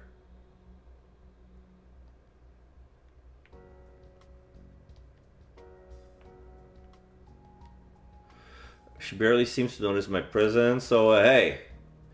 Lee May blinks slowly and turns to face me. She nods once to acknowledge my presence. I shift my weight from one foot to the next as she stares at me expectantly. What am I supposed to say? How are you feeling? She stares at me with a mixture of surprise and confusion. I don't know. She stated so simply I almost felt foolish for asking. I guess I was just wondering if you were okay since someone died after all.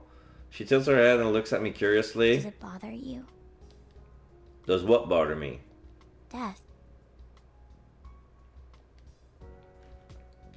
I'm gonna say not really.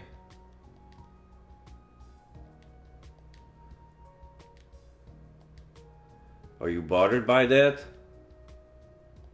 He was very scared. Mr. Alton? Yes, but even though I felt his fear, I knew that I was not scared. I'm not scared, but I still feel scared. Does that mean I'm bothered or not bothered? I sigh and lean against the door frame. You know, I always wondered what it would feel like to die.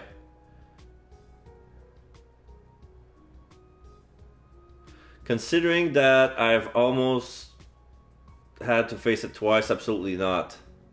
Lee May tilts her head to the side. She looks curious.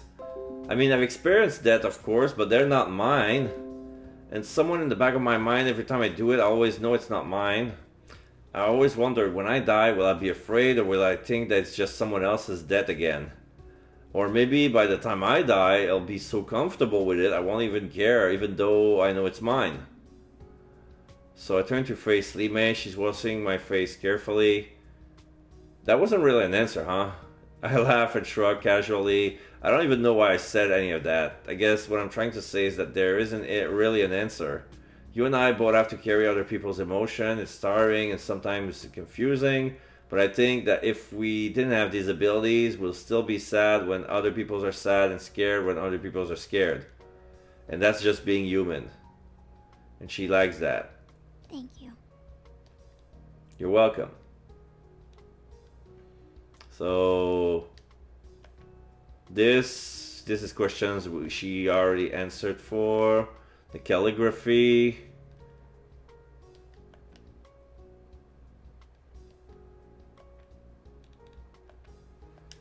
So Chinese mythology, the tiger and the dragons are rival. They represent physical versus mental, body versus mind.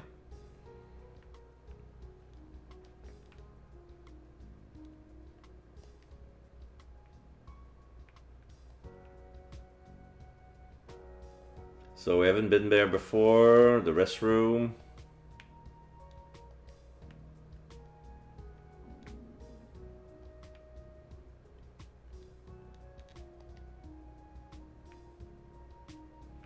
She's still there. Sure thing.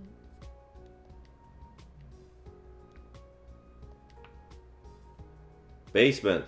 So the third snow dragon, guess what? I found out he's supposed to be coming this week. Woo!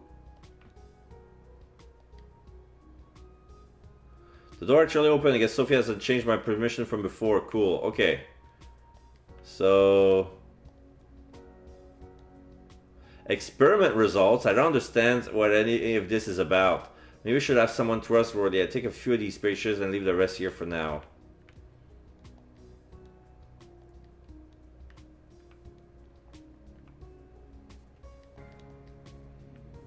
So I'll move back to see the detective.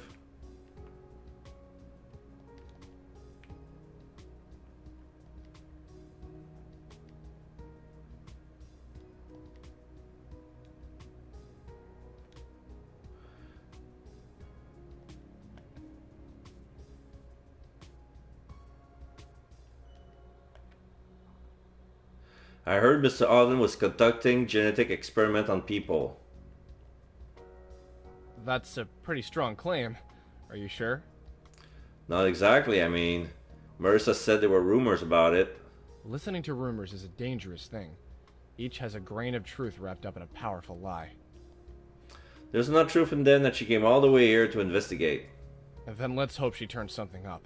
Until then, I'd be wary of believing things without any substantiation.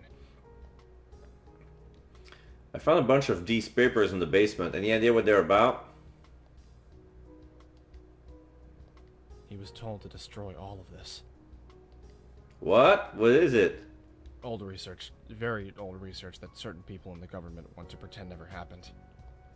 How do you know this? It's a long story, kid. It's not like I have anywhere to be. Let's put it this way. A few years ago, I stumbled upon a lot of things I wasn't supposed to. Specifically, an old experiment that William Otten was involved with. I got in a lot of trouble for what I saw. I was supposed to be erased from the system entirely, but I was given a second chance, transferred to Edgewater, and stopped the twins who were running around the city causing trouble. They figured if they stuck me here, I'd be out of the way, and I'd have my hands full with the twins. I don't think they expected me to catch them so soon. So you're the one who caught Aki and Naoki? I was Aki's arresting officer, yes. We technically never caught Naoki. He got away? Having trouble thinking that of Naoki as the sort of guy who could run from the law for very long. Aki went down fighting so that he could escape. We spent 3 days looking for him and not a thing. Then, less than an hour after she cut a deal, he showed up on our doorstep to turn himself in. Like magic. He scowls. Part of me suspects that she planned it all in advance. Yeah. As soon as they cut a deal, like, now she sent a telepathic message to her twin saying, okay, you can come out. Try not to get into too much trouble. Okay, so now I can go out, get out. Oops, sorry, Khan. Where have you been? I was just upstairs with Liam. Oh, don't look at me like that. It's not what you think. Of course. For your information, I was just asking Liam about the staff. Did you know that none of Mr. Otten's personal staff are paid? What? That can't be true. Kevin said that Mr. Otten pays him well. Well, then Kevin was lying.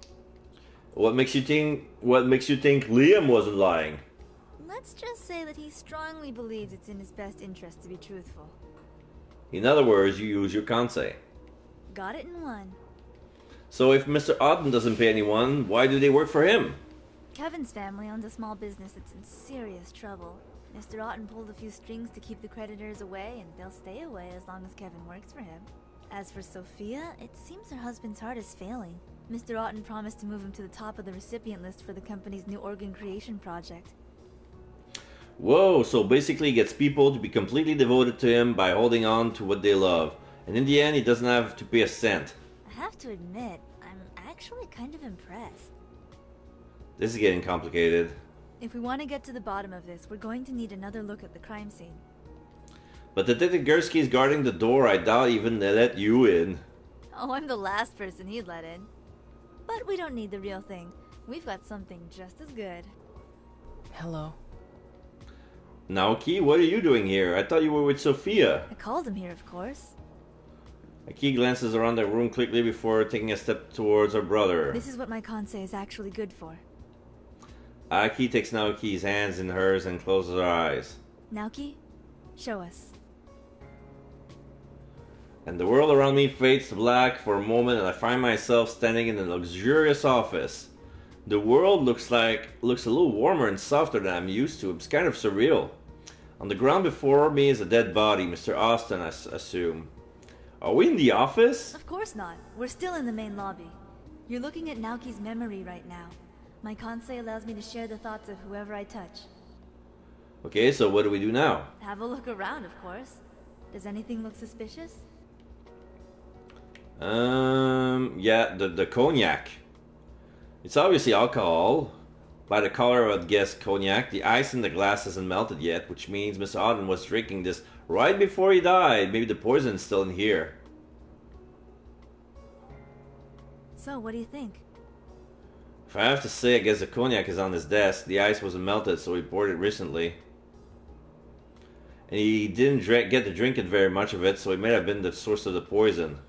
That's logical, but how could anyone poison his drink in the first place? Maybe the killer poisoned the cognac before giving it to Mr. Otten. If that's the case, then the murderer could be anyone. So if we found out who gave him the cognac, we'd find the killer. Then I guess we'll just have to figure out who bought it. Sophia probably knows who's given gifts lately. Okay, so I'm gonna go elsewhere. I'll try to see if I can interrupt. Okay, she's still there. No questions for her. I'll talk to you later then. Bathroom. Nobody in the bathroom. Kitchen.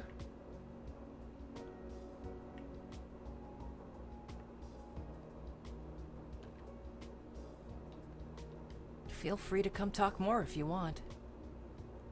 Okay. Do you know anything about experiments with altering genetics that Mr. Otten ran?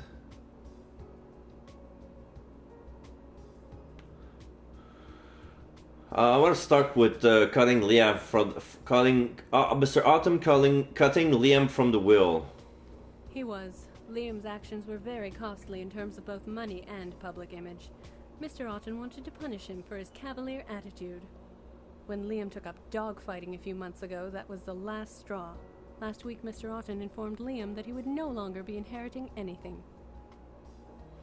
How did Liam take that? He was furious, naturally. He called Mr. Otten a selfish and greedy old man, and he said that he'd make him regret his decision. Mr. Otten never got around to doing it. A lawyer was scheduled to visit next week. As it stands, all of Mr. Otten's fortune now belongs to Liam. How convenient. Killing someone seems like a good way to get revenge, although I don't think Mr. Otten regrets now that he's dead. Definitely something to keep in mind. Any experiment altering genetics? Mr. Otten has run a good number of studies on genetics, but experimentation was more the forte of his old business partner. That was nearly 20 years ago, though. Okay, anything... Of course. So Mr. Otten was trying to grow organ from tissue. Mr. Otten tried to cut Liam from the will. Mr. Otten didn't pay Kevin or Sophia to work for him.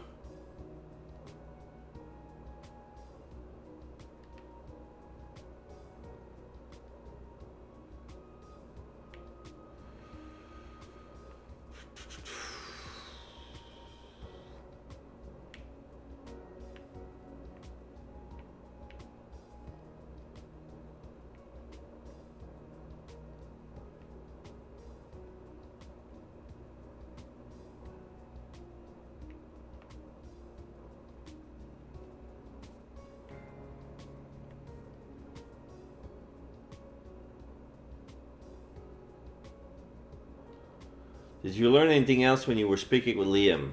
Well, he did mention that his uncle likes to drink. Not exactly news, everybody knows that. It sure makes poisoning him easy, though, huh?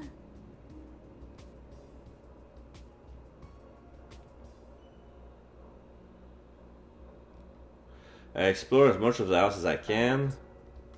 I haven't gotten a good look at the security room. Kevin's always in there and I want to be poking around while he's watching. Good point. I wonder if there's a way to get him out of the room for a while. The door would lock behind him. There's no way to open without him. The only way to get is to reset the power and override the system. You can't override the system without a code. So what you're saying is, it is possible to enter without him. You just said that we could get it if we had a code. But we don't. I don't think Sophia's going to tell us theirs. I'm pretty sure she already did. What do you need? Naoki appears beside me. She looks a little out of breath as she ran as quickly as she could. You just call him here? Yeah. It's better than sending a text, although the range isn't that great. But first things first.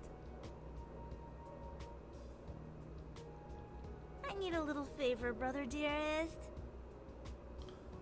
Every time you say that we do something illegal. Well, it's for a good cause. You always say that too. I suppose I do. But you'll help, right? What do you want? When you guys first opened Mr. Otten's office, you saw Sophia's security code, right?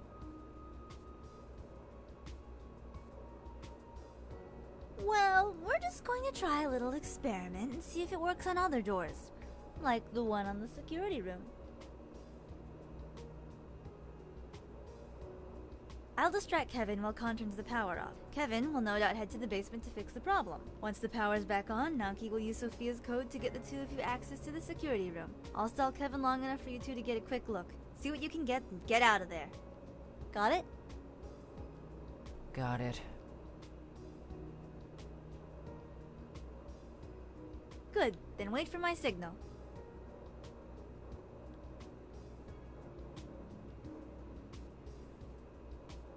Alright, Con, you're up. Okay, I'm going down. Good job, now get out and quick. Okay. Hiding in the bathroom. Alright guys, get going. Okay.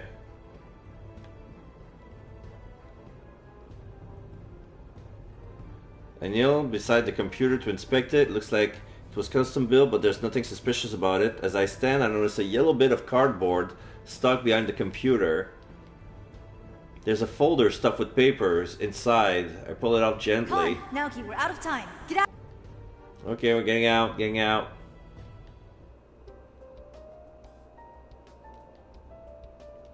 So, find anything? I show Naoki the papers that I discovered. These numbers are pretty recent. I see a lot of references to other companies, but I'm not sure what they mean. Likewise.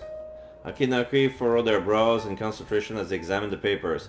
Despite their widely different personalities, they still reflect each other's actions. Aki sighs and hands the paper back to me. Got nothing.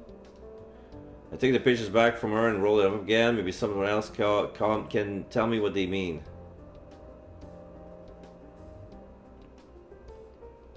That's cool. We'll talk later. So let me check the... I think I'm gonna talk to the police officer.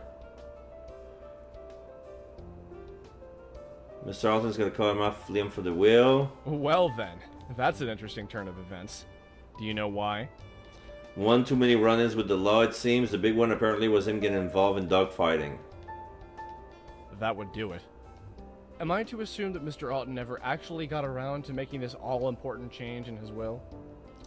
Yeah, Sophia says that the lawyer was going to come by next week. Great. A lot of people are mad at Mr. Alton because of his research. Don't I know it. There have been multiple public demonstrations concerning Alton Engineering's work. Do you think it might have something to do with his death? It's possible, but it's hardly likely. I don't see how any one of his demonstrators could have gotten in here to kill Mr. Alton. An attempt on his life by one of them is more likely to take the form of a gunman or a bomb.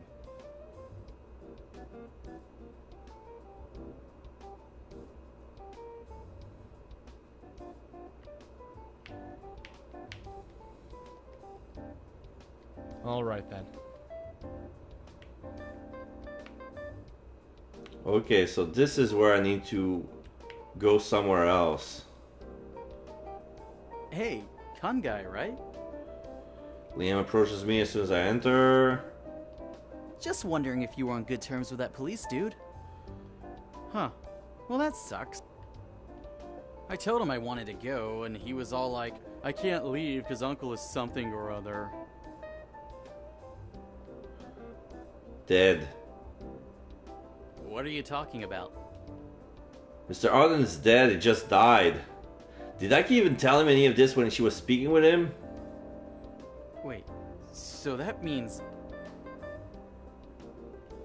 Well, there's irony for you. What's so ironic about it? Come on, what isn't ironic about it? The man makes artificial hearts for a living, but his own ticker fails on him? Purse my lips to attempt to keep my voice calm. You don't seem that cut up about it. Why should I be? He was due for it soon enough with the way he was drinking. A heart attack, right?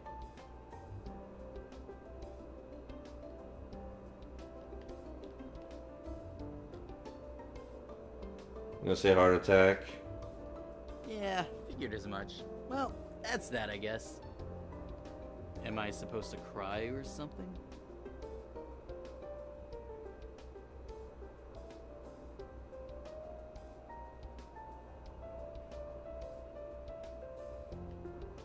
I've lost family members before. Really, it's more annoying than anything else. Keys the door of the living room. Right. Can't believe I'm locked in this stupid place because of a stupid heart attack. Liam Otten, just the man I wanted to see. What? I'd like to interview you for the magazine Modern Trends, if you don't mind. Oh, sure. What do you want to know?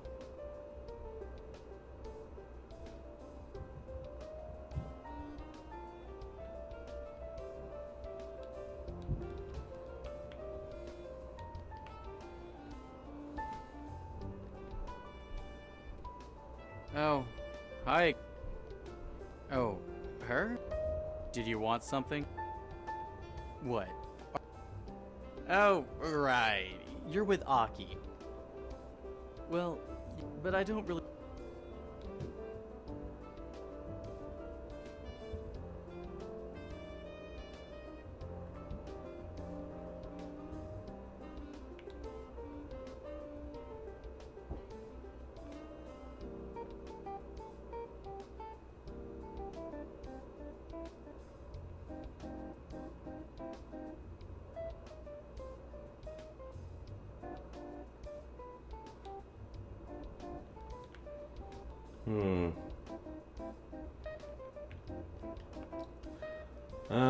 Bathroom. Oh, hello, Kangai. Well, it's nothing bad. I just needed a place where I could be private. You know, someplace where no one's watching. There are cameras all over this place, you know?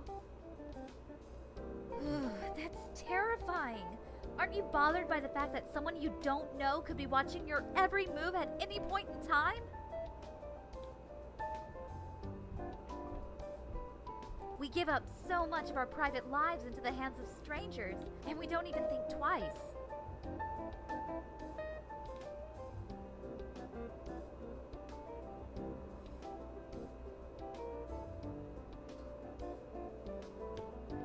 Doesn't it bother you? Well, Mr. Otten at least had the decency to leave the restroom as a private area. I wonder how long that will last. I just needed some time to think without feeling like someone is watching me.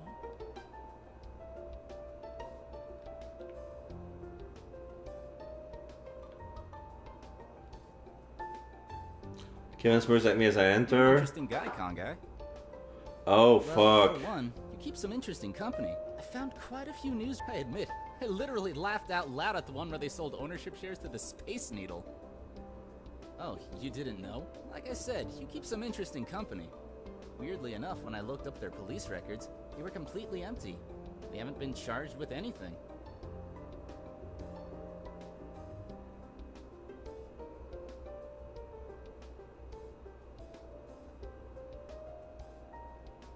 The other girl with you is the real problem, though. I couldn't find a single thing on her. No online profile, no yearbook, no images of her any. Dude, seriously? You gotta make a real effort to be that much of a ghost. Q feel like somebody's watching me by Michael Jackson. Yeah! There's no way that the government isn't involved in trying to cover something up. Are you one of those guys who think the moon landing was fake? Oh, come on, it's not like that. Besides, how much do you know about her anyway? Can't exactly tell him that she has a KANSEI that makes her a human sponge for emotions, but beyond that, I really don't know a thing. So Aki seems uncomfortable about the topic, and Detective Gursky shut me down completely when I asked, so I know enough. Of course you do. You're the genius detective, after all. Oh no. Genius siblings solve another cold case. I gotta admit, you're actually kinda cool. So are you on a super secret mission right now or something? Oh. What are you talking about? You know, since you're using a fake name and hanging out with criminals and stuff. Yeah, I'm working undercover right now. That's so cool! Hey, do you think the government would hire me to do, like, spy computer stuff? I don't know. I guess I'll ask. Sweet! Okay, so I got him all buttered up. More commercials? You're not supposed to have more commercials!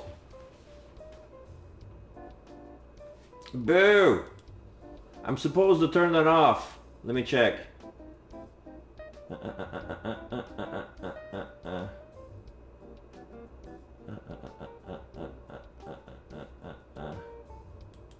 There's no way.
Alright, alright.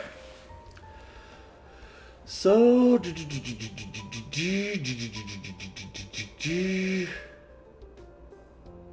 you know anything about Leon's nightlife? You mean all the drinking and gambling? Or extra stupid stuff? I was thinking about the other things. Oh, the dog fights then. You knew about that? Well, yeah. I'm the reason Mr. Otten found out in the first place.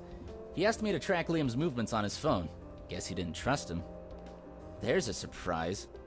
Anyway, I noticed Liam was spending more and more time in a corner of town that's not really hot on the usual party clubs, so I did some more digging. Found out that Liam was watching dogfights, and in some cases, funding them himself. Big Will was furious when I told him. When you showed up, I thought he had hired a private investigator to get some proof. I guess it's kind of a moot point now. Come by if you want to ask me anything else. Okay. Move. Yes. I'm sorry for earlier. I just needed some time to myself to think. I'm really not sure. I'm probably just overthinking Mr. Otten's death. I don't know. Maybe I'm overthinking. Sometimes I see scandal where there isn't any. I really need to do more research before I say anything.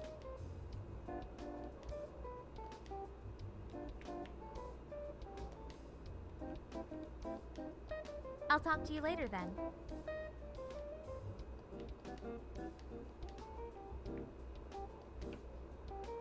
Can I go downstairs again? Yeah.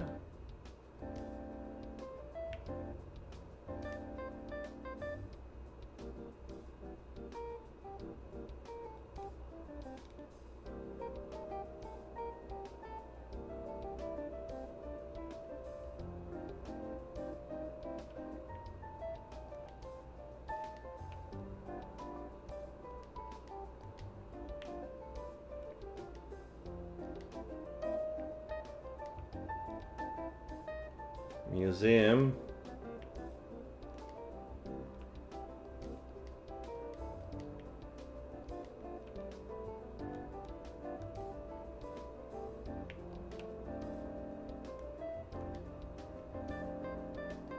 Oh, hey!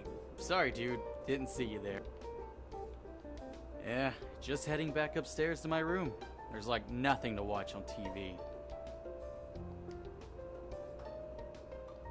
Yeah? Yeah, okay, shoot. Why is it that that's all anyone ever talks about? Sure, whatever, yes. Because I was bored, duh. Okay, so this is the part where she's gonna trip her. He's gonna trip his face again. Oh, please. Animals fight all the time in nature. So why shouldn't we throw a little money on it? Yeah, okay. Forget I asked. Let me guess. You're a vegetarian. Yeah, I figured as much. I'm really not in the mood for another lecture. I'm out of here.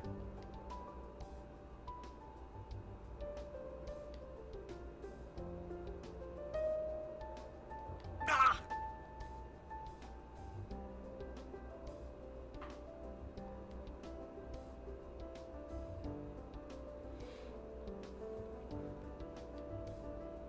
Oh, so he's in Otten's office.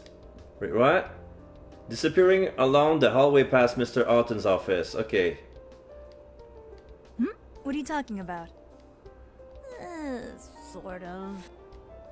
Well, when I push a thought into someone's mind, it can be anything. An idea, a desire, or in some cases, a simple scream. It has a sort of disorienting effect. Confuses the senses momentarily. Comes in handy more than you'd expect. You could be impressed and disgusted. Impressed?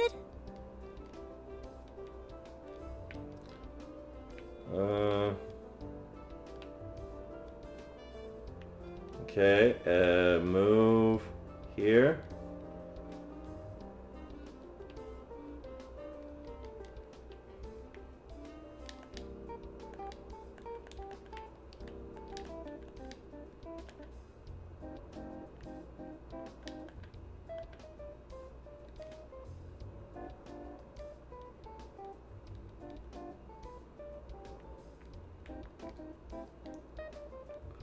Never mind. All right then. Okay, I'll move. Move again. Alright, let's go to the kitchen. Feel free to come.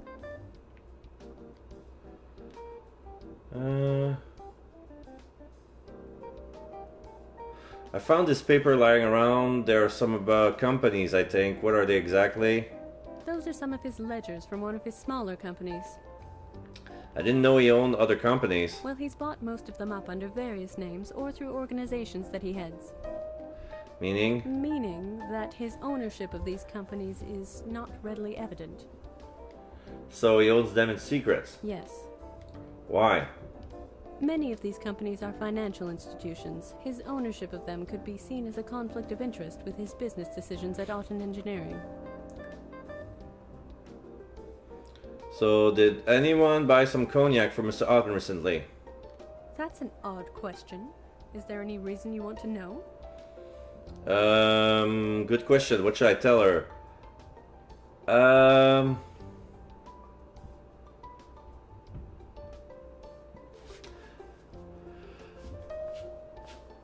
Okay, okay, I think this is where I'm gonna save. I just want to make sure that I get this right. This is useless at this point. I'm gonna override this one. Okay. I'm gonna say I just happened to see it and I was wondering. Well, it hardly seems a pertinent question, but if you must satisfy your curiosity, Mr. Auten always purchased his own drinks. He never accepted gifts of any sort from people. So basically no one gave Mr. Auten his cognac. Still, anyone watching his habits... Oh! Season change, time passes by, and the weeks becomes a month, becomes a year. Alex the Absorber, thank you for the sub. Appreciate it. So, make sure you make the pledge to solemnly swear to... fuck. I need to write that down. Because I had this... so it's basically, it's a pledge to geek the... to be excellent with everyone, and to make sure not to tolerate everybody regardless of their taste. That all geeks are entitled to their own opinion, and to geek the shit out of the chat as much as you can with all reference that of all the stuff that you like. So it's something like that. I need to write down, because I used to have a pledge for the subs, but there hasn't been any ones lately, so so I kind of forgot. It's been so long, but thank you so much for the sub. Much appreciated. Big hearts.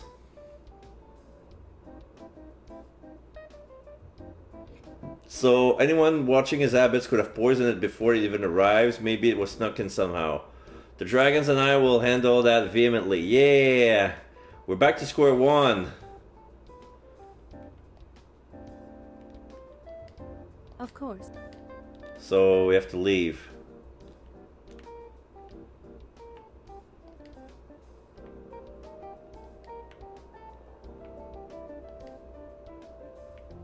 He's still here. So, Mr. Auten secretly owns several financial institutions. Mr. Auten was trying to grow organs from tissue. Family's dead. Yeah, that. Automatically under the protection of the snow dragons, whatever, I'm in chat. Yeah, thank you very much, Snowy and Sage. Big hugs. There's nothing to feel bad about. You think so? Because I think there's plenty to feel bad about. My parents took out a loan so I could go to a good college, yeah? Everything looks okay until my last year, when the company suddenly changes their policy. The minimum payment shoots up, and the interest rate goes through the roof. Sure they can. It was in the contract, printed all tiny and in legal junk. My parents are too trusting, but they wouldn't have gotten into this situation if it wasn't for me. And if I had been there, maybe I could have read the contract myself and seen something. So yeah, I feel pretty bad about it. But what can I do, you know? Come by if you want to ask me anything else. Okay. Kevin's family isn't dead, but Mr. Auten is keeping the critters away. Okay. I'm really excited about seeing the elders. He's going to be joining us. It's going to be so much fun. Yeah.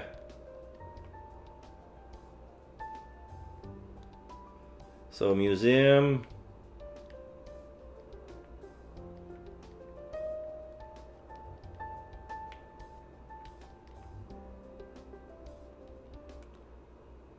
Oh no, the bathroom. Oh, Marissa's been killed.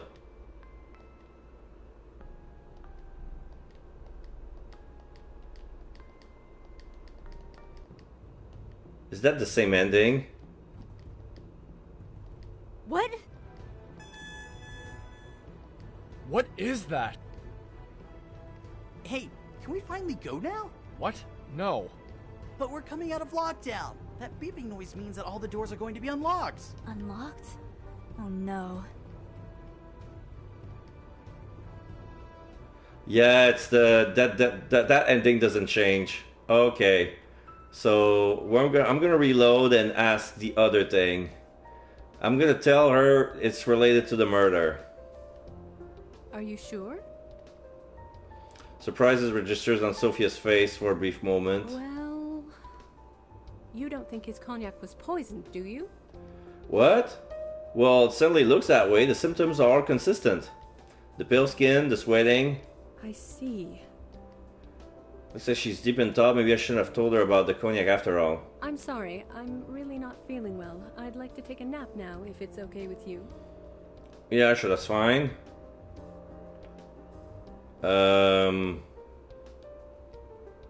Let's come back. She's not coming back. Lima is standing outside the security room, eyes shut and hand pressed against the door. As soon as she hears me, she looks up, her eyes are wide with fear. What's wrong? Sophia is in here. She's scared. In the security room? What happened? I don't know. I grab the door handle and pull. The door doesn't budge. Go get Aki. Lime nods and runs down the hallway. Sophia! Sophia, are you in there? I pound on the door, hoping for a response. KANSEI! Kevin rushes up to me. He looks out of breath. What's going on? It's Liam! He went nuts and tried to kill us both! What? Both? Sophia's in there. He locked her in here and she's hurt. I can't. He paused for another breath. I can't open it without your help. The basement, downstairs. You've got to turn off the power. Sure. I turn and race forward the basement. I pause for a second to let my eyes adjust to the dim lighting before I open the switch box. As I open the panel, the basement door slams shut behind me. I knew it! I run towards the door and pull on the handle, but it doesn't budge. Kevin? What's going on? I pound on the door with my fist, hoping to attract someone's attention. I'm trapped down here. I'm in the basement. I press my ear against the door, but I can't hear anything outside. I grab the handle and pull it again, but the door doesn't even bulge. Again, I slide my fist to the door, but it's looseless. I wonder if it's a Nintendo Switch box. Yeah, it's a Switch box, but it's basically a breaker box, but it's more high tech. So it switches. A Nintendo Switch box. Hey! Someone! Let me out! I have to get everyone's attention somehow. I run back to the circuit box and flip all the switches. The lights in the basement immediately shut off. I stand in the dark room, straining to hear something, anything. Any clue that someone knows I'm down here. I hear some shouting, but it's so muffled I can't even tell who's speaking. Con, turn the power back on. I'm sending Naoki to get you. Okay, with a sigh of relief, I turn the power back on. Looks like my message was received after all. I hear a beeping noise and the basement door slides open. I stumble up and nearly run into Naoki. What happened to Kevin? He's gone. Of course he's gone. What? Naoki looks at me apologetically. All the doors in the house unlocked. Kevin and Liam are both gone. Fuck, this is the worst ending ever. And Sophia? She's not doing well. Someone hit her on the head pretty hard. Aki's trying to stop the bleeding, but... I'm sorry, I could have stopped this. I should have stopped this. It's not your fault. You can't blame yourself for the actions of others. So what now? Naoki sighs and turns slowly. Wait for the police to show up, I guess. I watch him trudge up the stairs and I follow reluctantly.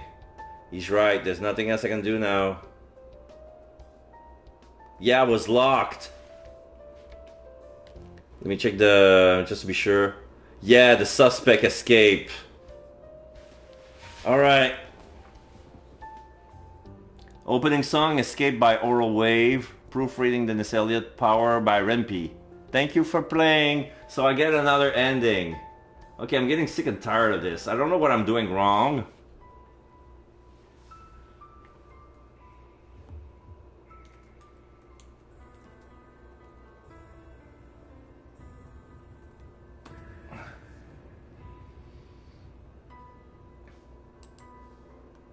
I don't want a platinum. Okay, maybe trophy guide.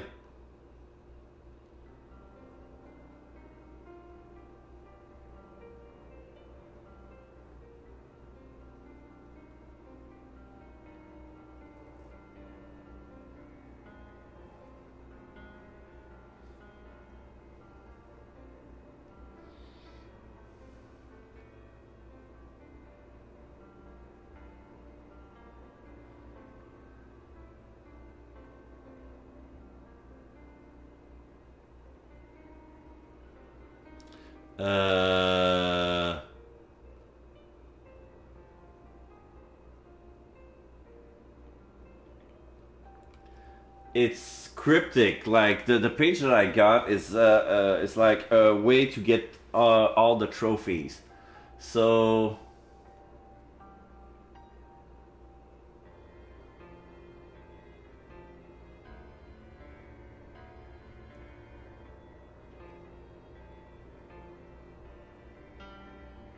flip the switch. Stock is complicated.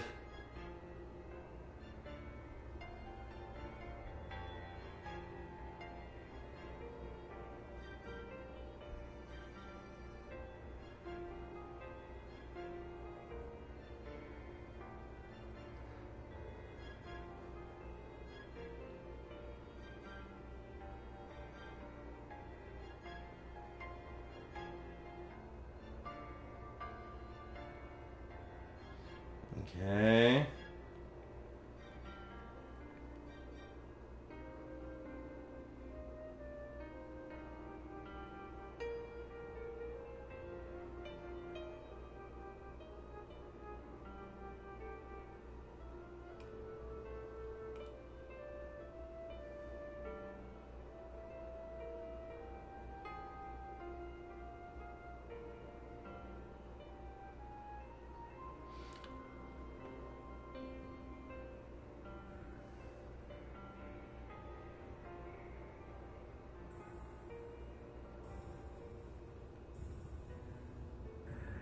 Okay.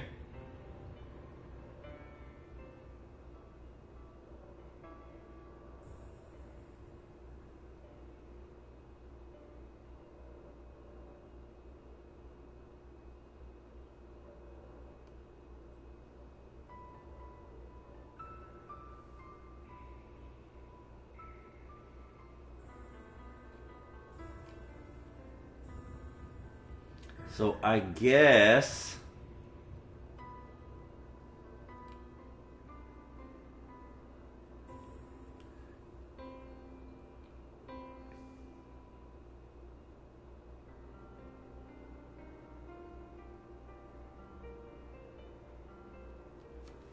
move to museum.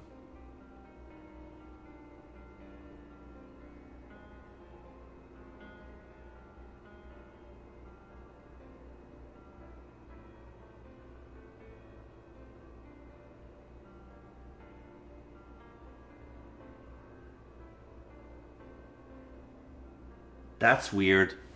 That's weird. Worst case, if you can't find a good guide, you can always reach out to the developers and see maybe if they compose one. Wait. What's the end of this? Did that you compose one yourself and then you can try every single option? Okay, I already got a guide, but relieve that. Talk is complicated.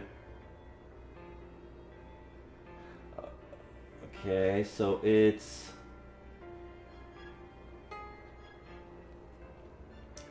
so instead of going all together, I'm going to okay. Okay.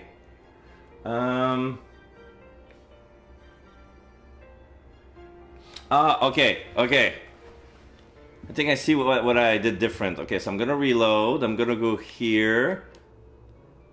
I'll take the door on the right. This is the only thing that I haven't done yet. So take the door on the right. Then I'll take the one on the left. So yeah, since Naoki doesn't want to go to the staircase, he's gonna be ending up in the museum. And Naoki will go to the staircase.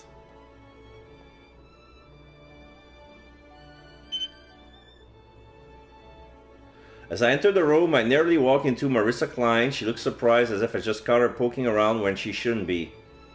Oh, Kendai! I'm sorry about before. I just assumed you were Liam because you look like you're his age. It's fine. It's not fine, but there's no point in telling her that. So what are you doing here? Not much, just exploring. No, I meant here, at Mr. Otten's place. You can't possibly be a business associate of his. I'm a friend of the family, or I'm here for work? No, I'm here for work.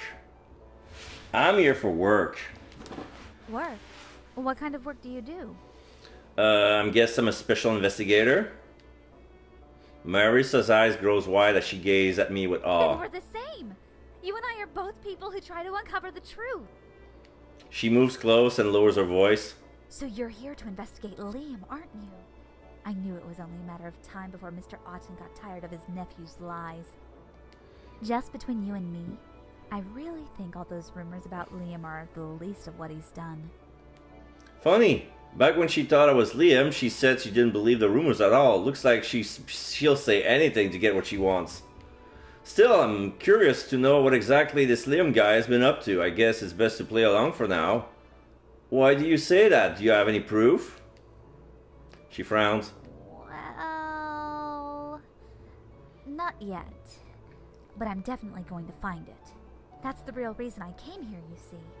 I want to see if this family has any dirty little secrets that I can expose. She puts her finger to her lips and winks. Once I write a hard-hitting article about all the stuff that's going on behind the scenes here, everyone will see what a great journalist I am. We could work together, you know. I'll even list you as one of my sources. It'll help your career, won't it? What a two-faced woman. She seems like the sort of person who's used to lying to get her way. I don't like the thought of working with her, but it seems better than getting on her bad side. It's probably best to keep an eye on her. I guess I should put on a happy face. Sure, it couldn't hurt to trade notes. Ugh, smiling feels weird. Do I look as weird as I feel? Great! We can cover so much ground if we split up. I bet if we explore right now, we can find something good. So this is the difference between solving the mystery, finding the culprit, but letting get away, and catching it. Yeah, she's sussy, but in two endings, she gets killed. You know? Marissa doesn't seem to notice that my smile is faker than a spray-on suntan. She heads to the door and touches it. It beeps and slides open. Okay, so now she leaves. Lee May? As soon as we enter the hallway, we come face to face with Lee May. Oops! Sorry, darling. Didn't see you there. Lee May tilts her head to the side and gazes at me curiously. Why don't you go that way and I'll talk to this girl? I point out to the hallway and Marissa nods. Good idea. She flits off cheerfully. I didn't realize it was possible to be disannoyed by someone. Lee May and I stand in silence in a few moments. Finally, she breaks the silence. She's strange. She is. Although, considering our state, I don't know if either of us really has the right to say that. A hint of smile plays around Lee May's lips. It's probably the most emotion I've seen out of her so far. Well, did you find anything downstairs? She shakes her head. The door won't open. No guests allowed. Yeah, it's true. It's true. No guests allowed. I guess I shouldn't be too surprised by that. Well, let's go see if Naoki has any better luck. As we approach the second door, it swings open and Naoki exits. Oh, hey. Find anything? Nothing in particular, unless you count an annoyingly nosy reporter. What about you? Well, no reporter on this side. That room is full of Chinese artifacts. It's like a museum in there. This whole house feels like a museum. It's got Chinese relics everywhere. I wonder why he's so interested in China. Well, should we keep exploring the house? And this is where the guy dies. I'm gonna make a save here. And I'm gonna, oops, not in preference. Save. I'm gonna overwrite this second one, I don't need it.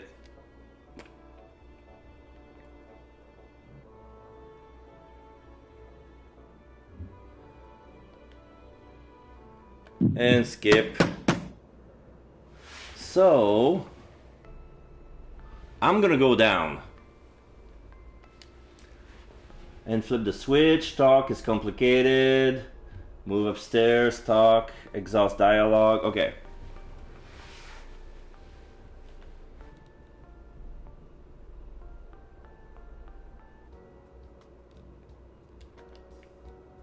So talk. It's complicated. Things are only as complicated as you want them to be. Aki told me the same thing this morning. Then maybe you should listen. I'd rather you don't get involved. It's something I have to deal with on my own. Sorry, kid. I'm sworn to uphold the law. Even if you don't want me getting involved, I kinda have to. I know, just... I sigh and let my hands fall up to my sides. It's not what you think. We'll talk about this more later, but I promise that this isn't over. I got a call this morning about my report from yesterday.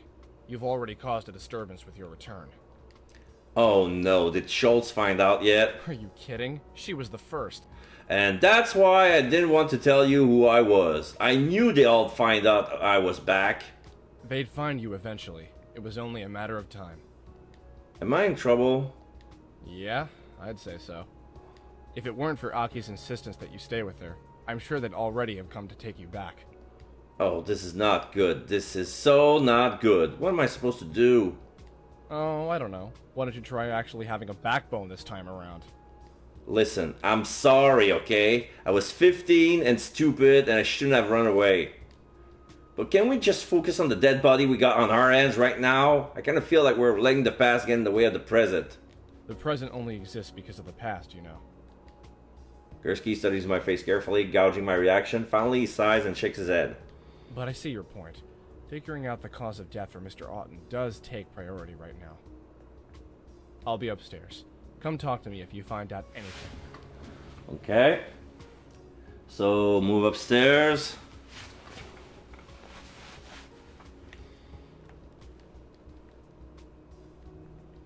Talk.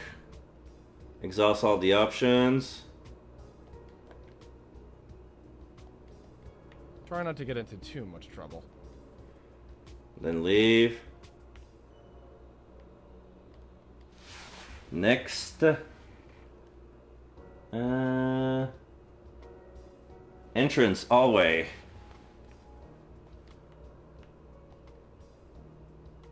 Through the hallway. Okay, I'm gonna tell him he's been murdered, okay? Holy cow! Murdered?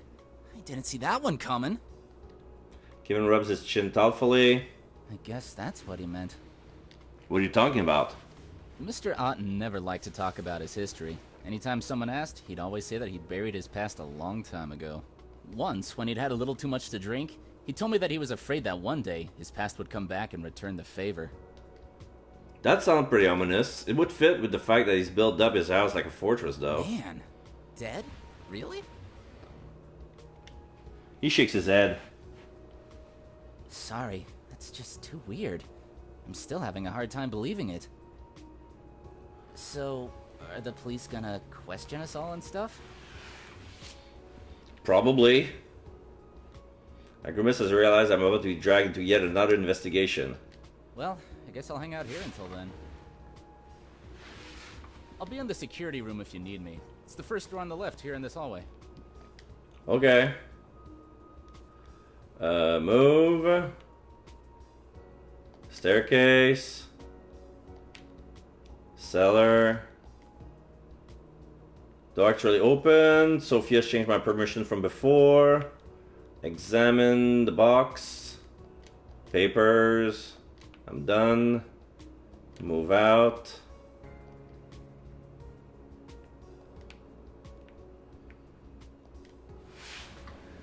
So, living room.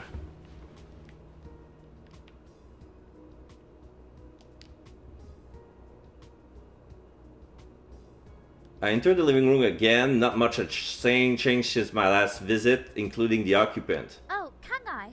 Oh, she's still Did you there. find out anything about Mr. Otten or Liam? Oh yeah, I'm not sure there's a tactful way to put this. Mr. Otten died. What? Are you kidding? No. Marissa stares through my eyes, searching with a mixture of fear and panic. I stare back until the truth of the incident sinks in. Her expression changed not slowly as she realized that I'm not lying. Are you sure? What happened? I think he was murdered. Murdered? I suppose that shouldn't come as much of a surprise. What do you mean? William Otten is not a popular man. His business practices are already reprehensible, and there have been rumors of unethical treatment of some of his test subjects. That's why I came. I was hoping I'd be able to uncover something about what he might be doing. I write for a humanitarian blog dedicated to unearthing the hidden cruelties of this world. We've covered everything from torturing prisoners of war to animal abuse. So you're not really a reporter from Modern Trends? No, that part's true. I found that being a journalist for a magazine of fluff pieces puts people at ease. It's just that I also happen to run a blog that publishes a lot of humanitarian pieces. Okay. She smiles sadly at me. I guess it's my best attempt at being a hero. What should I ask her? Exhaust all dialogues. Okay, so don't quote. Oh, whoa! This is new. What sort of things Mr. Otten's doing? Well, don't quote me on this, but I got a tip that he headed up a series of government-funded experiments conducted on unborn children. This is new. What? A group of women were asked to volunteer for a sleep study, but the study was just a cover to administer an experimental drug. I bet there's another person who's really interested in China. That's Mr. Glass. Mr. Glass from the movie? A group of women were asked to volunteer for a sleep study. So the study was just covered under experiment. Oh shit! Oh, that sucks. The effects weren't immediately evident, though. The drugs were meant to genetically alter any children that the women might have. The exact nature of the alteration is unknown, unfortunately. Most of the women suffered miscarriages, probably as a result of the drug. Boo! I open my mouth, but no words come out. I can't even think of anything to say in response. Marissa watches me closely, trying to decipher my reaction. Finally, she continues her story. A little over 20 years ago, most of these women were in college, struggling to pay for tuition. What is with these games and genetic experiments? Yeah, I mean, it's the second game in a row. Like, we just get out of AI the Somnium Files, and now we go into this one. And, okay, the guy makes his money out of building organs, because he's building tissue to make organs, artificial organs. And now he died, and people think that he died of a heart attack. Well, isn't it ironic? Like, he makes organs, but he his own. It's like he doesn't even want to be cured by its own medicine. So that was funny. They were offered a large amount of money for participating in a sleep study, and they leapt at the opportunity. As the years passed, each discovered she was unable to have children. Most couldn't even get pregnant, but several had miscarriages. One gave birth prematurely. The child only lived for 3 days. And Mr. Otten was behind all of this. He was definitely part of it. As far as I can tell, he was one of the people running the experiment. I don't know who ordered it or what his role was beyond that. Everything I have is circumstantial, though. I've tracked down the surviving women in the study, but unless I can find Mr. Otten with something, I have no real proof. I take a deep breath. I don't want to believe what Marissa's right. That Marissa's right, but if she is... Surviving women? What do you mean? One of them died shortly after the study took place. Complications during birth. My head is swimming now. It's hard to focus. Are you alright? You don't look so well. I'm fine. Why can't skeleton play music in church? Because they got no organs! Marissa touches my shoulder, but I brush her head aside.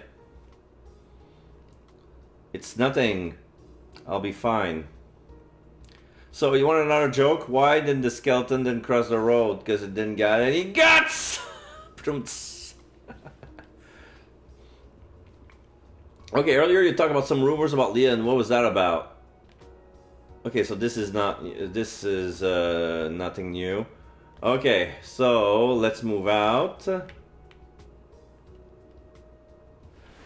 Next! Living room, hallway, security room. Alright, let's go to the security room. Skeleton saw trouble by going to the prom as well because he had nobody to go with. Nobody to go with. A knock at the door, I heard someone's footstep. Door slides open. You said you'd be here? Yeah, I did. What do you want? I created my necropsy. Okay, this... Okay. So... Security room, exhaust all dialogues. Okay. Did. I'll get this job. Nothing about Leon's wildlife. Did. Come by if you want to ask me anything else. Okay, move out. After the security room. Hallway museum. Okay, so now it's time to go to the museum.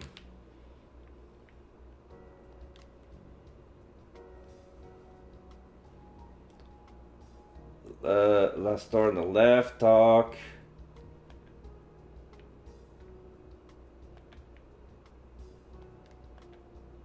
So, of course that bothers me. I mean, even if I experienced it before, that doesn't mean that I'm okay with it. Death is a terrible thing, no matter how often you see it. I stares at my hand and rub my fingers slowly together. My palms feel sweaty. Mom spaghetti. What about you? ... Are you bothered by that? She fidgets. He was very scared.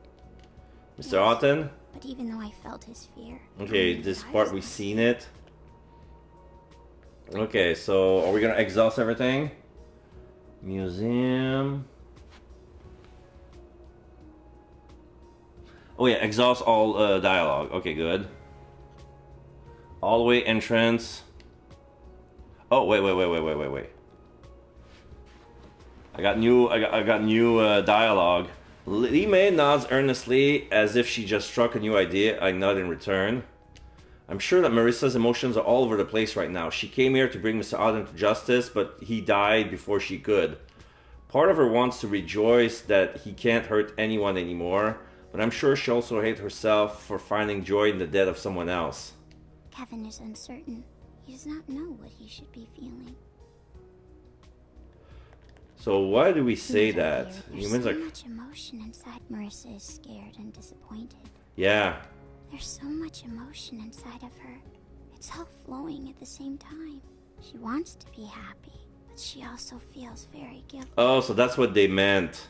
Humans are very complicated.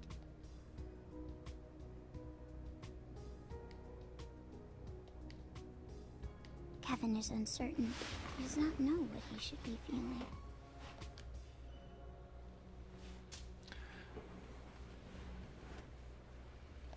And Liam... I can't. Oh, because he's with Aki. Okay, hallway entrance. She's manipulating his emotions with her Kansei. I cannot tell what is his and what is not.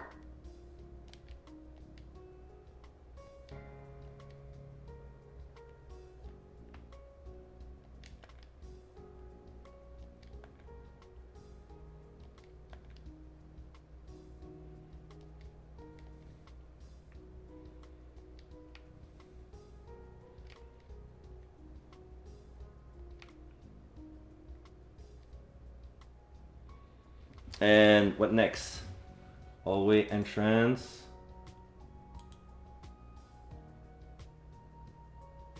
Upstairs again.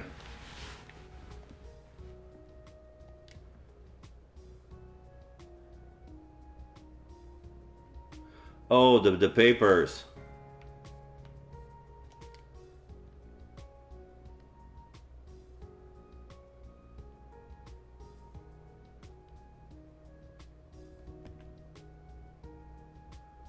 And Autumn was conducting... Oh. That's a pretty strong claim. Are you sure? Not exactly. I mean, I was talking with Marissa about it. She's got some pretty good evidence for it. Is that so? Yeah, I don't know all the details though. Paper airplanes. Okay. This definitely warrants a closer look. I think I'll go speak with her about it. Oh, this is new. We can talk more about this later.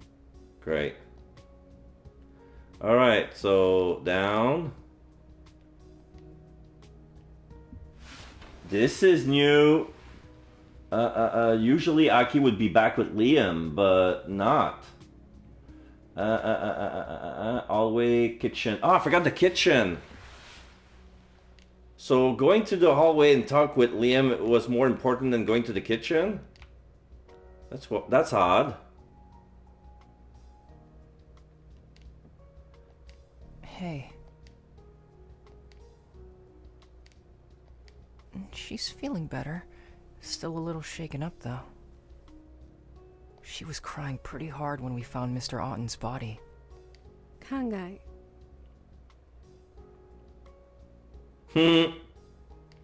Yes? I hope you don't mind if I ask you something. How did you know that something bad happened to Mr. Otten? Sixth Sense? Yeah, Sixth Sense. That's...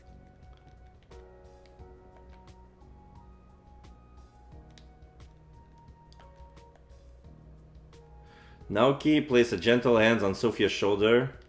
For a moment I feel strange. She definitely sounds sincere, but some things about what she just said sounds off. Earlier, Lee May said she was feeling relief. Relief about what? Something's wrong, but I can't place it. I'm sorry. I just really want to find the person who did this. If there's anything you need to know, just ask, okay? Yeah, sure, thanks. So here I can talk to both of them and exhaust all options. Okay. Otten's dead. Feel free to come talk more. And her. Oh, there's a new line of dialogue that wasn't tapped. Do you know anything about the sleep study that Mr. Otten ran about 20 years ago? A sleep study? I do recall one from about 20 years ago, government-sponsored. I believe he was working with a partner at the time. Do you remember who this person was? Of course I do. His name was Shen Guan. He was Liam's father. Shen Guan. Liam's father? What? Mr. Guan and Mr. Otten were partners, and Shen later married Mr. Otten's sister. Oh, okay. Best friend. Sure, fuck my sister. Wait, then why is his name Lian Autumn? Shouldn't it be Lian Guan? It's my understanding that Liam's name was changed when Mr. Otten took custody of him. Okay. Both Shen Guan and his wife died a long time ago. Okay. I'm sorry. No need to apologize. It's in the past now. This was all before my time, of course. I'm only telling you what I've overheard. It's fine. Even a little bit of information helps. Okay, cutting Liam from this will, this god, come back later. Of course. Great, so now I can move. So where should I need to go after kitchen? Entrance? Ah yeah, all the way in entrance. Okay, so this is, because I didn't talk with the kitchen yet. Okay, now Aoki races in and then boom. Bottle.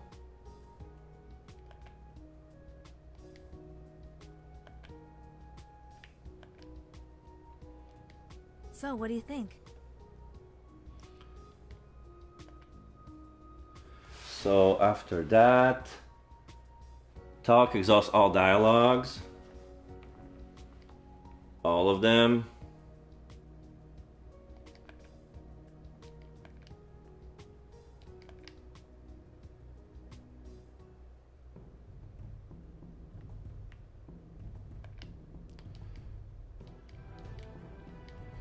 Con, Folder. now you're out of time. Get out. Okay.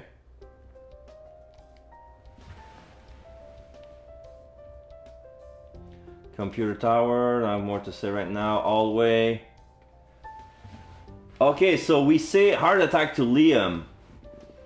Okay, so murder to everybody else, but heart attack to Liam. So that's the only combination that I haven't done yet. Interesting. Now we're going upstairs. No, not upstairs. Where are we going? It's hallway. Oops, I took the wrong turn. Took a wrong turn to Albuquerque. Hey, here's Liam. Guy, right? Heart attack.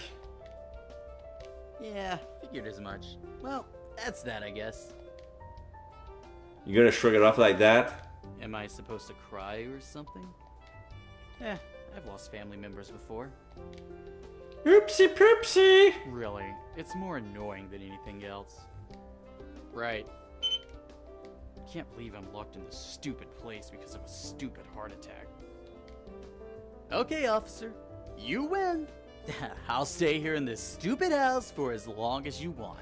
Okay, now, this is what happened. Okay, because we went to talk to Marissa first, and then to the cop get out and talk to Marissa in the living room. Because usually when Liam enters the living room, he's alone with Marissa. Now he's with the detective. Detective Gursky raises an eyebrow at me as if to ask if I had anything to do with Liam's stubborn compliance. I shrug and looked away. Marissa is currently eyeing Liam with a cunning look in her eyes. She circles around him slowly before flashing him a wide smile. Liam Otten! Just the man I wanted to see. Yeah, I guess I am. I'd like to interview you for the magazine Modern Trends, if you don't mind. She claps her hands together as if begging him for just a brief moment of his precious time. Detective Gursky gives me a brief nod before quickly exiting the room.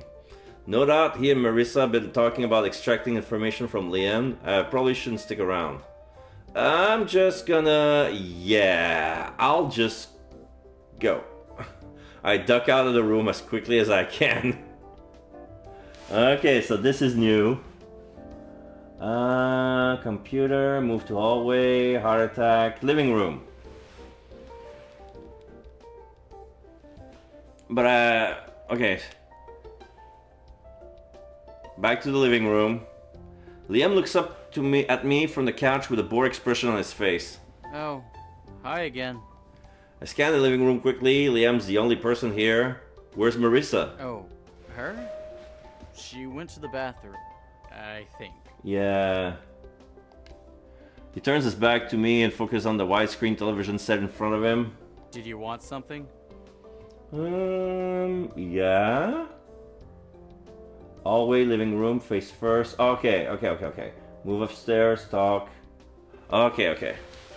So this part I did it already. What? Are you a reporter too?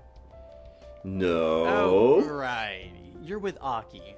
She said you guys were economics students studying Uncle's business practices. Economic student? I would not call that. Yeah, school paper! Well, you can ask me anything you want, I guess. But I don't really pay attention to what Uncle did. Alright, Uncle trying you to cut from his will. Anything you might want to... Is there anyone who might want your uncle dead? I heard your uncle didn't pay his employees. That's it. And then I come back. Move again. Door of the room is open and jump aside to avoid being hit in the face. Oh, hey! Sorry, dude. Didn't see you there. Figures much. Blah blah blah. Boink. Move upstairs. Talk with the police officer. Turns out Mr. Alton was going to cut Liam from his will. Well then, that's an interesting turn of events. Do you know why? The dogfight.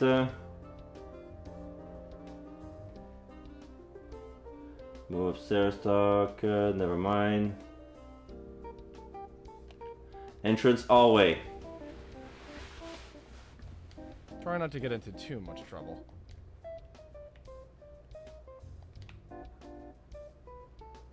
Entrance.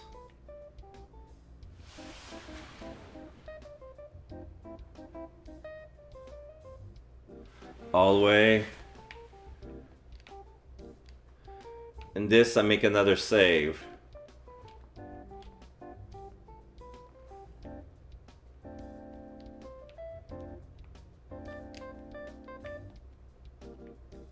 So move into the kitchen.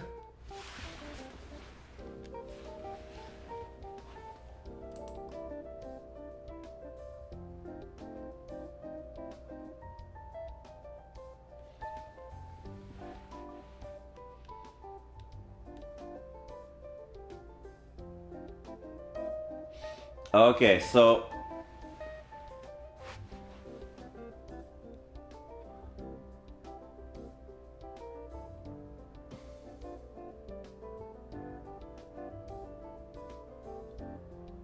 wait.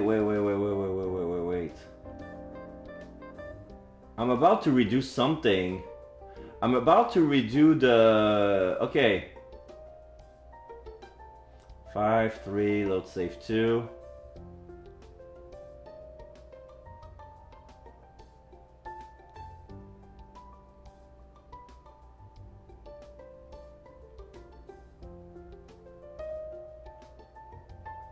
I think I think the wrong path to get the wrong trophy.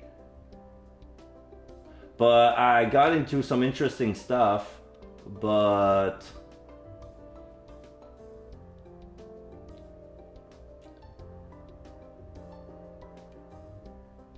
I think I need to do this first if I want to figure out what's going on. So, okay. So let's talk. Condition. Yeah, Liam told me about it. Paper lying around. Is this... Yeah, paper lying around. And then...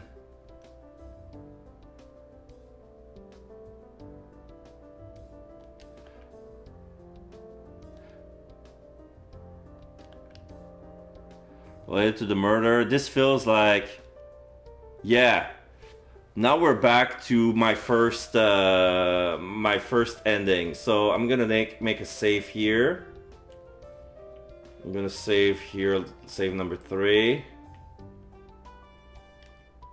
And I'm gonna load save number 2. Because we already seen that progress. So here we're gonna go, all sure it's okay.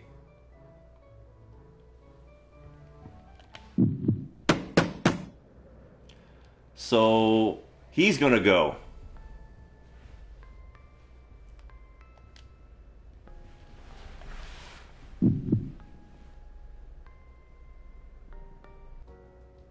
Talk.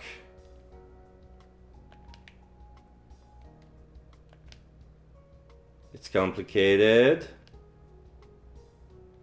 Okay. Upstairs talk.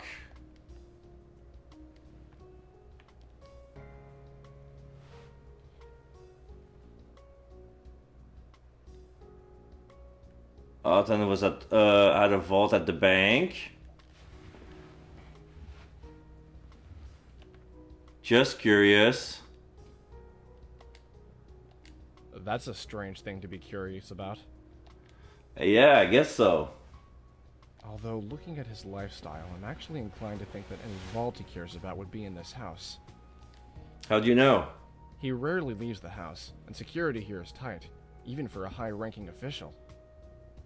It's obvious that he has trust issues. Someone like him wouldn't let a bank hold on to something important. Besides, I'm sure he'd want to keep a close eye on it too. If there's a vault, it's definitely somewhere in here. Gursky's right. It has to be in the place somewhere. I wonder if anyone here knows about it. So bank. Just curious. Never mind. Okay, so we let it here. Move to the entrance hallway. Murdered. Okay. Move. Entrance. Hallway. Murdered.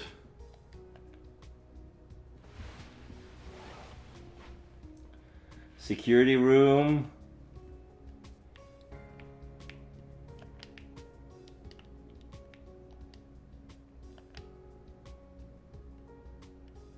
Do you know anything about a vault hidden in the house? A vault? Can't say I do. If I had to guess, I'd say it's probably in his office. It's the most secure place around here, after all.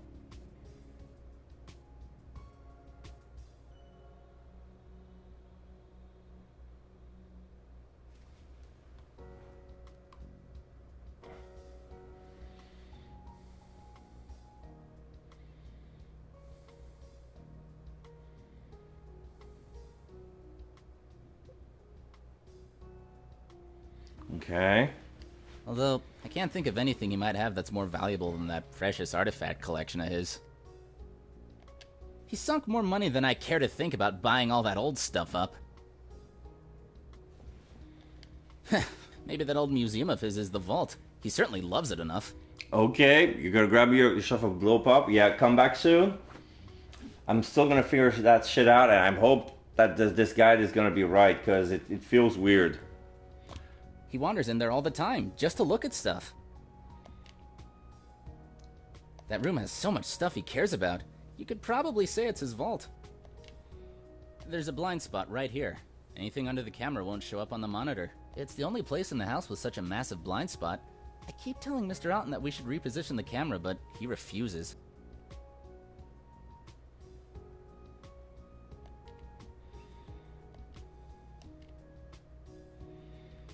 So that's all for now. Come by if you want to ask me anything else. Hallway museum. Move.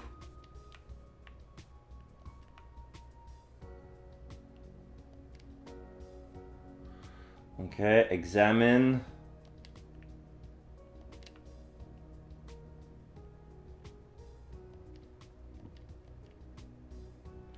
This,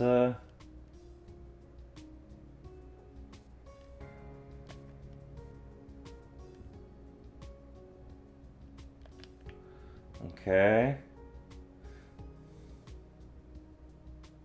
Move to museum. Talk.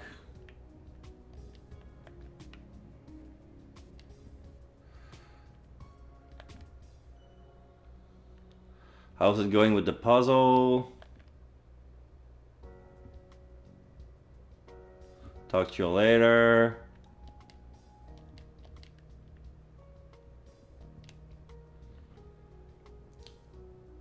Hallway entrance, examine the glow orb. Yeah.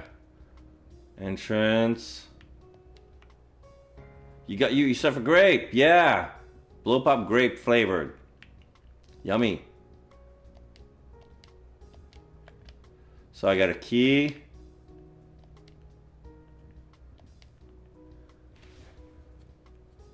Hallway.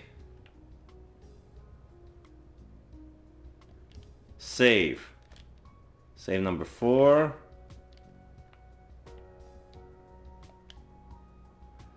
Find the key. Move to museum.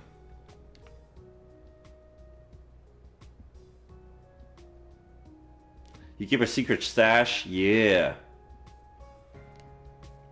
Look at me with a smile as soon as I enter. Yeah, I found the key.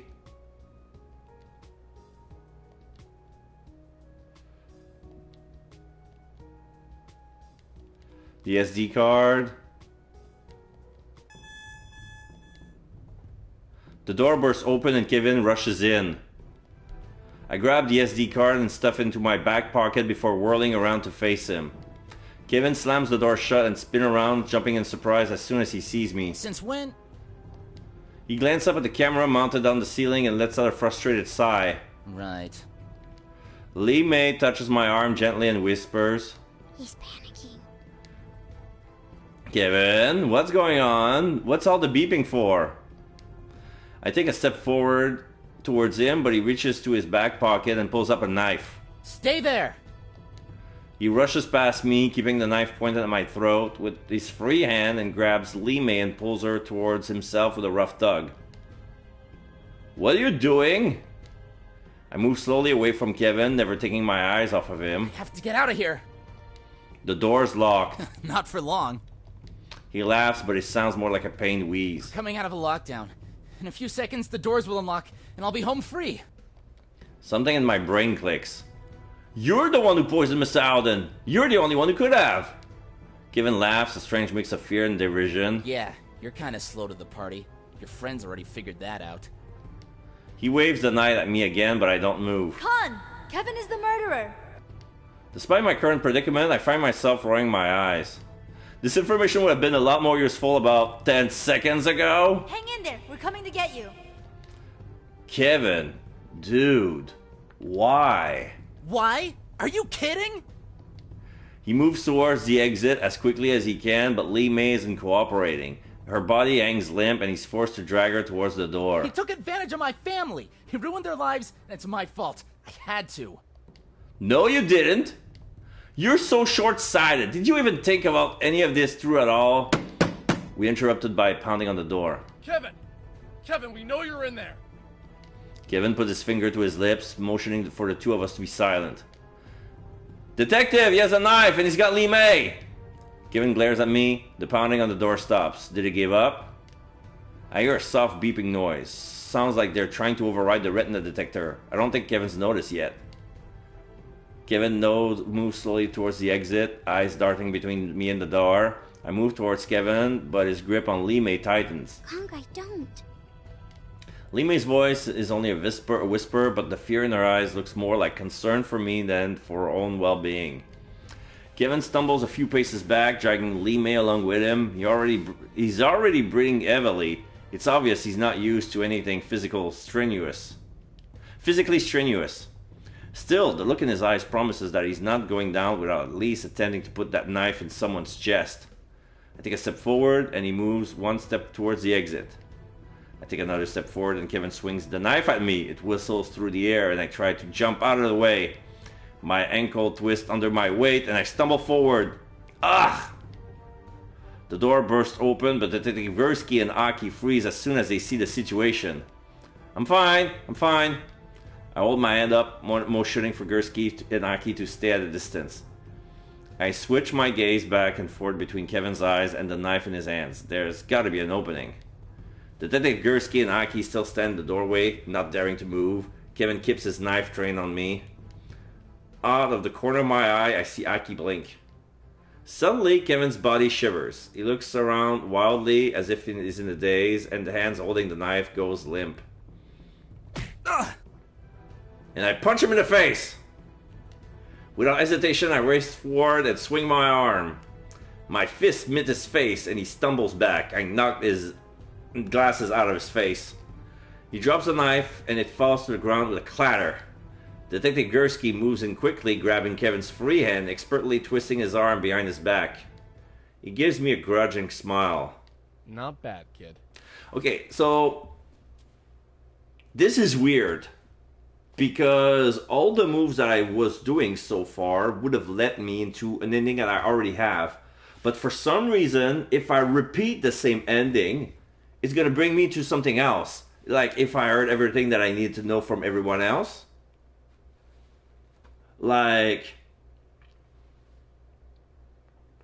in order to cut the killer, I have to find all the clues and being too late, you know? So this game forces me to do many endings. I release Kevin and allow Gursky to take over. As soon as I do, Limei runs to me and takes my hand. I look down at her and give her a reassuring smile. It's okay, Kevin won't hurt you anymore. She smiles back at me. Look, she looks grateful, but there's something about her eyes that still reflects fear. She's not afraid of Kevin though, so before I can ask, she gives my hand a small squeeze. Thank you. Out of the corner of my eye, I see Aki watching the scene with a satisfied look in her eyes. I approach her and lean casually against the wall beside her. So, that little panic attack that Kevin had just a moment ago. You can thank me later. Yeah, that was her. Okay, so I have to trigger this with Liam. So that, okay, we know she can do that, so she's going to do the same thing with Kevin. When I did the first time, I didn't know any of that, so that's why it didn't trigger. Interesting, very interesting indeed. She flashes her usual confident smile. You know, you blink every time you do it. Not very subtle. I poke her arm as if somehow that will help me get my point across. I'm not sure why I'm teasing her. I guess I'm curious to see her reaction. And you pass out every time you use your Kansei. Yeah, it's true. Okay, you have a point. I could teach you how to control it if you want. How to stay conscious. It'll take a while for you to get it right, but I get the feeling you'll be stuck with us for a while. She leans against the wall next to me. Her smile is softer now, more genuine. I hope you don't mind. I laugh and shake my head. No, I don't mind. I tilt my head back and gaze thoughtfully at the ceiling. After all these years of running, it might be nice to finally take a break. Alright, cut the killer!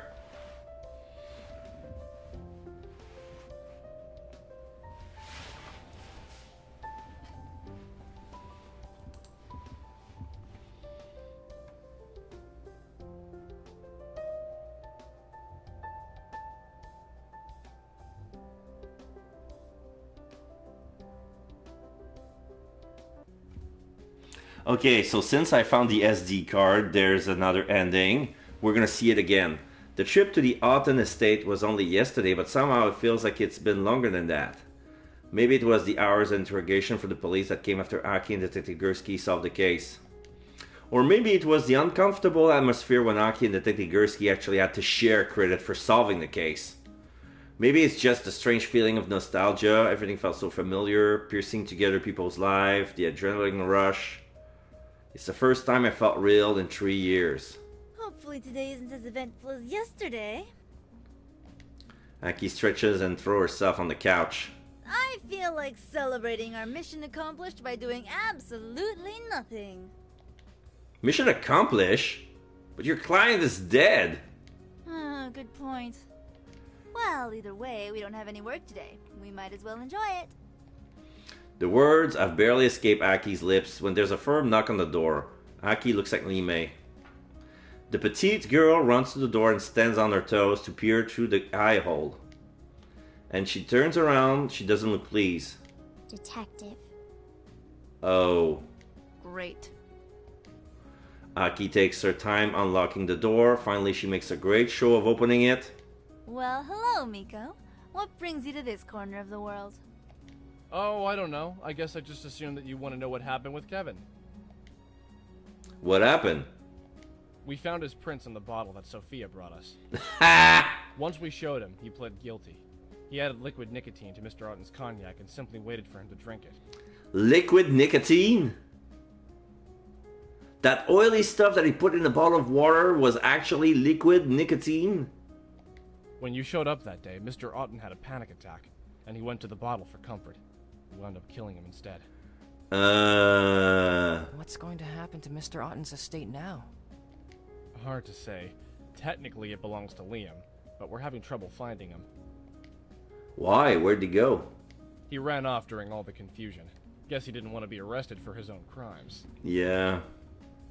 Aki looks severely displeased. So he's still out there somewhere? Don't worry, we'll find him. He smiles pointedly at Aki. We always do. She flashes him her trademark grin. You don't have to tell me, officer. Gursky laughs. Well, I'll be seeing you kids around. Try to stay out of trouble, okay? Anything you say, sir. From the smile on Aki's face, I get the feeling that's not a pledge we're going to be able to keep. Then again, looking at Gursky's expression, I'm fairly certain he doesn't expect us to keep it either. Staying here might not be so bad after all. For the first time in a long time, I'm looking forward to what tomorrow will bring. Well done, you solved the case and reached a true ending. Yay! Check the main menu screen to review the epilogue you unlocked. Yeah, I found an epilogue. Hey, you here or what? I got the stuff you wanted. This is Liam on the street. I'm here. No need to shout, Liam. This is Chance. This is Kira Buckley. Yeah, whatever. This is all I could get. I kinda had to. I said Buckley, I mean Buckland. Police arrested me too. Kira Buckland. She's the voice of Jolene Cujo, and she does some voices for DBZ Abridge. I kind of had to sneak out the back before the police arrested me. Okay. What did I tell you about staying out of trouble? Are you gonna lecture me now or something? It's not like I could have gotten anything else anyway. That Detective Gursky insisted on keeping most of these papers as evidence. Evidence? How did he even find it in the first place? He didn't. That KANSEI kid found it. KANSEI? Some new guy hanging out with the twins and that China doll. Did he have dirty blonde hair dyed black at the ends? Yeah. You know him? You should have stopped him. Oh, come on. What did you want me to do? Kill him? Yes. It's what I would have done. Well, as you and Father are so fond of pointing out, I'm not like you. Okay. So Chance is Liam's sister. Pity, really. Well, at least you finally managed to do your job. How many years did it take you again? Oh, don't even start. I did what you told me to do. So you'll leave me alone now, right? You're free to go. Go enjoy the rest of your pitiful life, Liam. There's not much left of it after all. What? Fading to black. Alright, so now there's a gallery and music room. We unlock the cutscenes. Yeah, the CG gallery. So there's the picture of us with our little sister solving the puzzle, the tangram puzzle. Then there's the puzzle box. Liam falling flat on his face. Then we have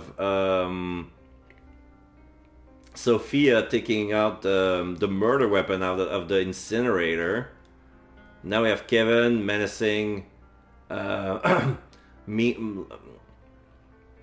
Melee with the Limei with the knife, and then in that first ending, like he pricked Limei's skin and blood's pricked out, and she turned into a wild assassin. Her eye turned red. It's like she had another persona, and she was a wild assassin, and she murdered Kevin, and that was the ending. It's like, okay. And that's the ending where I found the SD file, and there was a security footage about us.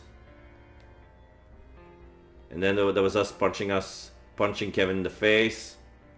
Music room. Yeah, Suspicions 2, Dialogue, Ritzy, Sneaking, Subterranean, Dialogue 2, Darkness, Advance. That's it. This is Suspicion 2, Dialogue. Ritzy. Sneaking.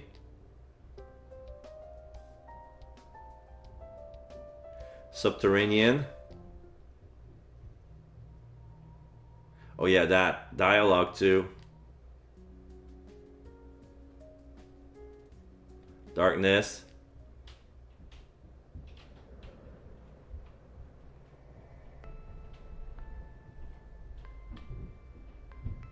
Okay, yeah.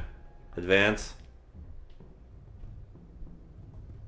Yeah, advance that like at the end of the story. Pretty cool. At least we know what the trending is. Yes, yes we do. So